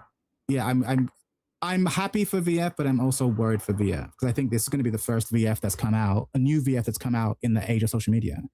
Hasn't been one. There hasn't been one. Like VF is a remake, and it's going to do things, and it's going to open a lot of people's eyes. What happened to me with VF is going to happen to a lot of people, where they're going to be like, "Oh, I fucking love VF," and it turns out that if someone had just explained it to me, or if I'd given it a chance, I would have fallen in love with it. It's going to happen to a lot of people, and I'm happy for that. But then, the community is going to go crazy, and I just don't want us to become a fucking toxic. What you're gonna get is, because VF is another 3D fighting game, you're gonna get some people that are gonna migrate from Tekken, and it's gonna everyone's gonna try it. Yeah, they're gonna try it. But it's gonna be like, why does this do this? And you're gonna be like, it's not Tekken, dummy. But they're not gonna accept that. And I think that's gonna be the first fight that some of the veteran VF players, because when I go in there, like I told you, I played VF4 to death, but VF5 I stopped at Final Showdown. So I'm going in there in the mindset of, I'm not going to say I'm a tourist, because like I've played Virtua Fighter all my life, but I've never been. You know you're doing something different though. Yeah. I'm coming in and I'm going to listen. I'm going to listen and just see what people are saying. Do streams playing the game, but I know that I don't have the credentials or the knowledge to be making content, being like, this is wrong and this is wrong. So for the first year or 2 years, I'm just going to sit there, play the game, do some cover some stuff that are like relevant to the game. But like Bleach or like Tekken or like Ninja Storm, when I was playing it, I know I can talk about those games. This one, I think people that are coming in new, they should speak to people like you and learn, because I know playing VF, sometimes you might look about it's a 3D fighter, but it's not Tekken. And you're gonna get fucked up in VF really quickly. Yeah, which is great. 45-second rounds, and then everybody get a timeout. I love it. Yeah, we'll see. We'll see. We will see. But it's something I'm nervous about, and I've not seen any of the other content creators talk about it. So I want to hear the big names, because there is just content creators that you guys will never have heard of, but they're super cool people and they're super chill. And I'm like, wow, I don't think you can survive Tekken. And there's this one guy called Chanchai. He's just like 40 something, I think approaching 50. This Asian dude, super soft-spoken. He has the most patience in the world. He's legit just like a fucking Buddhist monk master, right? Super cool dude. And I'm like, man, when these fucking Gen Z Tekken players bum rush your stream, it's gonna be a mad. Because his energy is so chill. If you've ever watched his streams, you know his energy is so chill. I'm like, oh, they're gonna fuck this shit up. We have to defend our boy. And I think it's gonna be a mess. Do you know what I'd say? I know you're gonna do the stream tomorrow. I'm gonna be doing the Summer Games Fest. But if you do ever get these guys, I won't do it tomorrow. No, I'll probably do Games Fest too. I'll do it at some point. I want to bring you on. Because it doesn't just have to be VF people. It has to be people who know communities too. So 100%. I'll try and host a roundtable. I think that would be a lot of fun. I'd love to be a part of it. And Finn. Like, I disagree with Finn a lot, but like, you know, every community needs a Punisher. Like, I wanna hear his side of it. I'll disagree with him on a lot of things, but what he wants is noble. So it's like I want to hear that side too. I'll see what I can do. Does VF need a Punisher though? Now, no, because there's 6 of us. But this is my point though. You're gonna be like, it doesn't need a Punisher. There's 8 of you. We police ourselves, right? It's so much easier to police a small community. So much easier. But when it gets larger, it's like, well, what are you gonna do, right? So yeah, we'll see. Yeah, it won't be tomorrow. Because, like you said, Summer Games Fest, and I'll be watching because I'm looking for VF stuff. But at some point, I need to coordinate with the Warriors, and I promise you, I'll get you in on that because it's important. But yes, what's happening? But I need to go now because I only want to be in for a bit. It's been a pleasure. Yeah, take it easy, guys. Take it easy, Finn, if you're still there, and take it easy, chat. Peace. Take it easy, bro, man. See you in a bit. All right, I'm gonna start bringing people on now. 5 hours in. Jesus, didn't even know we're here that long. I'll start bringing people in. Yeah, well, I mean, look, VF is going to be a ton of fun. Like I was telling Chad that I've played VF all my life, but I stopped playing after Final Showdown. And, well, not all my life, sorry. I played VF after I had gotten into Alpha 3. So it must have been, I think I started playing VF in like maybe year 2000, maybe just before. But I'm going to go in like a novice, like I'm a white belt. I don't know what I'm doing. I'm just gonna watch what the pros are doing and learn from them. Do some fun streams, maybe cover shit going on in the community, and then over time, obviously, we'll learn and give our takes and stuff. You know, to me, it's like I wouldn't even that much worry about it because Tekken players, they don't vibe with certain shit. So many Tekken players are just Tekken players. They just want to play Tekken. They as soon as they see unbreakable throws, they will already say, "Not my game. It's fine." Like I know so many Tekken players that if I ask them like, "Why do you not play 2D games?" They tell me like, just not being able to break throws feels bad for me in a way that I don't like, and I prefer to get sweeped. You know what I mean? It's about the bullshit you like, and Tekken players just don't like certain things. Because of you know what is like the feel of Tekken, yada yada. I play like, you know what the most wholesome community is I ever peeked into? Since recently I play Grand Blue.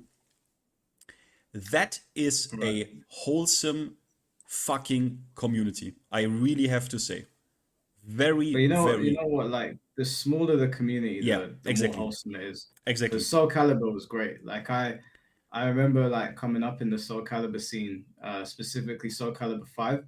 And that was, to this day, probably the best online and offline scene, like in its entirety.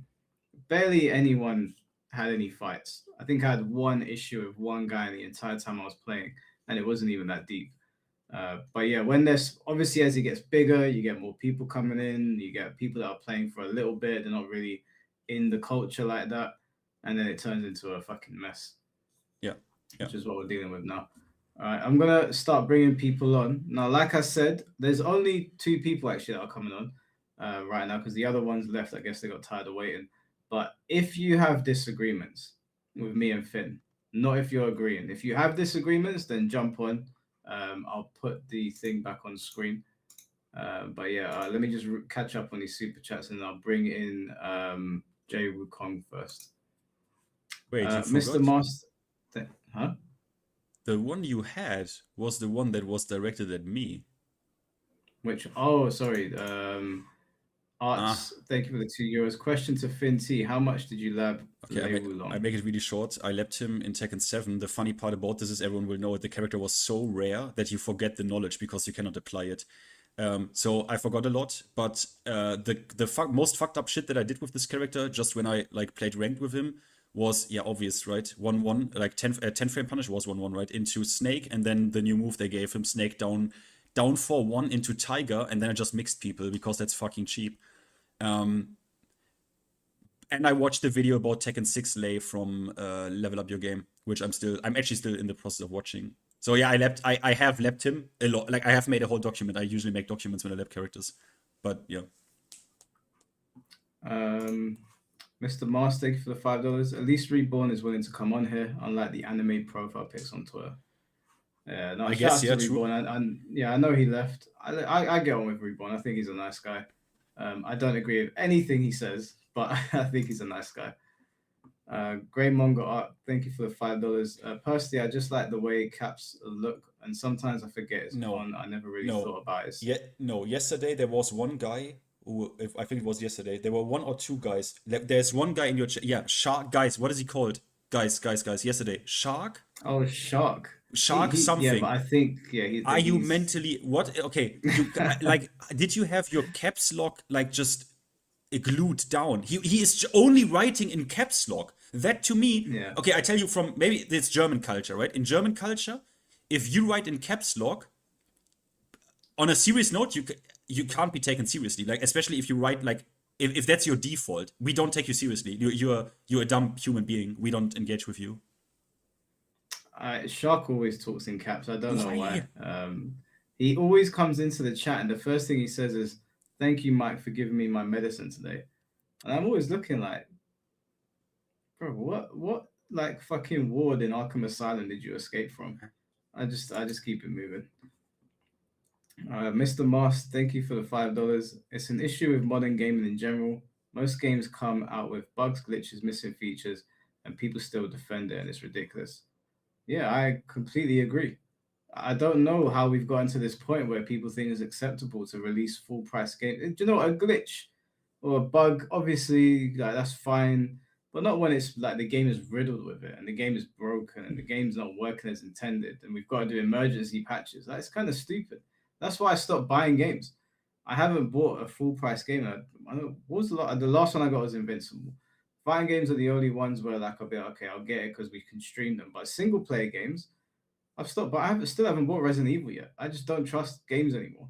I'll wait until they're half price, or if I can get it from someone second hand.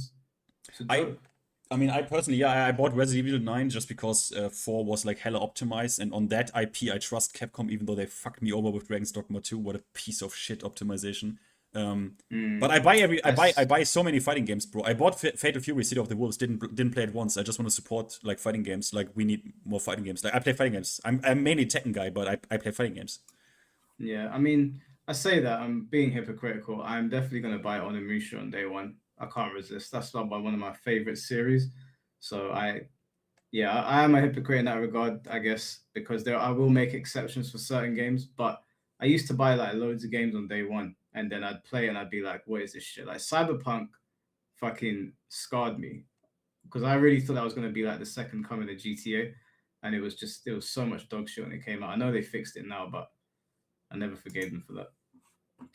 Rin, thank you for the $5. Good discourse today, unlike the last couple.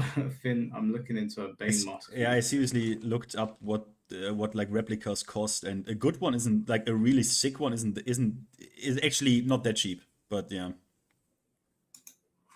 Drew Canalo, thank you for the $2. Check out Harada's new tweet. Shots fired. I saw it. You mean the departure? Get ready for another departure. Yeah, get ready for the next departure. Tell me, Mike, doesn't that sound like someone who is pretty happy that, I mean, that sounds to me, not with all the context that we have, like that he's happy that he left the Tekken community behind, who always was hyped when he was there at every single offline event. That more sounds to me like someone who is finally rid of the curse of these executives. And honestly, I mean, from all we know, Bandai is a Rip. Shoutouts to Rip. He made me aware of this. In his farewell tweet, did you notice something? He was saying, thank you for being like, I don't know, 30 years I was part of, or goodbye, or I owe a lot to Namco. He specifically left Bandai out. And as far as I know, Bandai, that's the part of the company that's kind of always, like, kind of getting blamed for a lot of the extremely greedy, ultra-capitalistic decisions on shit. Yeah, I did notice a big difference when they merged. When it was just Namco, there was a different vibe. It's like when Square, it was Square and then Enix or whatever it was called, or no, it was Squaresoft. Was it Squaresoft? I think, yeah. It's been so long Or now. I Activision think it was Blizzard, I Square guess, Soft. also a good example. Yeah, like these things merge and they kind of lose their spirit a little bit. But yeah, no, I noticed that. I noticed like Harada. It definitely seems like it was Bandai Namco that was doing his nutting. They say and not show the community. street, show the street on stream, Mike. They didn't. Can you? They want to see the tweet. Yeah. Oh, okay. Let me find it. Yeah, guys, in chat, do you think me and Rip are tweaking? Because Rip was noting this. Rip said, note that he didn't say Bandai. He only said Namco. And to me, it's like, it's another puzzle.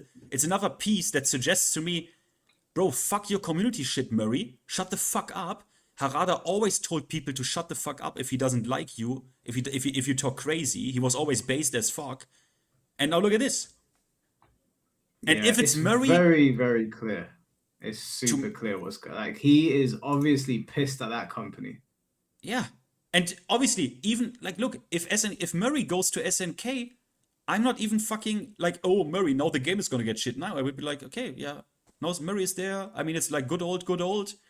I hope you don't block too many people and that the SNK boss, like, is a little bit more, I don't know, but it's fine. Yeah. Just no, don't shit me, it'll be right? fine. Don't shit me, Murray. Just don't do it. Just, God, can the guy be a bit more based? Like, just a bit more based. Like, just don't. I don't know. Waffle House. Yeah, he bought you the know menu. what? He's gonna put Waffle House in his new fighting game. I The copy. guarantee it's gonna be the ultimate shots fired at Bandai Namco. How much do you want to bet, Finn? Waffle House is gonna be in the Yeah. next Harada fighting It game. would be a very good promotion. Even you could have Waffle House. You could even have a dish in Waffle House, right? For the fighting game, like a waffle with that name. You know what I mean? Like a, Yeah, 100%, 100%. I think that would be the the funniest thing for Harada. I could see him doing it. I could see Harada being super petty and doing that. Yeah. But yeah, that's 100%. Get ready for the next departure is 100% firing shots. That's some WWE, WCW shit. Finn Charles, thank you for the $5. Would the SNK community be better enough to make leaving worth it? Well, yeah, they've got Saudi money, bro. Yeah, exactly. So that's the main point, right? Like, you better believe that they. I mean, I recently checked the Fatal Fury story again. It's insane. The Crown Prince, like with the public investment fund, bro. They have so much. It's almost satirical how much money they have and how much they don't care about it. And I bet you they just said, "Give me a fucking sick fighting game. Yeah, buy this guy. What if he wants 5 times what he earns now? Yeah, then we pay it. Who the fuck gives a shit?" Yeah. Like, it's they've given Harada his own studio. Yeah. Like, Harada tweeted that picture out of like all the, here it is actually. Let me put it on screen so you guys can see what they gave Harada just before we bring people on. Because as somebody that, you know, Harada's an artist, right? And he's been given artistic freedom. So this is the office space that they've given this guy to bring people in. Look at this. I want to work there. Yeah, I want to. Yeah, sick. Yeah, and it's 20 minutes down the road from Bandai Namco, so it's not like his friends have got to travel far. They're only going to be down the road. I mean, look, guys, Look and at if I can be cynical about this, yeah, nice. If I can be cynical about this, right? Saudi, blah blah blah. Yeah. But I mean, hey, if there's something good coming out of all of this, the Saudi takeover, it might be this.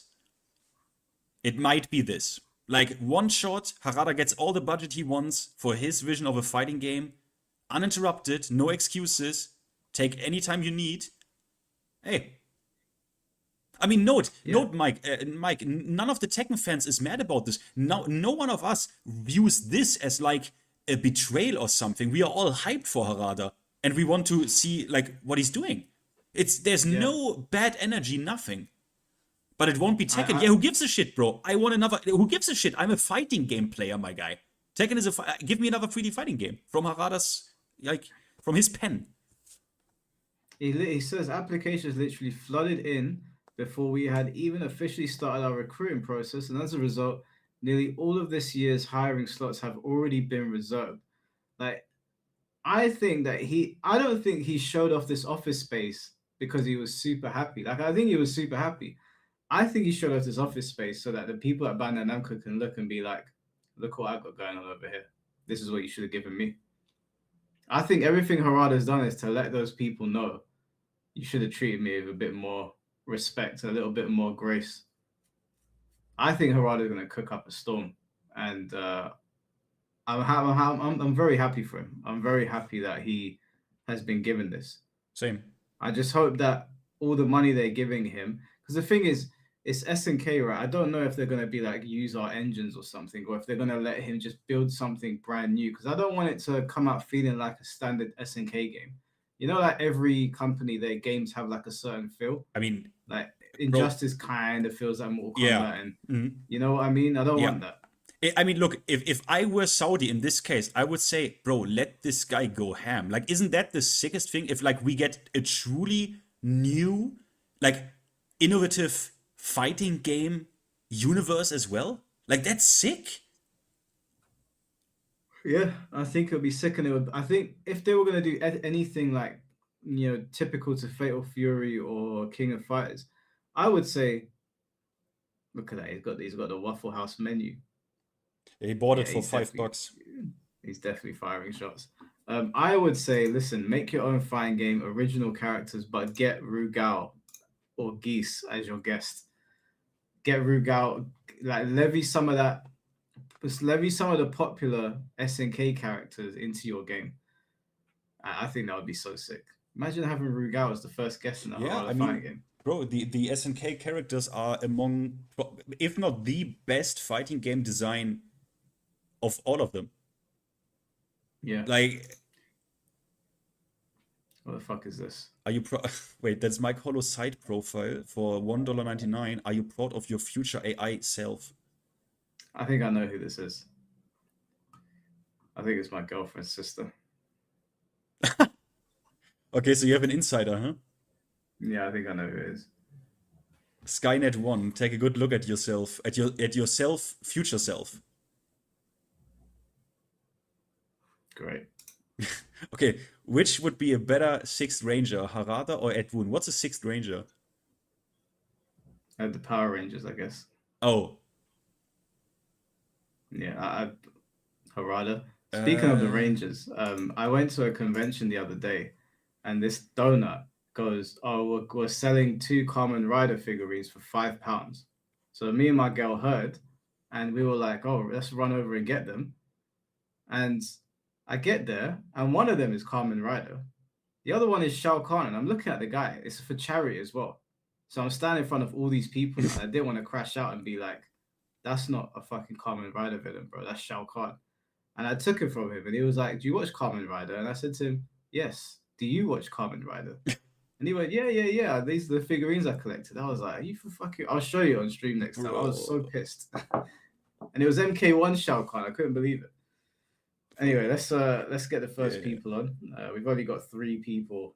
Only 3 disagreements. Crazy. All right. Jay Wukong, can you hear us? Yeah, you can hear me? Yeah, you can hear you. Sorry, I was getting stuff set up. I wanted to put my camera on. I didn't want my girlfriend to get caught in it though. Last time I came on, and I came on from the perspective of a developer, because Del said something, right? He said, what, like if you have a Twitter as a developer, it's public facing, right? For your company. That's largely why I didn't post anything for years. So I never really considered myself a part of the FGC. But one thing that confused me was last time I came on, I made some good points about why I like Tekken, right? I thought Tekken 8 was a good game. But when I left, Finn said that I think Tekken King is high level Tekken, right? That's not the case. When I hit Tekken King was in March of 2024. So I'm not saying, I said everybody else on the podcast was a high level Tekken player, right? But I saw, I'm sending you. You muted yourself, bro. Oh, I didn't try to. I sent you some stuff. This is regarding Harada for the topic. Back in 2020, when I was first getting into development stuff, I used to look at Harada's Twitter a lot for like stuff he would post and people he would argue with. He would constantly argue with people about development stuff. So this is him explaining how hitboxes in Tekken works. And then everybody in the Twitter replies, because of whatever state with whatever game, Tekken 7, whatever, they're constantly telling him he's lying. It's the same thing when he in the other screenshot, It's a post from 6 years ago with somebody talking about how Harada was defending rollback netcode. Every Do time you have the Harada, link? Wait, to what it? exactly? yeah, I could give you the link. Yeah, it'd be That's good just, if we could see the actual Reference conversation. to yeah, this is just a Reddit reference comment to a because few I months- can't. Okay, yeah, but these people are just wrong, right? Because people don't know this. Even Tech 2 had rollback. But that's the point I'm making, right, Finn? Harada is constantly talking about development stuff with Tekken players on his Twitter, and nonstop he's getting into arguments over stuff that's just factual. I mean, yeah, but I mean, it would probably annoy him, but the people are not like insulting him or like rage baiting him, No, or but it's like they are just. are. I would have to go back and get the exact Twitter comments, but it was a lot of insults over rollback netcode in a game that had it. Okay, If I'm a but there he developer- just true, but I mean, yeah, they're idiots. Like I never denied that they are idiots, but I mean, people explain Do we have a link this. to the tweet though? I don't have a link to the tweet now. I'd have to go back and get it. I just got this prepared. I got home an hour ago. I mean, okay, so for people Yeah, who don't I know, need to see the tweet to see what the ratio of like hate to not hate is. but he's right. For people who don't know this, there was this this famous thing like Tekken is free. Listen up. Like, you know what, this tweet, he worded it relatively weirdly, but the tweet was like Tekken is free. Listen. People didn't understand it, didn't know it, and they just the netcode in Tekken 7 was very iffy. It's excellent if you play with someone like literally in your country. Like literally in your country, in your city, it's excellent in Tekken 7. But yeah, but there were certain. I linked my two things, right? I linked them Harada showing the hitboxes for Tekken, and then I linked them Street Fighter. Because with a 3D and a 2D game, it's fundamentally different. Like the way you have to design hitboxes in 3D is very difficult. There's something called a frame packet. You have to go back and check. It's been for a long time. When you're dealing with a 2D game like Street Fighter, it's very easy to make sure everything works as it should. And back in season 1 of Tekken 8, people were having tracking issues where people were getting messed up whenever you go to do a hell sweep or something. Sometimes people would end up on completely different sides of the map, right? It was like a big problem that people were complaining about. They kept sending it to Harada. Harada's arguing in the Twitter comments that, hey, we're working on this. This is an issue. We're trying. It's complex. And he's just nonstop getting shot on. Where's the? Do you At have that that tweet? point, I don't have the tweet because this is happening back in like 2020, 2021, right? Yeah, but where did you get the image from, Jay? The image? Oh, that image? I just started searching stuff because I remember the tweets because I used to be at the gym late night looking at Twitter. But I just started searching. I could see which link I pulled it from. I just think like for the sake of the podcast, because I'm happy to be proven wrong, but I can't. Really, I got that. Yeah. Right. This is kind of last minute. I got home. I got to figure out what I'm going to be talking about, right? But specifically, I remember all the hate Harada got because I used to look at his Twitter because from a development standpoint, if you like Tekken and you are a developer, it's very interesting.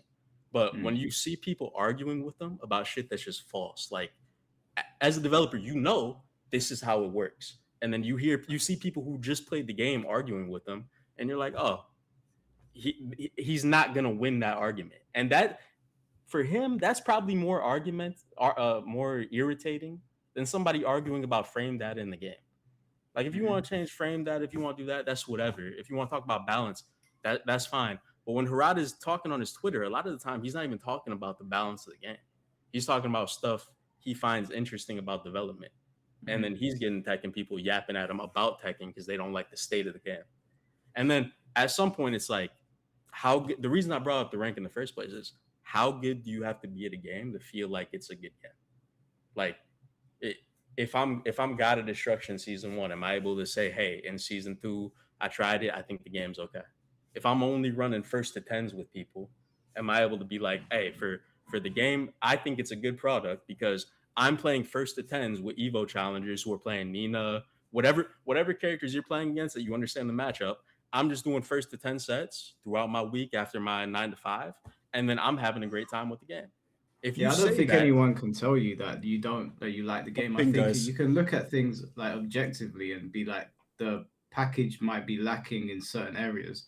It might be missing modes or whatever. But I can't tell you that you're wrong for liking the game, but we can argue over like certain things in the game, and if it's been done right or done poorly, or if it's been well received by the public. Guys, don't want to interrupt. Mike, you should probably, could you put the newest Harada post on screen? Yeah. I think this would be a really important read right now. Okay. To your point also, though, Mike, like, I think one thing that happened earlier when Finn was talking to, I think it was CDDT, right? I understand why you would sidestep Kazuya left, right? But when you bring that up, Finn, you also played Counter-Strike, I played Counter-Strike. He could be playing and get whatever rank in the game or play against 2 Kazuyas a week, right?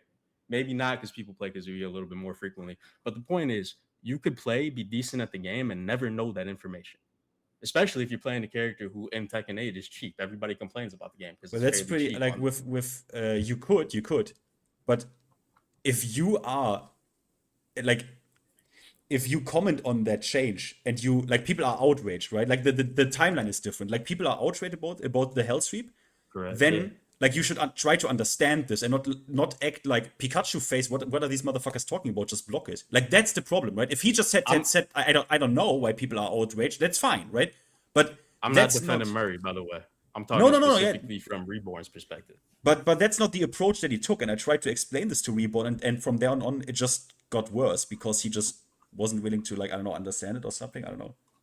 Yeah, I think in that particular instance, because that particular thing was very, like, it was a concentrated situation, I think for that particular thing, to take Murray's side, you would need to really understand what's being argued. I don't think you need to know all the frame data and everything that's plus and minus to be good at Tekken, because it's such a big game that I've known players like Ozzy the Lion is a really well-known law player in the UK. He's sick at the game. He don't know jack shit about frame data. And he said that openly. Yeah, he's gone to tournaments and won. But for that particular argument, for that particular Kazuya situation, I think you do need to know. Otherwise, you can't chime in the argument. I understand what you're saying. The thing that gets me is I've spoken with a lot of developers. I talk with developers. I play Tekken with game developers. They have a game in the Xbox showcase. There's things that certain people don't understand. Like, say Murray says, and I'm trying not to defend Murray because I don't agree with a lot of the stuff. Even though I had an issue with Finn, I typically tend to agree with a lot of the stuff you say, Finn. When I came back to play Reina, I looked at your video. Bro, I'm sorry I was such an asshole to you. I don't know what was. Yeah, it's fine. It's fine. It's easy when it's just a profile picture, right? But the thing developers don't get sometimes, because I was helping balance a game called Gigantic a long time ago. There was a frog character in the game who could go Super Saiyan for his ultimate. Okay. It had a 10-second duration, but it refreshed if you got a hit.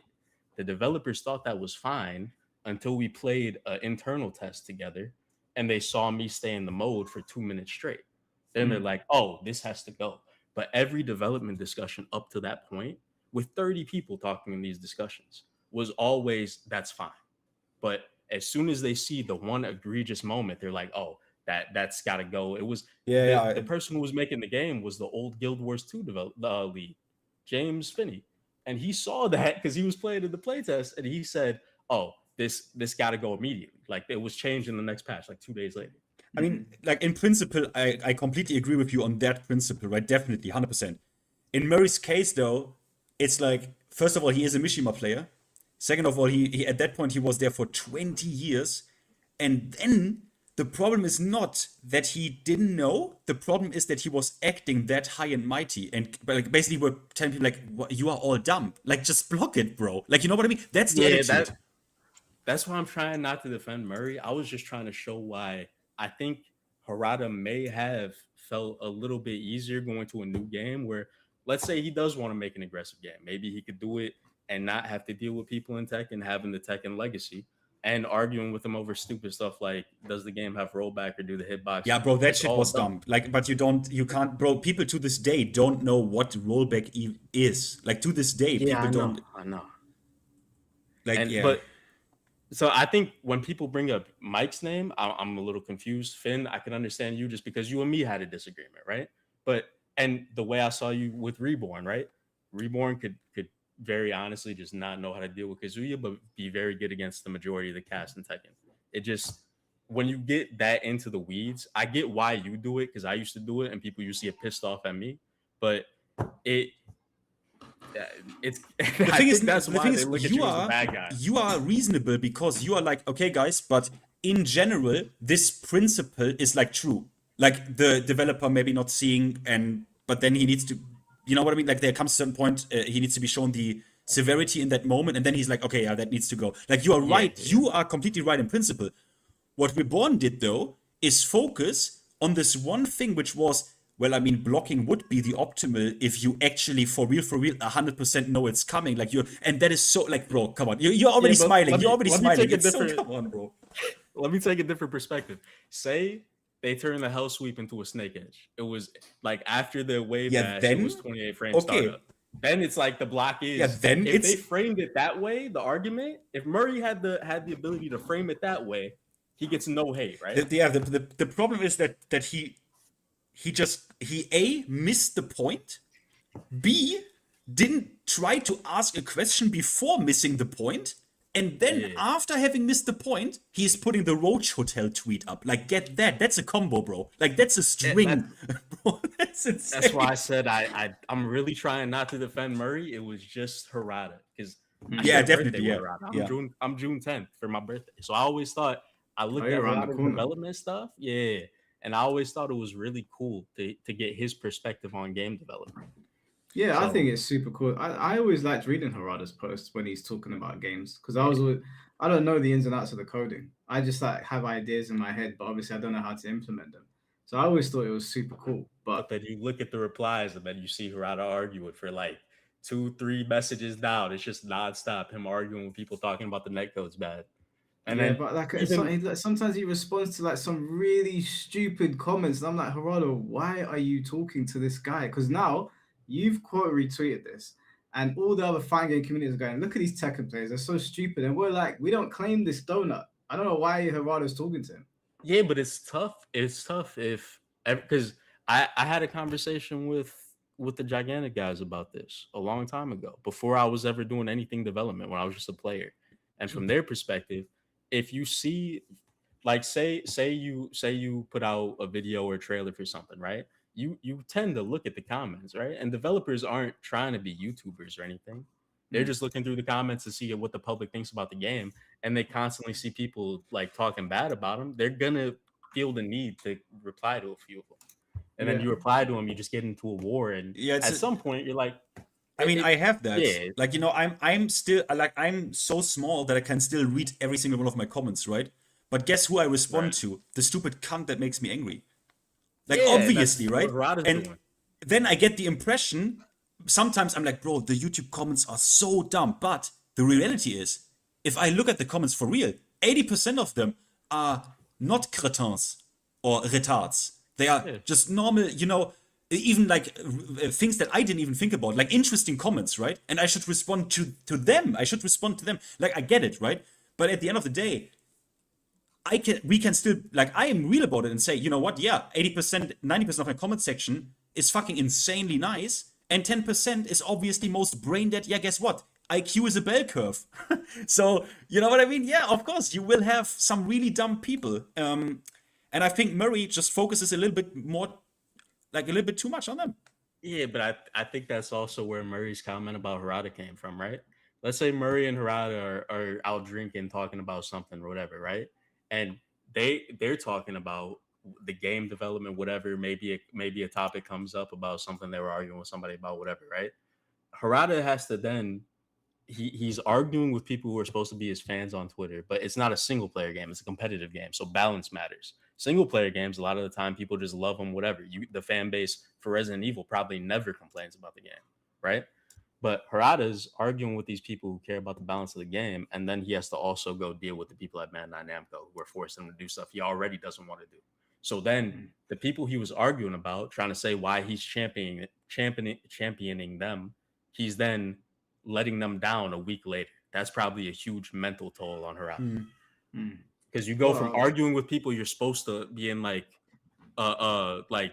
you both enjoy, like the fan enjoys what Harada puts out. Harada enjoys the fan like liking his work, right? You're supposed to be in that type of relationship. You go from that being iffy to then you have to deal with your corporate people wants you to do stuff you know you don't want to do. You feel like you let them down in 2 instances. Yeah, I know it can be like a rock and a hard place. Yeah. But that's why, like, even though like I've been very disappointed with Tekken 8, I've at least when I talk to Harada or like quote retweet him and try to get his attention, try to do it on a respectful standpoint, because I know it's not easy what he's dealing with. I think in just this particular instance, when it comes to like who's really at fault here, and when we're talking about Murray, I know you were saying that you're really trying to not defend Murray. Yeah. And I get it, because it's not just you. I spoke to you, spoke to Del, I spoke to a friend. I've spoken to a friend that worked at Square Enix. I've spoken to a friend that was working on a small indie game. I've spoken to developers, and all of them are like, yeah, Murray's Twitter account it wouldn't fly in my company. That's the same sentiment. I spoke to a guy that works on the Yakuza team, and he was saying to me, yeah, no, that's some bullshit. Yeah, Guys, I've been a developer for 6 years, and for both game development, web development, every type of software, and I look at Murray's comments, and I'm just like, I can never do that. But guys, I'm working at a company. I think Mike. I think you should read. Yeah, I was going to bring up Harada's tweet when Jay was finished. Oh yeah, that's it. No, you can stay, Jay. It's cool. Stay. Okay. Stay for Yeah, it. I mean, do you wanna read it out, Finn? I'll put it on screen. I got like a infant son and my girl. So okay. at some point I might turn my camera off if she's out here with him. I'm just letting y'all know. Yeah, definitely. Yeah, that's all good, man. Like, I think this is. Did you see the Jay? Did you see the from 10 minutes ago, the tweet? Nah, okay. I try to upload it. I'm going to do my German reading voice. Just a small clarification regarding the facts. The work behind the latest update had actually been in progress since last year, and what is currently being delivered is the result of that long-running effort. Anyone who has worked in game development will probably understand this timeline. It's not just about debugging and QA, there are also first-party certifications and approval processes involved. About a year ago, I made this post, which was... It was challenging, and we returned to the members of all, and Nakatsu got your back. Like that's what he said. Yeah, it wasn't a long tweet. And yes, the direction of this patch update was naturally led by Nakatsu. At the same time, the other director you mentioned, Yasuki Nakabayashi, was also deeply involved in directing it. Mishima Star as well. The reality is that they spent the past year working towards this release, and this update became the final work they delivered before leaving the company. Also, this should go without saying, but not only for this update, these results are the product of many project members working incredibly hard, even if their names are not widely known. Because of that, I hope people will evaluate these achievements as the work of a team rather than focusing on individual names. Personally, I don't think there is much value in studying the credits and trying to attribute everything to specific individuals. I also see a variety of speculations and analysis from the community. Unfortunately, most of it is not accurate, and I don't mean just this particular topic. In fact, the directors whose names you mentioned, including Yasuki, have already left the project and begun new journeys of their own. There are also a small number of people who explain things based on their supposed knowledge of the game industry. Unfortunately, most of these explanations are not accurate either. This is simply a factual clarification and nothing more, nothing beyond that. That will be all on this topic now. Now then, since we are here, a quick personal update. I recently considered changing my X account name, but then X team advised me against it. They warned me that the current name could quickly be claimed by someone else and potentially used in a misleading way. Even the old trick of changing the name and immediately reclaiming it with another account apparently doesn't work very well these days. Because bots monitor these changes and can grab the name almost instantly. They did say X might lock the name, but there are no guarantees. My heart remains with this community. It always has, and it always will. Well, I do get angry from time to time, but I deliberately do that because I believe people expect honesty from me. Lol. So I've been thinking that perhaps I should leave this account here as a piece of history and simply create a new one. But there's no rush. I have plenty of time to think about it. For now, let's keep talking here. It turns out there's quite a bit of demand from the younger generations for stories about the game industry in the 90s and the early days of the 21st century. Who would have thought that? Anyway, today is guaranteed to be another incredibly fun day at Versus Goddamn Studio. There's a shared environment, atmosphere, vision, and team here that genuinely feels like stepping back into the 90s and early 2000s. Get ready for the next creation. Now that, Michael Murray, is a banger tweet. That's how you tweet, and you put rumors to bed, you shut people up, myself included, and you instill a little bit of hope in people as well for your next project. That's how you tweet, Michael Murray.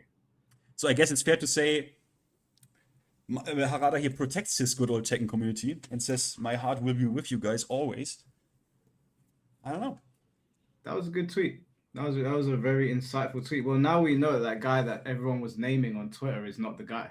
So, okay, wait, hold on. I've just deeped it. If he's not the guy, then is Murray actually the guy? Wait, are you talking about the guy for Tekken, like going forward? Oh, you mean the? Yeah, like they said true. that, Wait, what was that the Yasuke guy was like meant to be taken over in some capacity, but he's It's gone. probably as well. someone no one even realizes. It's probably just someone who was, because even I remember a similar situation happened with the Gigantic team, right? And I don't want to put his name out there because I don't know if he wants it. But there was a developer, I'll just call him by his moniker at the time. It was Mo Retract. He took over, but he wasn't first, second, third, fourth, or fifth in line. I think he was just he was a new, like a recent hire compared to some of the people there, but he understood the balance the best. So he became the new lead, I believe, battle designer. Sorry. So it'll probably be something similar. Where, guys, in chat, are you actually telling me it was Moonsault again? Bro, people came immediately, guys, nah. People, no, it can't be, no, it can't be Moonsault. The tweet is from Dengujin. I know that Dengujin is a player. Maybe Moonsault picked up a wrong leak again, because people today, when we started the stream, came into my chat and said, guys, I know who is now the lead of Tekken, the balance lead. I was like, who? And they said like, yeah, Yasuki Nakabayashi. And I'm like, okay, I don't. Yeah, it wasn't Moonsault. I checked his account. Del said it earlier, right? Like when people leave, a lot of the time, I mean, something similar is happening at my company right now. A lot of the time, when somebody leaves, a bunch of people go with them. So there's a whole structural change, especially for game development companies. That happened when finnT left back in like 2015, 16. Half the people who were there left at the same time. So like that was a big issue with Gigantic. That game died almost immediately after that. But like it really depends on who still believes in the project and who's willing to stay. It's not like you can just guess it type of thing. And from your perspective, because you worked in the industry, do you think that Bandai Namco, because we were talking to Del Walker and he was saying that Tekken 9 will probably be closer to Tekken 8 because they'll take what they know and try to apply it to the next game? I think he's absolutely correct. Unfortunately, because that's what I said last time, right? A big thing with Tekken 7 to 8 was the assets from 7 could never be used in 8. Because I think 8 or 7 was Unreal 3 and 8 was Unreal 5. But the assets, the way they approached them isn't even the same. That's why ArcSys games look so good, because they approach everything a specific way. So like for Tekken 8 to 9, the assets for the existing characters are very easy to translate.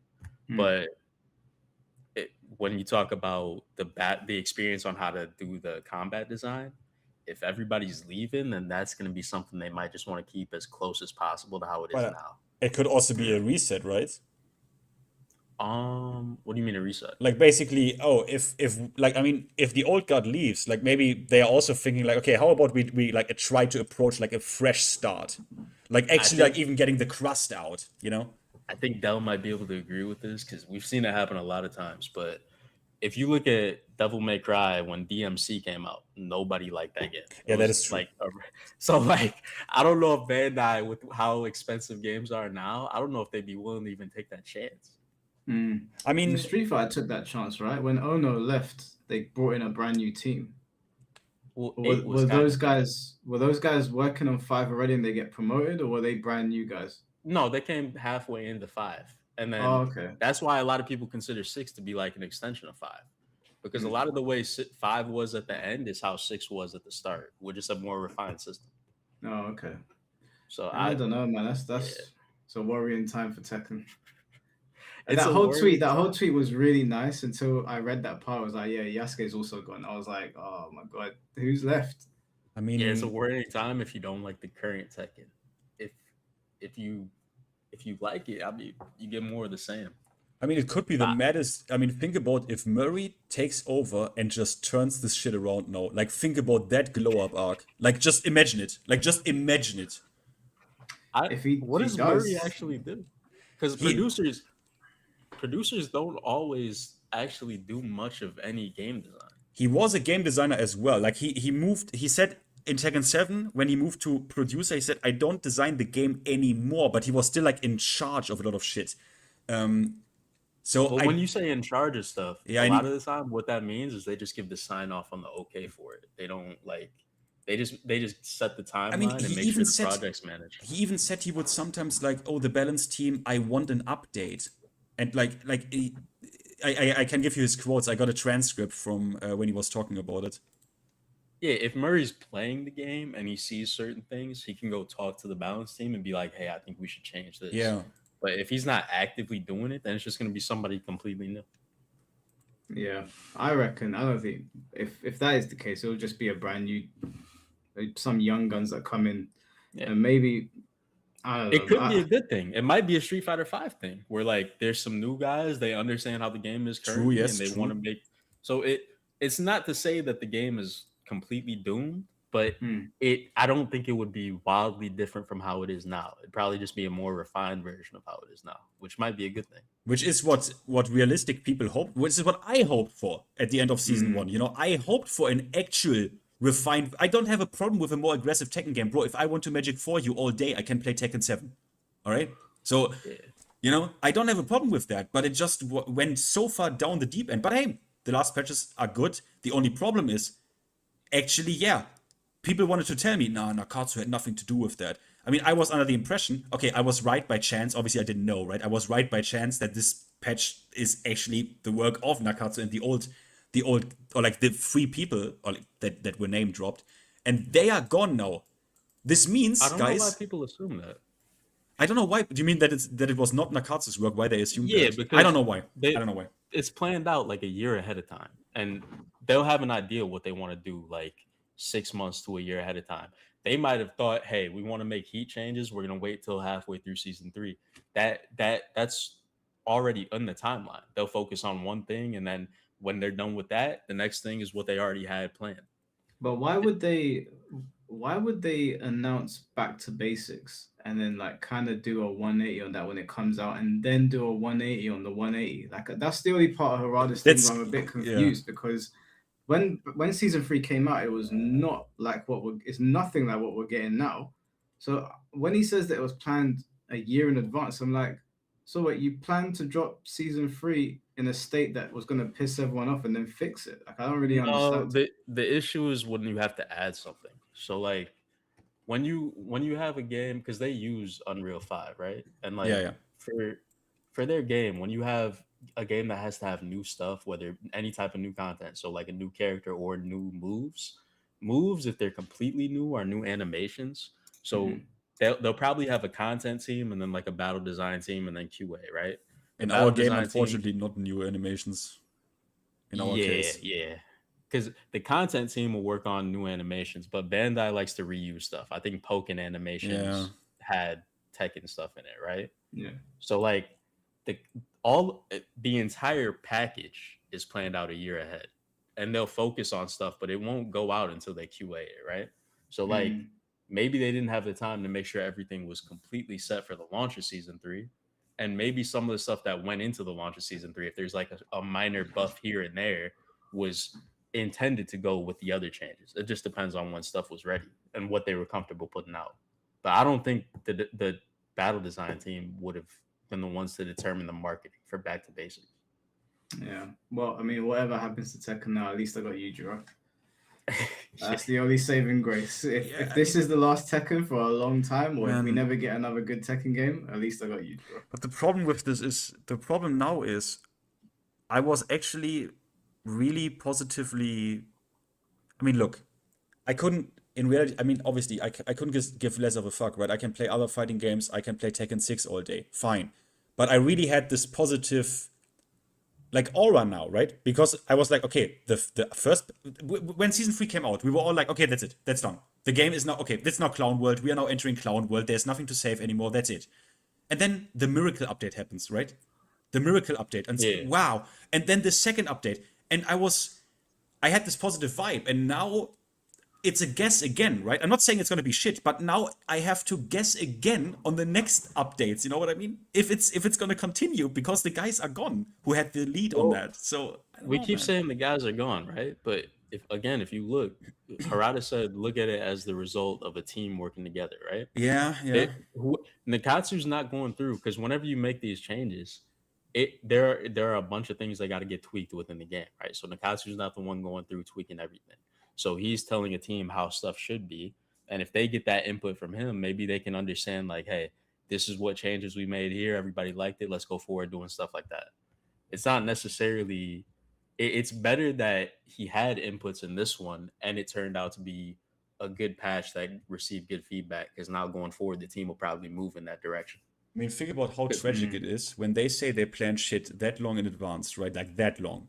It would be, bro, they need to say this. Like Nakatsu needs to, I don't know if he can blow the whistle on this because because remember, Harada said after the season 2 crash out, right? He said from now on, Nakatsu will approve every single detail personally. And now, what if these 2 last patches is really like that's him approving everything personal, and everything before that where it still was kind of iffy was maybe even pre-planned or whatever, not improvised, but you know, like it could be, if that's his true vision, like okay, that is Tekken 8 when I approve everything by myself, like we are only doing nerfs, bro.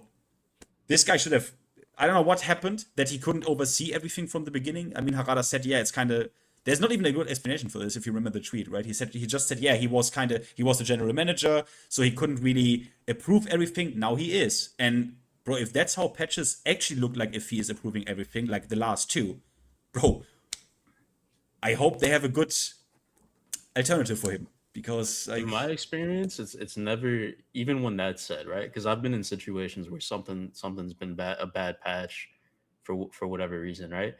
Even when they say they're going to personally have somebody do all that, there's still people that they trust that they'll tell to do something specific, right? And that'll be their way of personally overseeing it. They'll just make sure at the very end the changes that they suggested to that person were the ones that went in. What if that was the other guy who left, bro? I mean, it's usually like, what, 20, 30 people working on a project like that at once, right? So if there's like 3 or 4 that are able to continue that going forward, then you're probably in a good spot. If not, then I don't know. Jay, did you want to stay on while I bring these other people on? I don't know if I really got much input. You can improvise, bro. Okay. Yeah, if you want to. Yeah, if there's something I can put inputs on, yeah, sure. Yeah, as long as that's not interrupting any of your guys' stuff. No, it's fine. There's only 3 people, so okay. I don't know who this is. I appreciate your donations, but come on, man. Donate to me. Mike Hollow's side profile. Yeah, I'm also live. What? Visit me, Mike Hollow's side profile. I'm also live. I could take the $4. I lost some brain cells today. I want to rebuy them. Oh god. All right, let's get Evening, gentlemen. Maru, how you doing, bro? You read my name every time like you don't know me. I know you, but I just forget how to pronounce it. That's right. You can just go by Kuro. That's fine. How you doing? Doing all right. How are you? Yeah, not bad, man. That's good. It's definitely a cognito hazard that we had to endure during a part of the previous debate. So let's not dwell on that. So I'm going to disagree on the minutia in order to agree on the larger point. The tweet that was brought up by Michael Murray, actually a great example of him not really being able to speak eloquently or effectively. The tweet about speed kicks.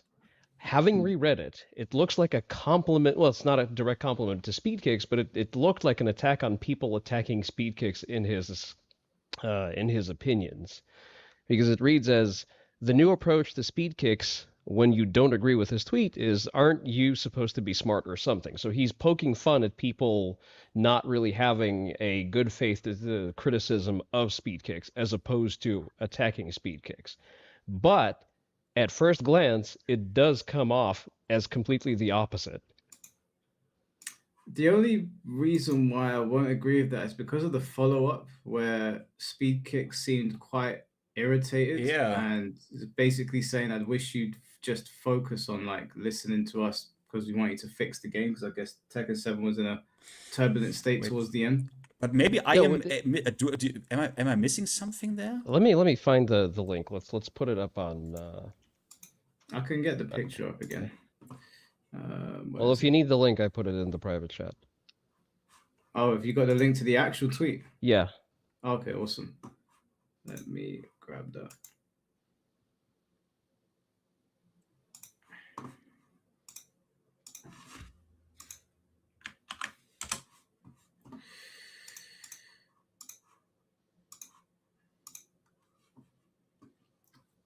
Okay. I believe this is the tweet that we were originally discussing. Yeah, this is Finn. This is the tweet, right? Yeah. Okay. So no shade on Speed Kicks. He is actually smart, judging from my interactions with him. Yeah. Again, likely incorrect use of parentheses as opposed to highlighting something. You know, it sounds very snarky. And it then is also very the snarky. smile at the end. You know what happens when I do the smile at the end? I'm either that's a mix-up. Like I'm either shitting on you or Jay, what's your take? I don't understand the quotes. I'm gonna apply Hamlin's razor. I'm going to assume incompetence before malice, and it seems that Murray has that passive aggressive tone as his default go-to, and he's literally just putting his own foot in his mouth every time he speaks. The thing is the follow-up, Mike. Do you still have it?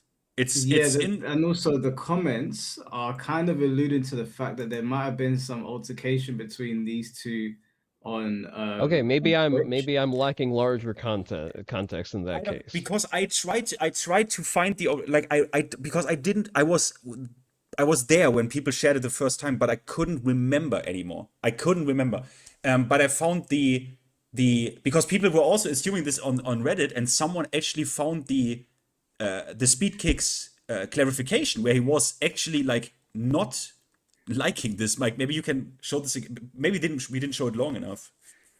What are you talking about? The screenshot you sent me? Yeah, it is. Yeah. I'll bring it up. Yeah, that reads to me like Michael Mario. I don't know. Jay, what do you think? If I'm typing something out and saying somebody's smart, I'm not adding quotes to it, and I don't get the other part where he says the approach to responding to speed kicks when somebody says, "Aren't you supposed to be smart or something?" It just seems unnecessary from somebody in his position. Yeah, like Red Gunner. Well, yeah, like everything that Murray tweets essentially. Like Mike, you're such a good YouTuber. Like I would immediately take that as okay, you're taking the piss. It sounds backhanded. Yeah, yeah. Well, Speed Kicks responded with this. He doesn't seem happy to me, especially this part here. Oh, he's definitely not happy. Yeah, I don't know. I feel like this. Oh, so you mean? Also, I know what you mean. So you mean he has mixed up Speed Kicks? Maybe. Pretty much, yes. He's applied the mix-up but correctly. But wait. If Michael Murray is smart, and I on God's screen stretch earth, before you reach, Finn. I would have, because he never replied to this again. So he never, that's what I mean. It's no. I disagree on the I'm not saying you are wrong in this specific instance. I'm saying, when I think about it, the pattern makes it unlikely. Because in MrsPlayStuff's case, hey, maybe he just blocked her accidentally, right? Could why, all be why like isn't happy she little... unblocked then? Yeah, exactly. So that's the key question. He seems like the person who will just throw a grenade into a room and then just leave, which is a separate discussion, I guess, as to him apparently either lacking training in tone of voice or not applying it. So he's not a great communicator. He's not. There. One thing. Thank you, Lasmi, for the 10 BAM. I don't know what that currency is, but it has the coolest name. I've started playing Tekken 8 again after the last 2 patches. This new news from Arada is worrying me a bit. Back to dooming, I guess. By the way, Finn, have you tried Tekken Revolution 2.0? The Harada stuff is a mix-up. Like, Jay, we don't know. Everything could be actually kind of fine, because the message has sunk in. I don't think we get more plus frames. I think the message has finally been received, guys. But is Mishima Star still on the team? No. I didn't quite... no, he also left. Tekken Revolution 2.0, I have not played it yet because I have it. I supported the guy on Patreon. I gave him my Patreon membership with the money that you sent me in the super chats. I gave it to him as a I make some memberships to people who support the community of Tekken with your money, and I haven't tried it yet. Guys, someone released a Tekken Revolution rollback version. Yeah, I've seen it. I saw King J covering it. It looks really good. I was asking, is Jinpachi in it? I think someone told me he is, so I will definitely try. He is the only thing I didn't play it. I didn't play it yet because someone in chat who played the game told me the game is mad, dumb, and fucked up. Dragunov's Down Forward 2 legitimately launches crouchers and is safe, and I'm like, nah, I'm not playing that. Like, I'm From not what I playing remember, that, bro. Revolution was a little bit raw. It had a lot of early elements that then migrated into Tekken 7. Like it had what was effectively iframes. Then That's out. things That's all out in his version. But so this crazy stuff is out. He modded this out. But bro, if in the actual frame data of the game, if Down Forward 2 from Drag launches crouchers and is safe, yeah, I don't want to play that shit game. What are we talking about? It's a long day. So it's a very long day. Kura, did you have any other? No, that's the only point on topic. I'm not going to bloviate and wander off. But then let me ask your take. Let me ask your take then. Your take about Michael Murray and whatever you else want to mention. Onisan. About Michael Murray in general? Yeah, how do you feel about it? I think he's off his fucking leash and he's insufferable. It is a wonder how he's not gotten a call up to this point from anyone who he is supposed to be reporting to, asking him to please stop shitting the bed. Because he is a forward-facing publishing employee. He has his job title in his bio. It is assumed that he is expressing the position of the development team. At that point, you need to rein your fragile fucking ego in and stay on message. And get some tone of voice training while you're at it. Based and true. I mean, I don't really have an investment in this. It's just, this is standard practice in like big boy companies, and it's hard to call Bandai Namco a small, scruffy indie developer. That's true. Harada can do whatever the hell he wants because he's a middle-aged Japanese man in a position of authority. Nobody could tell him to stop doing anything. Murray is not in the same position.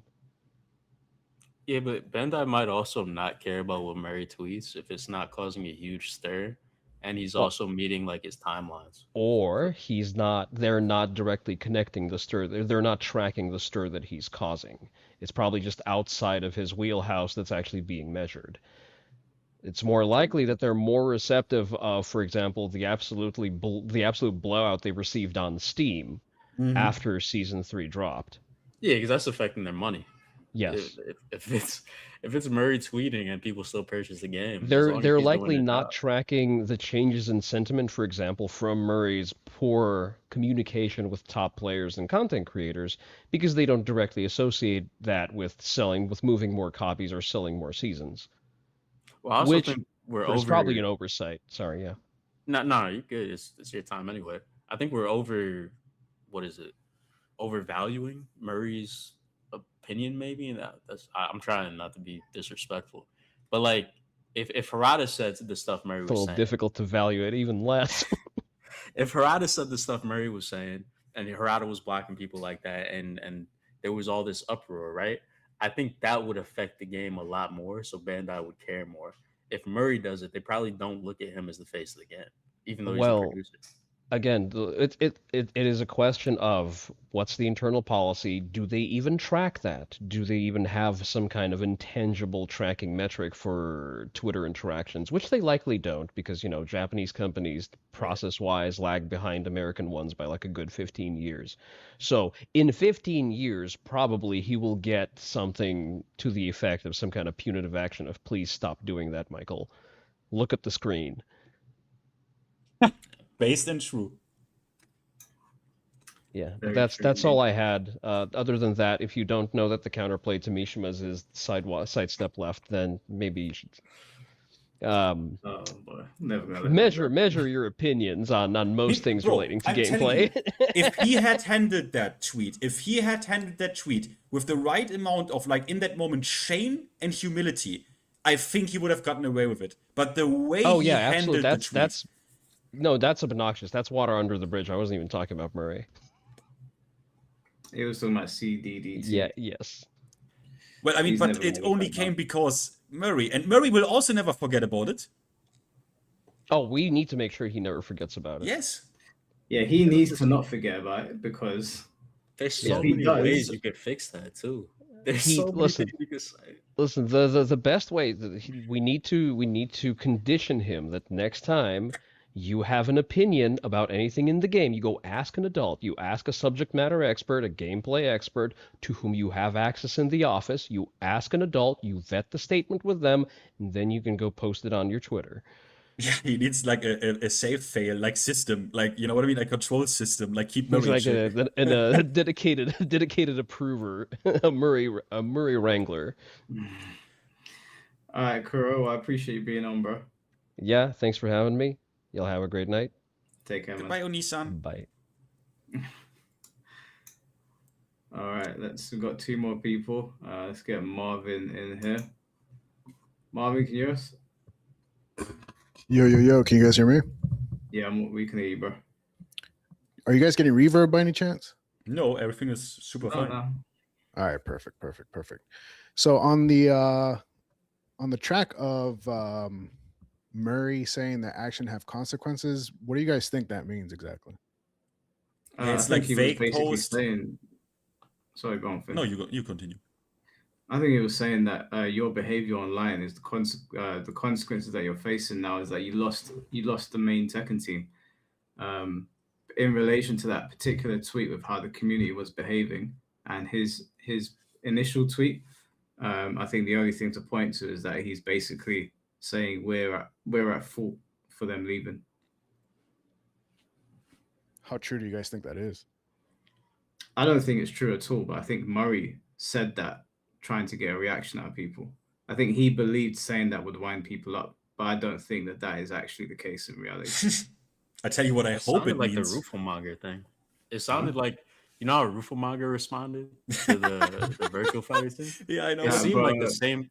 Don't I know even what you set mean. me off on that motherfucker. I swear to God. If there's one guy I can't fucking stand in the fighting game community, it's Rufelmonger. Yeah, but you're right. Yeah. But you're right. That it seemed like the same type of tweet. Like you just want to stir something up. Like I mean, I can tell you what I hope it means. It's like a deep frustration in Murray that finally, thank God, Harada and Nakatsu just, you know, basically like a family where you have a child that's really annoying and they're in a car and they just kick that child out in some forest and they drove away. Like now they left him and they said, nah, you are, we had a great thing going, but like now you are a liability, bro. You stay over there, we fuck off over here. Shut up. And I hope he's frustrated. But I guess as Japan is a culture of honor, they will probably take the motherfucker with them in a few months and God. But I mean, hey, is what it is.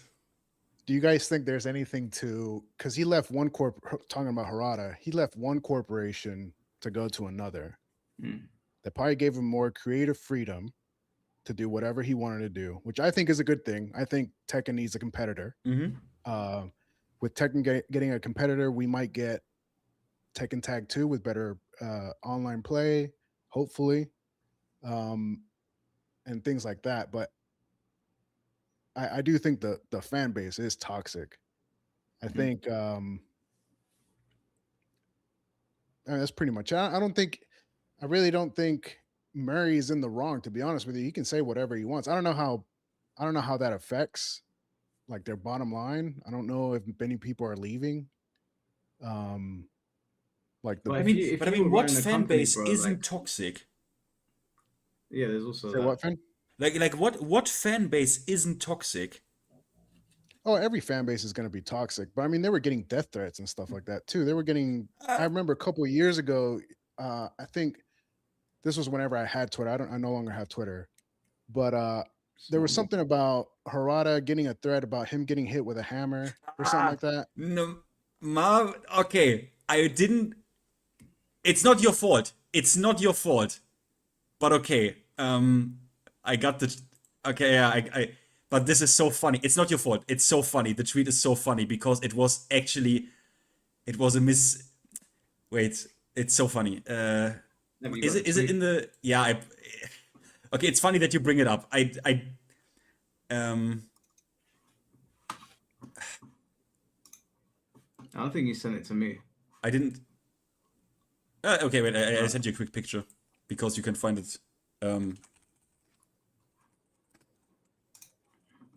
Yeah, just send it to me on Discord. I'll put it Because on Mike will immediately know what was going on here, and there was a bit of a language barrier. Mike will immediately know. Don't get me wrong though, the Tekken community is like it has noticeably deteriorated over time, 100%. I just don't like how they interact with it as leaders. I think that you got to move a bit differently when you got that kind of responsibility. And like Del and Jay said, when you work in, if you're working Wait, in, does the, this in work? the games industry, I put it in I the. can see it.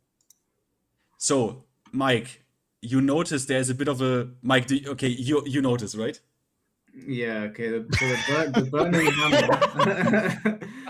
The burning hammer is a wrestling move. Yes. So it was He didn't literally mean he's gonna get a burning hammer. That is a wrestling move. Yes, but Harada, he took that serious because it was a language barrier. He literally thought he's gonna get assaulted with a hammer on fire, bro. And it's funny. It's funny. It's funny. It's funny. It's funny.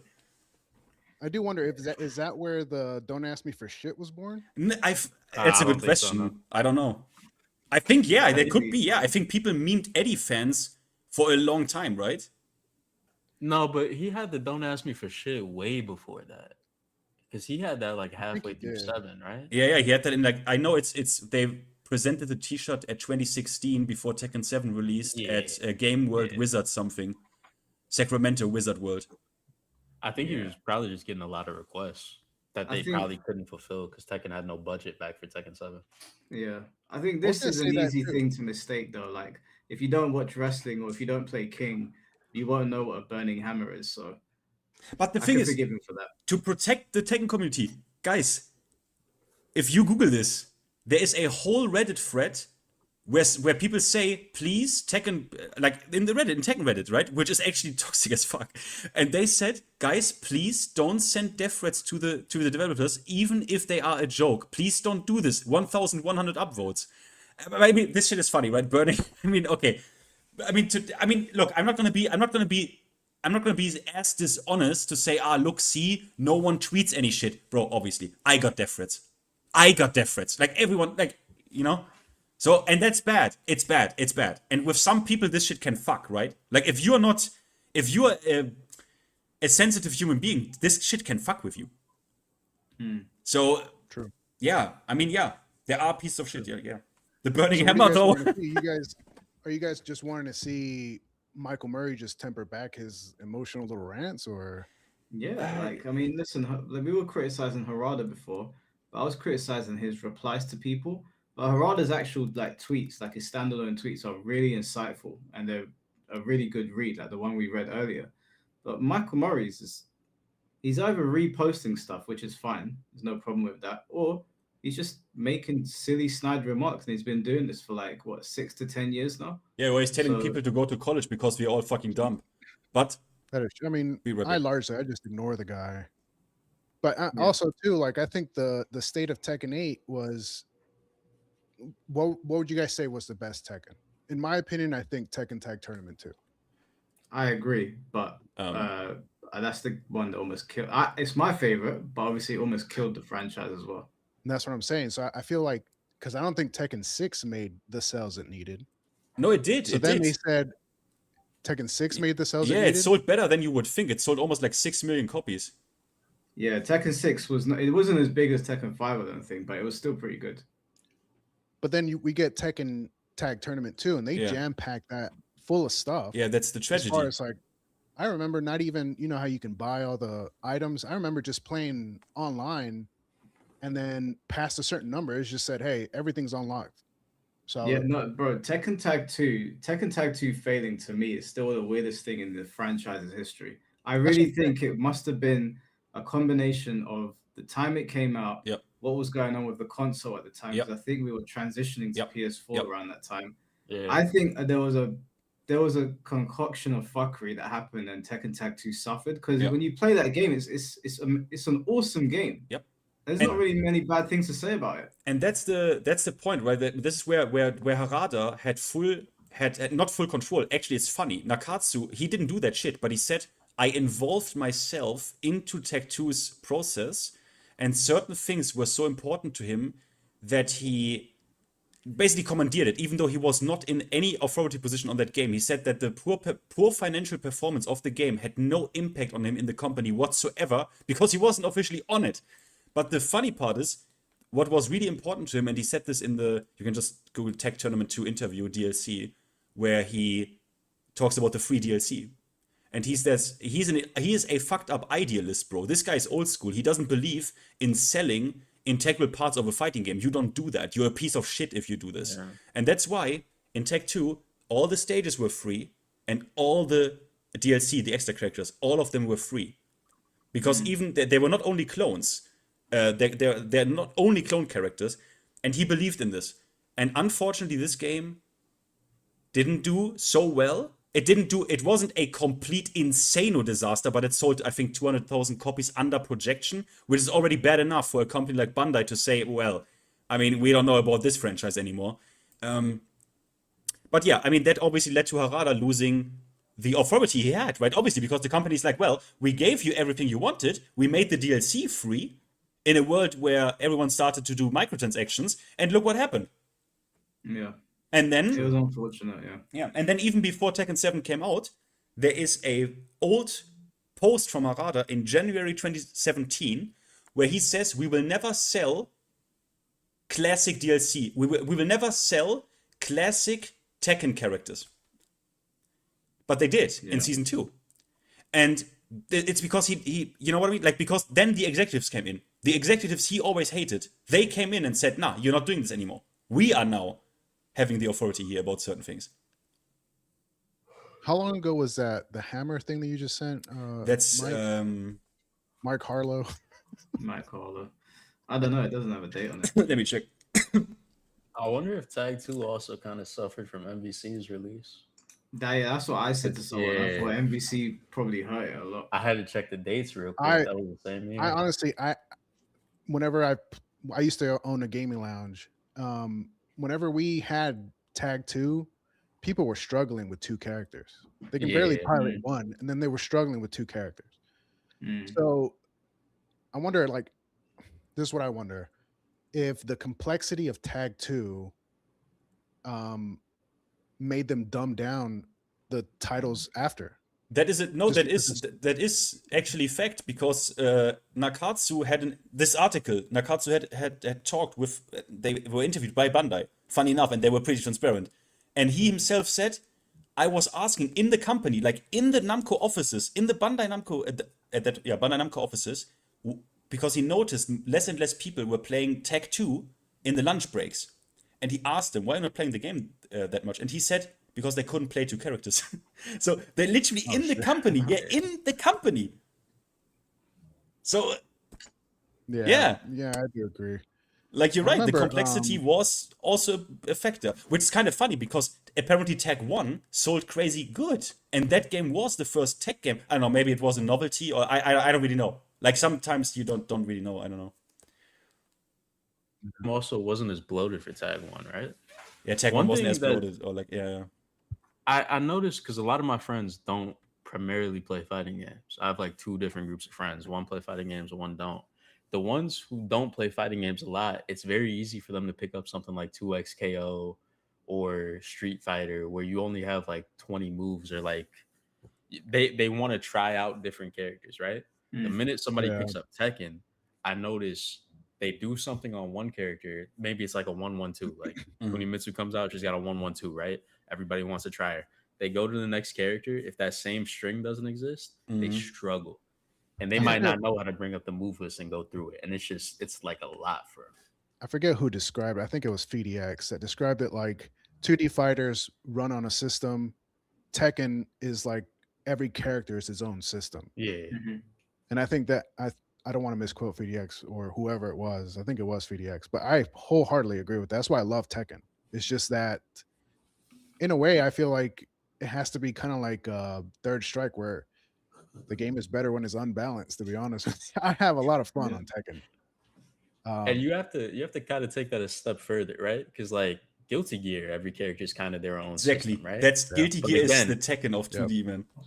But 20 moves. Like if I'm playing Jam, I can learn eight things real quick. I'm good to go.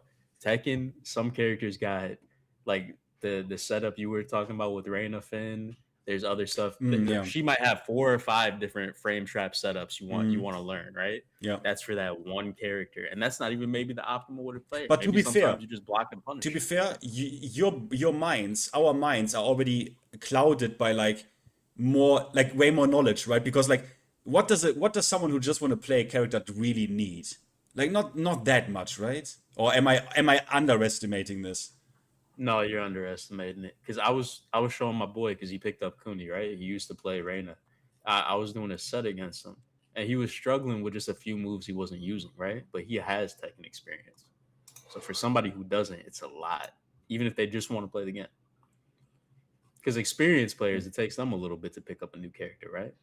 So. Yeah, I mean, I need to, like, everyone needs to like lab. But I mean, I guess it's intimidating, right? It's also just intimidating, right? I have had so many friends drop the game. I have tried it, guys. I have tried my real life friends. Of my real life friends, everyone who plays video games, no one plays Tekken. Not a single one. Yeah.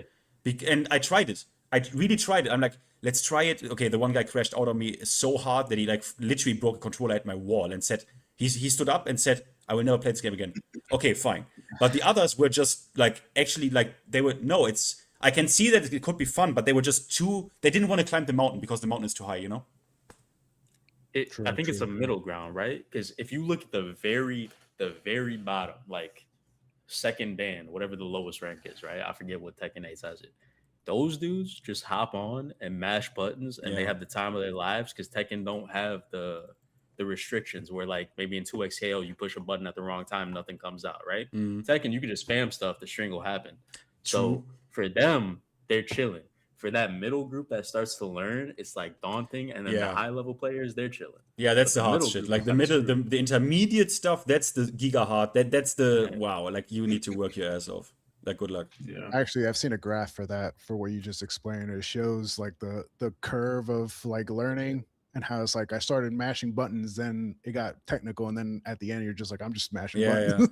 This is the Jedi thing, right? Where he's like a Jedi at the end, and like I don't know, a Jedi at the beginning where he trains. It's kind of funny. Yeah. But yeah, man, don't let me take up more of your time. I was gonna argue guys about something, but we started talking tech. I completely forgot, to be honest with you. But yeah, let me get out of here. No problem, man. I appreciate you being on, Marvin. All right. I think I also talked some shit against him in chat. Like I think he wanted to argue about that, but don't tell him. Don't tell him. Don't tell him. We are cool now. Don't tell him. All right, let's get season 3 will be good in here. Can you hear us, bro? Yo, can you guys hear me? Yep. Yeah, we can hear you. Be right back, by the way. Hold up. I think y'all can hear me, but for some reason I can't hear you guys. Give me 1 sec. I don't know why this. I think you got really quiet, unless it was me. Yeah, I don't know. I swear it was working just fine right before you put me in. Hello? I think he said he swears it was working fine, so I think something happened with his mic. Hold up, I'm gonna refresh. I'll come literally right now. Okay. All right. Whilst we're waiting for him to come back. Yeah. If everyone's saying put Harada's tweet on screen, we already read it out. We read it out on screen. So everyone's seen it now. Can you hear us now? Yeah, I can hear you. You can hear me, right? Yeah. Cool. I want to come and I'm not gonna completely defend Murray, because I do believe he is in the wrong with, but I want to try to kind of give a little bit more perspective and advocate for him a little bit. I think the main thing I heard that I disagree with was, Finn, when you said that Michael Murray hates the Tekken community. So I want to kind of address that, and I'm gonna say something that sounds a little bit crazy, but just bear with me for a sec. Real quick. So I think Finn said be right back. So I don't know if you knew that, because he's not. Oh snap. Okay, well, maybe when he comes back. But what that's fine. We can, he'll jump in when he comes back, I guess. But what I wanted to say is Michael Murray doesn't hate the Tekken community, and I don't think to speak very accurately here, that the Tekken community hates Michael Murray. And that might sound super crazy, but let me explain. I'm gonna explain from Murray's perspective first. Michael Murray probably hates the online Tekken community, yeah, but he doesn't actually hate. Of course, you know, that's just a portion. And a lot of the people who give Michael Murray crazy shit like death threats or whatnot, they're probably not even people who are really in the Tekken community like that. Not everybody who talks about Tekken is really, you know, like, I guess maybe that's a little debatable, but is really like a member of the Tekken community like that. So he probably hates the online community because he gets so much shit, a lot of it rightfully deserved. Not death threats, but, you know, the rest of the criticism rightfully deserved. But as for in person, you know, people have spoken, I forgot who it was, even said recently that they were at a tournament and Michael Murray was there and he's playing Tekken with, you know, random people, you know, at 1 a.m. and stuff, right? That doesn't come off as somebody who hates the Tekken community. And I also want to talk about, you know, Rip.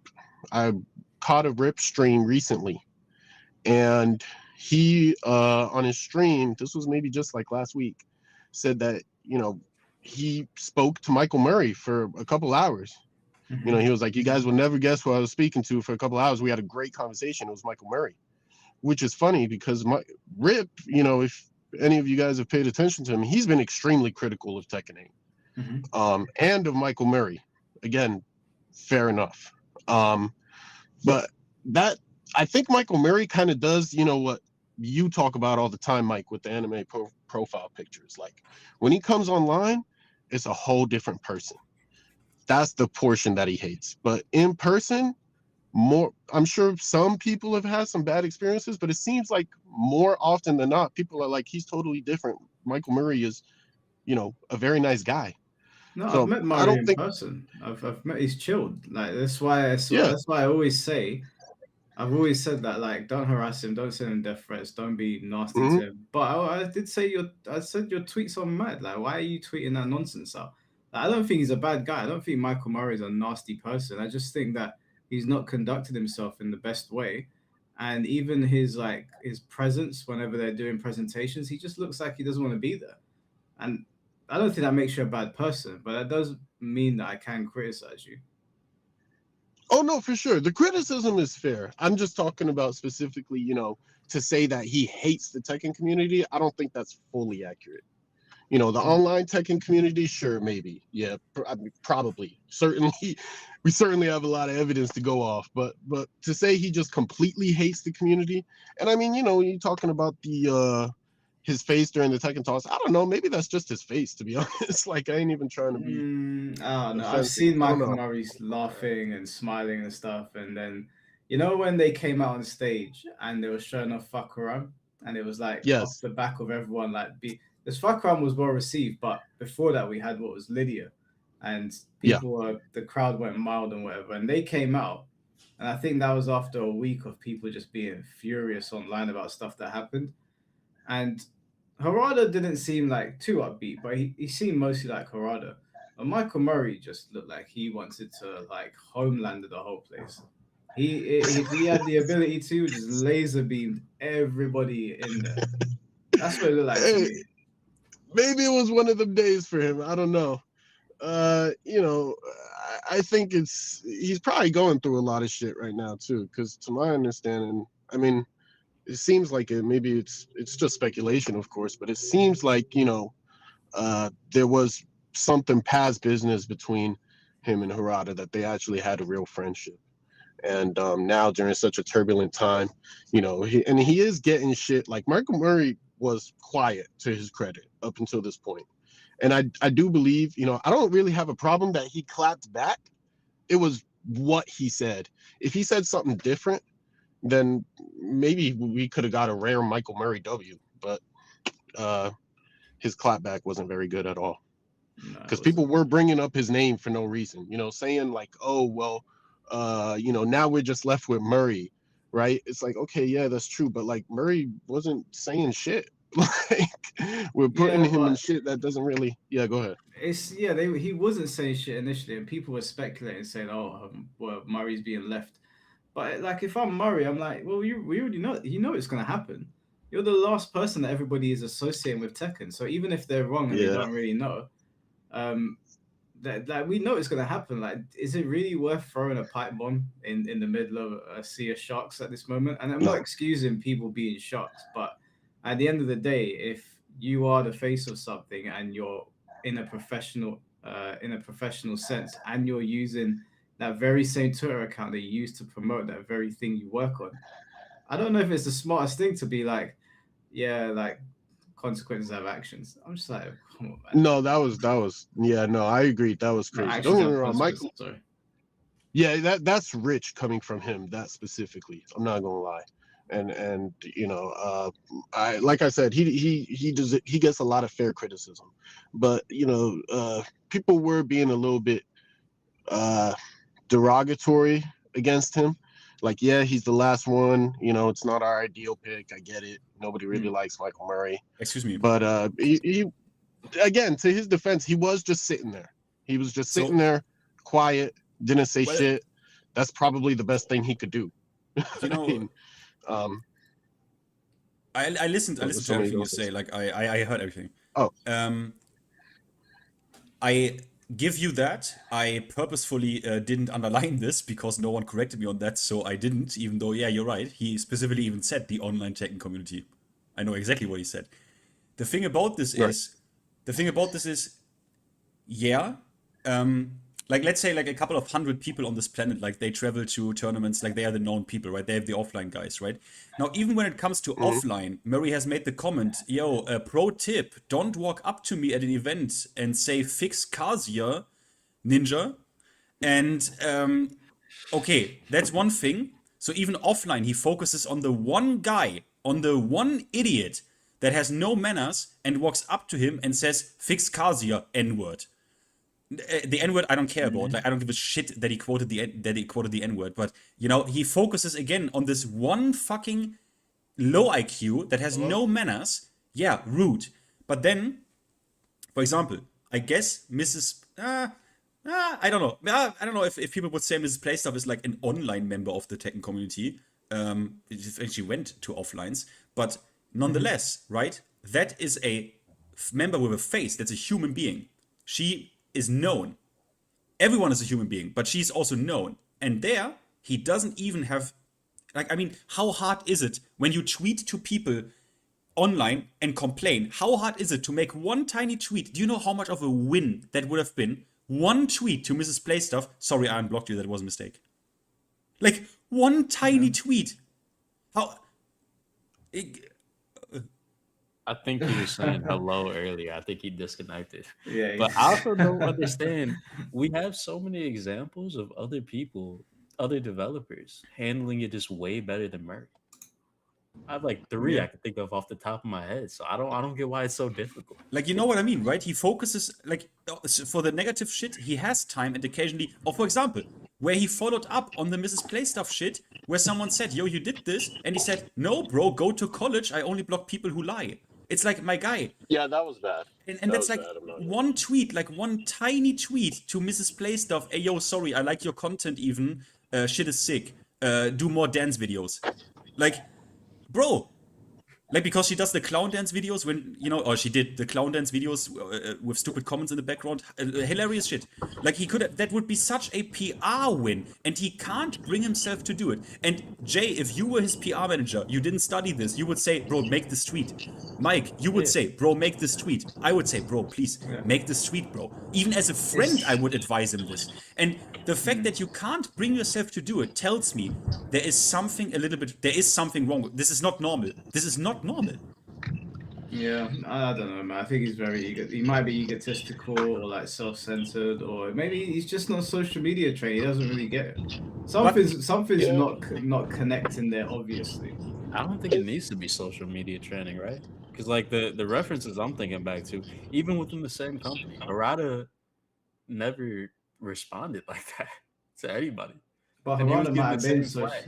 He might have been social. Like, I know people that have been social media trained, and I think Murray could do with it. Like, it seems like common sense sometimes, but I think someone like Murray. Do you know what? It's not just Murray. there's a lot of people online that don't know how to conduct themselves properly, but they're not in charge of a big franchise, or they're not seen as being the face of it.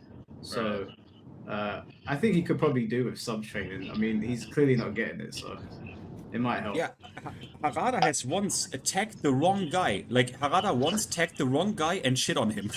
And he even made it like, hey, oh, sorry. Like, my bad. So, it's like, it's not that hard. And like, again, as a human being, from like human being me to human being Michael Murray, I know you also have to deal with bullshit, right? Of course. Like, you have to deal with fucked up people who don't give a shit about you, who don't perceive you as a human being, who are like completely Twitter brained, right?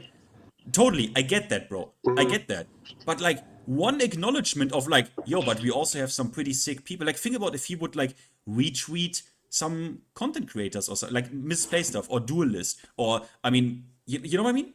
Like, the most positive individual that we have, that would be such a PR win. And the fact that he doesn't do that, but he does those college tweets and shit. Go to college, you idiots. This to me is, I don't know if I'm crazy about it, but to me this seems like there's something just a bit wrong, off. Like, it doesn't make sense to me.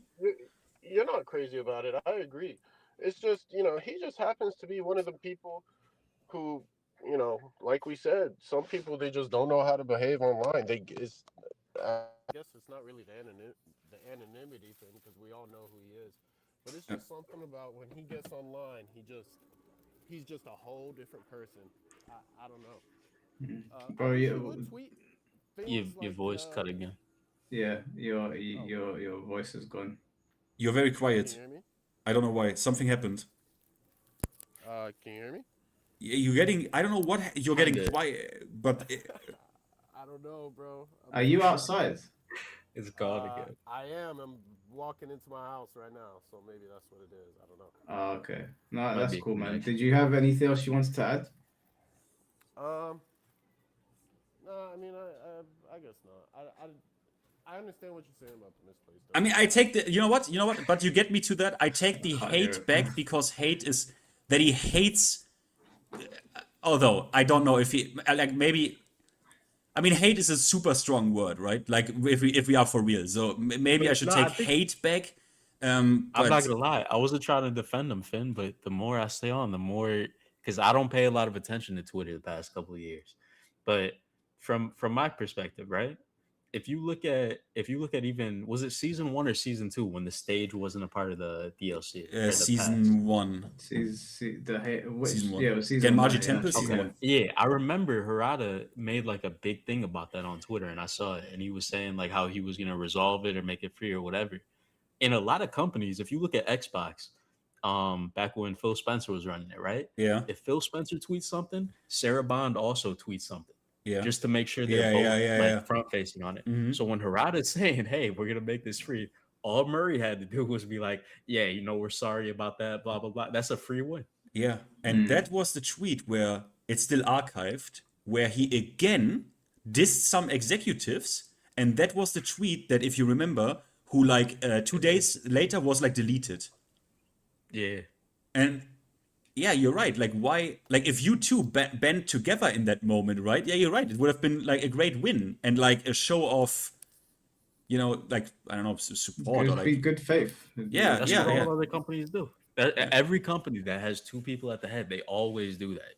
Even teams, when you're in on a large project and you have different teams working on it, if you're presenting something or making sure everybody's on the same page, even 2 people from the same team will go and present the same thing. Like, one person will say it, the other person will back it. Yeah. I don't know why Murray doesn't do that. And I'm always honest, bro. If Murray comes out in the future, right, and it's like, guys, I'm learning cars here, motherfuckers. He posts, you know, whatever happens, right? I'm like, bro, okay, and if he comes out in like 2 months, yo, what I did with MrsPlayStuff, that was pretty dumb. Sorry, guys. Bro, everyone would be like, okay, bro. Not everyone, but we would get a lot of people that say, okay, you know what? Okay, let's have a restart here. Fine. A lot, not everyone, but. Finn, sorry, one second. Bro, there's a lot of noise in the background. Oh, I'm sorry. I have the worst audio when I come in here. Let me mute myself. Sorry about that. No, that's all good, man. It's all good. Did you have anything you wanted to add before we well, actually, you're the last caller. Yeah, was there anything you wanted to add? I did a little bit, but to be honest, if the audio is unbearable, I understand. No, it doesn't sound that. It's going up and down. What was it you wanted to say? I wanted to say, as far as the second point that I was making, that the community doesn't hate him. I don't think the community hates Michael Murray the man and Michael Murray the producer. Like, we were talking about it earlier. For all we know, we don't really know exactly what he does, but for all we know, Michael Murray is fantastic at his job. It's possible maybe that's why the company kind of overlooks, the shit he does on Twitter, right? I think the community, again, just to speak a little more accurately, hates Miyukaru or whatever the fuck his Twitter handle is. That's what it is. Like, he hates the online version of the community, and we hate the online version of Michael Murray. That's what it is. I think this is just completely online bullshit. And I agree with you, Finn. I see that. Like, I see the possibility of, like, oh, it's the online version of Michael Murray, and also we all have problems with certain parts of, like, the online Tekken community, especially, like, in-game, where bastards are fucking mad toxic, right? Which, when you play offline, it doesn't happen. Everyone knows that, right? You have a clear difference between playing offline with people and playing kind of online against them. You know what I mean? It's people get more toxic, but let's assume that, then still, he can have such easy W's. The fact that he doesn't pick them up is it's almost takes all the easy L's. Yeah, it's almost as if he doesn't. I don't know. I don't want to make any psychological profiling on people that I don't know. As a human being, I wish him all the best, but I mean, yeah, I don't know, bro. I'm not gonna. I know.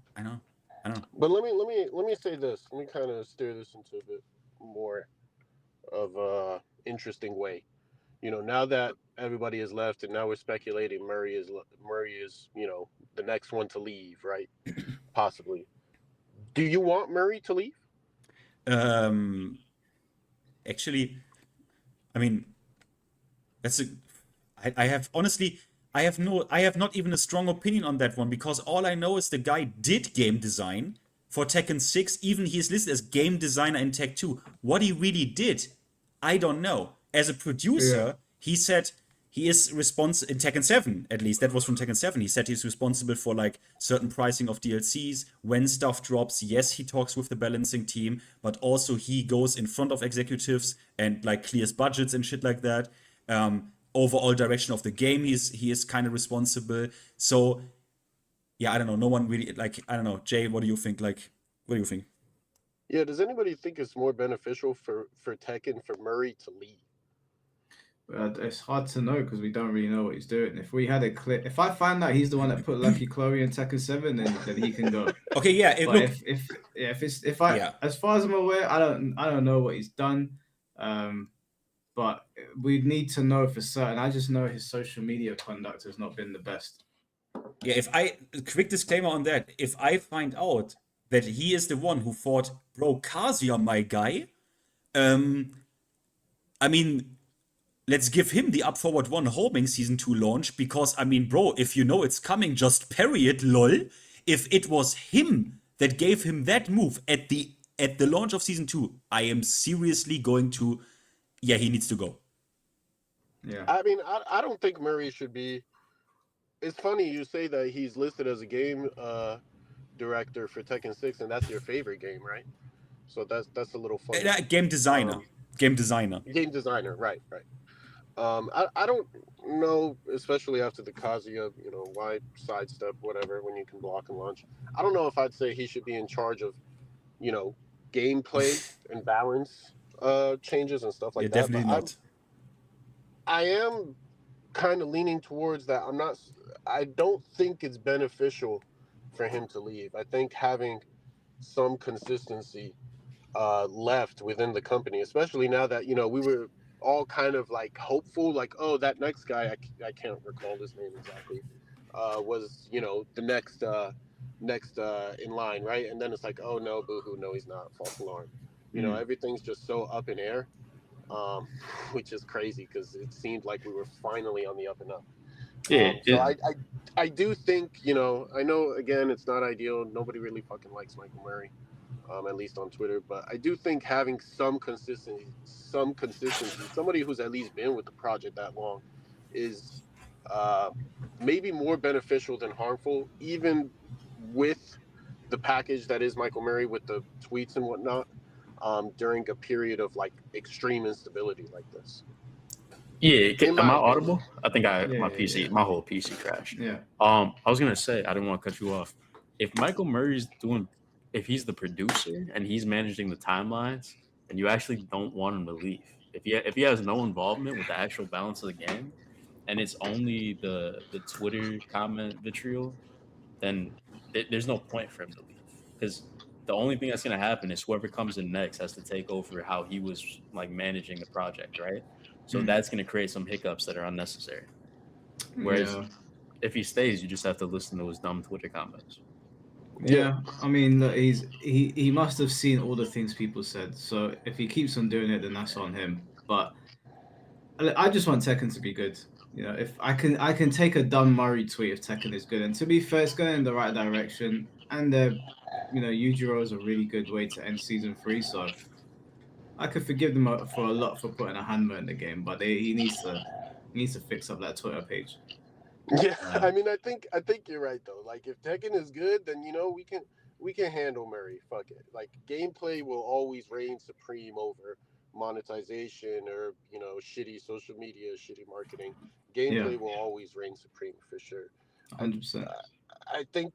Well, I mean, to me, it sounds like y'all are agreeing. So I almost want to say, should we even, you know, we sometimes say like we should be harsh towards people who post stupid shit, right? Like whether it be about balancing, right? If somebody were to post about, you know, Anna needs to be buffed in season 2, then like, but when so blocked, ridiculous there's to no. It works, huh? ridicule them, right? So when somebody posts something stupid about Michael Murray, which again, to his defense, somebody did post something stupid about Michael Murray. He kind of deserved to clap back, but the content of the clapback was where he fucked up. I mean, should we even maybe defend him a little bit, since it's maybe in our best interest to keep him, especially the thing is, it depends on what, right? For example, Duelist made an insanely good video after the season 2 press talk, right, where Murray stepped into the same trap again of maybe listening a little bit more to the hardcore players who are watching. It's a pretty funny thing because it's just he tips into traps again and again and again. Mike, actually, the video file actually works, right? You can just play it, yeah. But when blocked, there's no. Yeah. So this moment. Opponent punishes or anything, so you're okay with that. なんか結構チャット欄がうわオーマイガードって言ってるけど、でもこれヒット強化中だからね。あんまヒット時のみです。あとまあ横にそんな強くないので。So, you know, obviously it is during the heat state, so people freaking out in chat, you know, please keep that in mind. So this thing, yeah, yeah, that thing, he said, yo, it's only in heat, like he steps into these traps time and time again of like, bro, don't laugh and shut the fuck up, like read the room here, bro. You are literally showing us the maddest thing, and that move was a 64 damage counter hit natural wall splat. They nerfed the damage by like over 10, and the move is no longer a wall splat. The community was once again right. You nerfed this move significantly. So I'm just saying, don't make it so easy for people to clown on you, because people will not forget these meme moments, right? I'm like, yes, just read the room in chat. People are like, ha ha ha. It's kind of the same reaction that he had when, ha ha ha, they are saying you should walk Kazuya's hell sweep. Guys, can you believe these idiot Tekken players? It's like, bro, read the room. It happened already once where you tipped into a trap with the hell sweep. Maybe if they say, yo, the move seems mega fucked up, chill a bit. Just don't say anything yet. Just chill, bro. Just chill. Yeah. No, I fully agree with you, bro. 100%. Like, he just walks into it every time. Would it have been better if he laughed about it, but he didn't try to downplay it? Because it seemed like there was some downplay there. But like, it seemed like a lack of understanding, because all of us, when we saw that, we were like, what the fuck is that? The immediate reaction was like, what is that? But he was just like, nah, it's in heat. And I was like, we have heat every round.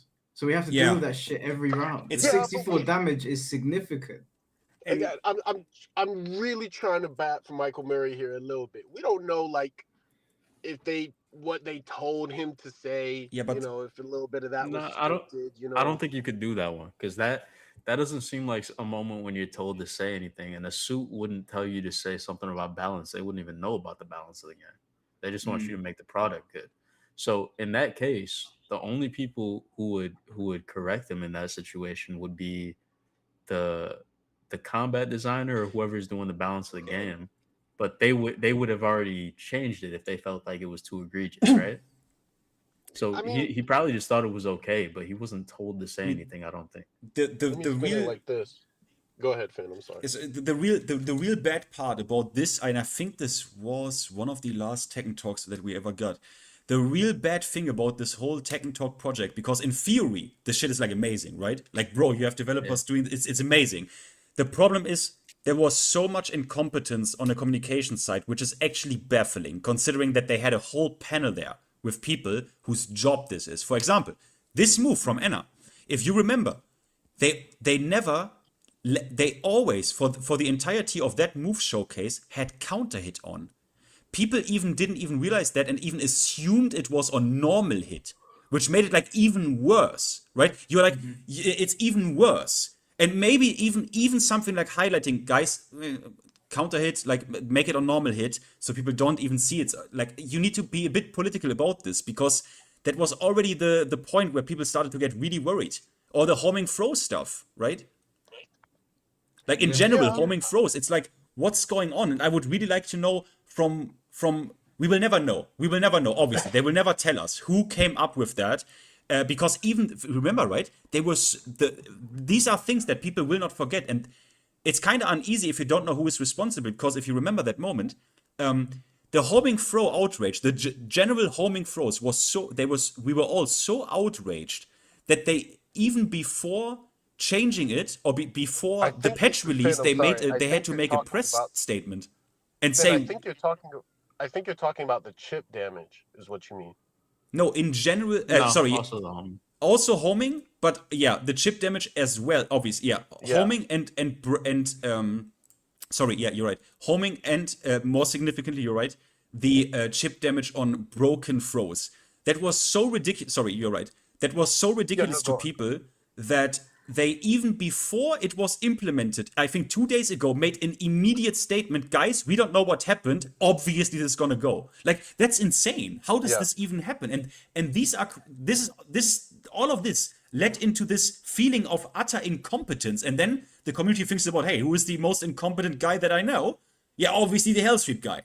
So it has to be him. I get it. Like, yeah, was it him? Was it really Murray that came up with that? If he is actually the one who came up with chip damage on Frost, never say it. Take that to your grave, my man. Like, you cannot do it. If he ever posts that online, he's gonna get cooked. I would tell him, I would DM him and say, Murray, please don't tell people. You can't say it. It is over. There's nothing anyone can say if they find out you're the one that came up with that. Unfortunately, I don't think he did either of those. Like, I don't think Murray had any input on a large part of the design of Tekken 8. I think they were really just trying to make it more of a spectator thing, right? Yeah. Because as much as I like Tekken 7, it was pretty boring to watch sometimes, even if you know the ins and outs of what's going on. So I don't know. I loved watching Tekken 7 personally. Yeah, me too. I mean, I'm not gonna lie. I don't think Tekken 7 was boring. Let me ask another question. Do you guys watch Guilty Gear? No, I don't. Yeah, I do. Okay, Finn, do you think for the general spectator that it's more interesting to watch Guilty Gear or Tekken? It's okay. I will give that to you because I can't lie to you. I will not lie. It's probably Guilty Gear from a general perspective. Yeah. Right. As a spectator, specifically Tekken 7. If look, for me, it would be for me, Tekken 7 would be more interesting to watch. But for the general audience, I would agree with you that they would probably prefer something like Guilty Gear, where air dashes, very cinematic supers. For the general audience. But that's maybe snobby of me. Like, maybe I'm elitist and I'm like, oh, Tekken is for the refined taste, someone who can enjoy an opera. It's from from a lot, because again, among the different people I talk to, for the ones who don't play fighting games, they find it very much easier to watch like 2XKO, Guilty Gear, Really? Street Fighter especially. When people watch Tekken, the people who understand what's going on, they'll find specific moments. Like when Knee, during the patch where it was super aggressive, I think season 2, and Knee was sidestepping stuff on Brian like crazy when he went back to Brian. That was like a moment where people who understand Tekken, they're like, yo, this is the most amazing thing in the world. For the general person watching that, they're like, I don't even know what I'm looking at. He just sidestepped and launched him. Like, it seems pretty normal. Maybe that's a break in my perspective, because I know for the general audience, when it comes to fun, it's definitely Guilty Gear, but I never thought about the understanding part while watching it, because for me, Tekken feels more natural, because in Guilty Gear, bro, you don't know what he did a fucking, back jump, air dash, BRC. Is that an OS for something? I don't fucking know. He was just fucking blinking, then the screen froze. What is going on? For me, that's over almost like a Marvel movie, explosion everywhere, colors everywhere. But I guess you're right. Like, when it comes to fun, it's probably for the general audience. Yeah, it's probably more. I mean, hey, bro, that's why they did it in Street Fighter 6, right? Drive impact, colors everywhere. I mean, there has to be a reason, right? Yeah, right. I think it just depends on how viewers, what viewers think is fun. Like MMA the UFC kind of has a similar problem. There's parallels between how Tekken is a lot of movement. You don't quite see the results of the buttons, right? It's not like an attack, right? So you want to see that action. You want to see that, that flare from an attack landing, right? And it's kind of the same thing in UFC. People want to see they want to see strikers, right? But then there are people who really like the grappling, right? And tons of people, there's a lot of criticism because those are some of the most dominant fighters in the game right now. They're like, it's just two guys hugging each other, right? But to the trained eye, the enjoyment of watching that is the process of all the, these guys jockeying for advantageous position, right? And making certain passes and whatnot. And then, that's what a lot of, I don't want to say more, kind of more, what's the word I'm looking for? Educated watchers will also enjoy. But the average person probably isn't an educated watcher. They want to watch somebody hit somebody in the face. They want two guys to sit there in the middle of the cage and fight. That's maybe a little more like Guilty Gear. Whereas Tekken, you don't always see the direct result of those actions. I don't think that when people sit here and they talk shit about Tekken 7 saying, oh, it's just a snooze fest, it's just backdash, right? What you're really seeing is, people are interacting, but it's just more subtle because it's through movement. They're more jockeying for position, feinting with counter hits and feinting, entering into the range and exiting it, crouch mix up and then do nothing, okay, and whatnot, stuff like that. It's not explicitly visible to the average watcher, but if you know this stuff, then yes, it is very exciting. So that's just preference. That's a good analysis, a good breakdown. Finn, do you want to get the last words, and then I'm gonna get these guys out of here because I'm starting to fade. My legs have gone numb. I don't know. I would wish the best outcome to this story would be actually if a miracle happens and Murray has like this insane glow up arc. Because honestly, it's kind of funny with Tekken 8, guys, right? Because we always think we thought season 3 launch, shit is over. That shit is now going to be Clown World. Then miracle patches happen. But, I mean, shortly before that, Harada leaves. Now Nakatsu. Now, okay, Murray is still there. So, how are the next patches going to be? And then at the end of the tunnel is the end boss, Yujiro Hanma. Which, like, guys, it's kind of still interesting. Like, it's interesting. There's life. There's still life in Tekken 8. There's still that's why we played these new patches. We said game's not perfect. Still got loads of problems, but it's way better. I will say this. Let this be my last thing, Mike, that I'm gonna say about it. The new patches. I played the game, and I will give credit where credit is due, because, guys, if you play the game, you also had this experience where Horang hits you with down back 4 on heat and counted, and you're like, I'm dead. Wait, I'm not! Thanks. Has taken you long enough, you motherfuckers. 2 years of this shit. But it's finally gone. We got there in the end. Jay and Season 3, I appreciate you guys being on.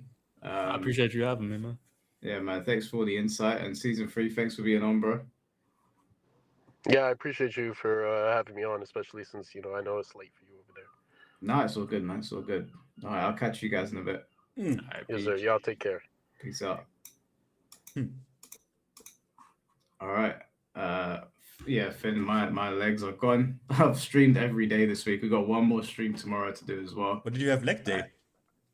Yeah, I did leg day, and then I went on a jog with my girl, and we jogged uphill as well. So I need to lie down. Last thing, let me ask: do you intend to do anything about your scratch PSA card?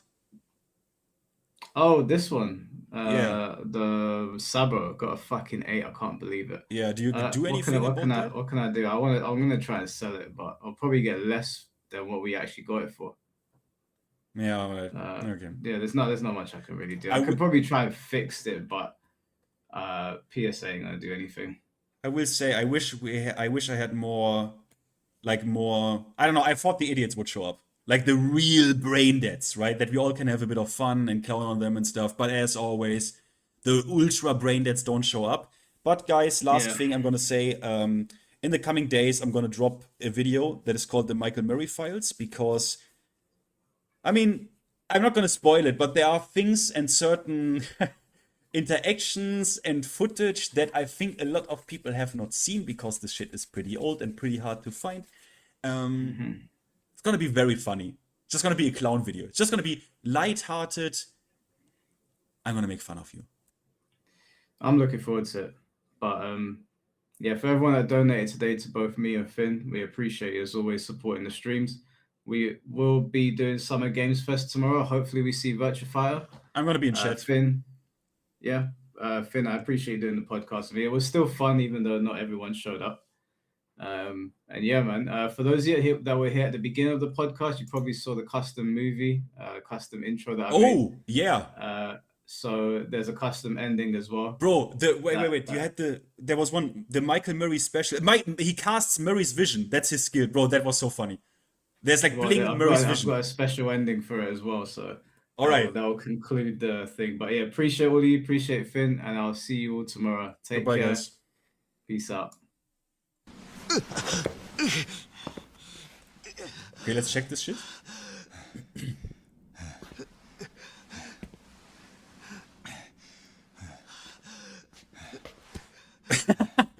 Okay, it's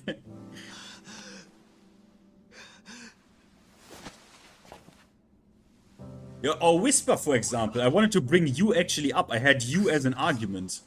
I'm like, oh yeah, we are the toxic online community, yeah, Whisper Art, who has invested hundreds of hours into art for this game. His art is in the game, and he thinks, yeah, game is shit, Murray, do something. Is he not a fan?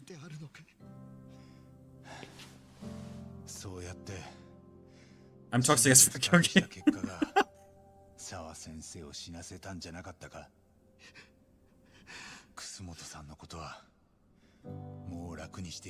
Murray, let us be free! 本当はあんたも気づいてんだろ歪んだ正義にはまた別の身勝手な正義がつけ入ってくるんだよその正義に言わせりゃ自分のやってることは正しいだからそこに出る多少の犠牲には目をつぶるしかない俺は Hold this L, Murray. I'm getting goosebumps, bro. そうかもなどの正義が正しくてどの正義が間違ってるかなんて誰にもわからないでも澤先生の犠牲を踏みつけにして信じ You monster! 誰が幸せになれるそんなもん誰が望むんだ Don't try to appeal to his heart. 誰にとっても公平にそこにあるものなんだよ The Michael Murray talking point. 澤先生から取り上げないでくれ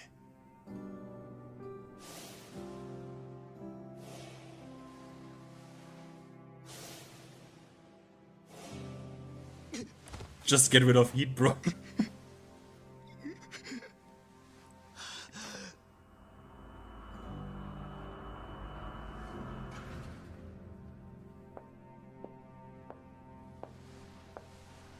That's the Michael Murray special.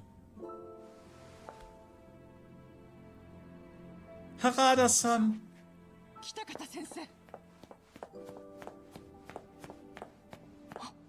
Okay, we are just fucking dead. Okay.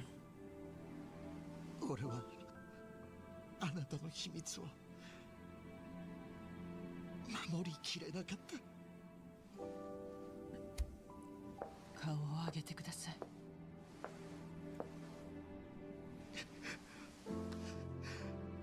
今日先生がネットに流した河合の死に顔、私も見ました。私が殺した憎い男の苦しむ顔を。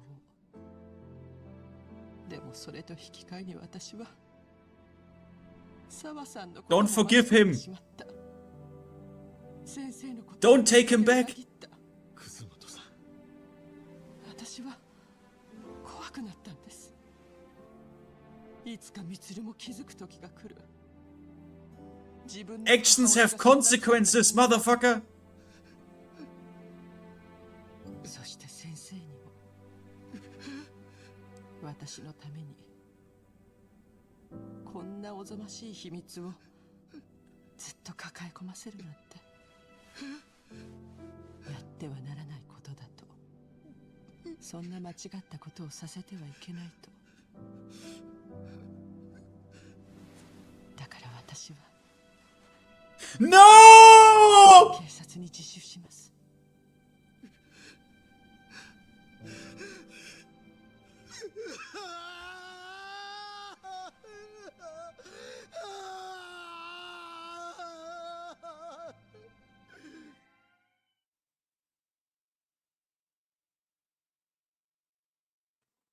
No. That's the bad ending, guys. That is the bad ending. That's the bad ending. Oh, wait, I mean, I don't know, but absolute cinema. Jesus Christ. But yeah, guys, I guess it's kind of a weird future now, right? I guess we're not gonna know anything until Bob comes out in a couple of months. Has VF6 been showed? I don't know, bro. I don't care about VF6. I have seen VF6. I have seen the fucking leak. I know what the game is kind of gonna look like. Look sick. But I'm never gonna make Tekken 8's mistake again. I will never be hyped again for anything until I can play your game or have played your game. I'm never gonna make that mistake again. So I don't give a shit about VF6 until I can play it. But I'm gonna watch tomorrow when people are gonna react to that game, I guess. But yeah, I guess it's still gonna be a little bit interesting in the coming weeks. But yeah, let's hope, bro. Let's fucking hope we don't. Bro, there is still a really bad version of Season 3. I mean, if they continue these patches, okay, nice. But like, God, can we please unlock? We are now in this mix-up again. Can we please unlock the good ending where we get a Tekken collection, like Tekken 6 with rollback, Tekken 2 with rollback, Tekken 5 with rollback, and, you know, just good patches? Like, you know what I mean? Like, can we have that? But there is a version where they're like, oh, suddenly, how about we make this move plus again? You know what I mean? Well, okay, you get one last Kazuya Electric final .mov.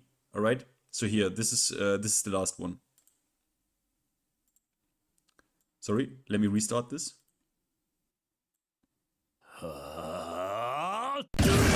Boom.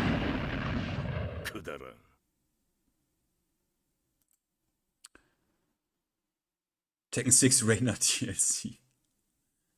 All right, guys. I'm gonna see you next time. By the way, I keep you up to date, yeah? I keep you up to date when I'm gonna do the Murray Kino evening, right? The Murray movie evening where we watched my video. I want to do a live stream. I really want to. So I'm going to finish that video in the coming days. I want to put some effort in it. And yeah. Will they update the old Tekken labbing quality of life? I mean, look, if they look, I don't even want it. Just make the netcode. I don't even care about the practice mode. I mean, it would be nice not to have first to one in ranked, which You have. But I don't even care about it, bro. I don't even care about it. I just fix the netcode, bro. I care about gameplay. I'm not a casual, so I care about gameplay. I know you need casual content, but whatever. We're gonna see. Yeah, guys. Oh god. Have a good night. Nice dreams, sweet dreams. Thank you for the super chats. As always, it's appreciated. By the way, just one quick thing because I never get to show this picture again. I saw this was the picture of Michael Murray's Twitch account when he streamed, and well, someone said on Reddit that he looks like a trans woman. I don't know what to say. On Reddit, they yeah, that's what they said on Reddit. On Reddit, they said, "Wow, he looks like an androgynous blah blah blah," but the dog is cute. Why is this his Twitch profile pic? Why is this his Twitch account picture? I don't understand. Michael Karen. Yeah, I mean, I don't know, but yeah, I don't know. I don't like cheap shots. That's why you're getting it in the stream exclusively. I will never put like I'm probably not gonna put any like physical appearance insults in the video because that's kind of like, that's kind of like a bit. Why does he have earrings? My guy, do you know that this guy used to dress when he was first, like when he was in he was living in Japan for already a couple of years, right? And in like 2010, 2011, 2012, do you know how he used to dress? I saw the old footage, bro. He was dressing in like zebra tops and shit. He was dressing like some Japanese street artist.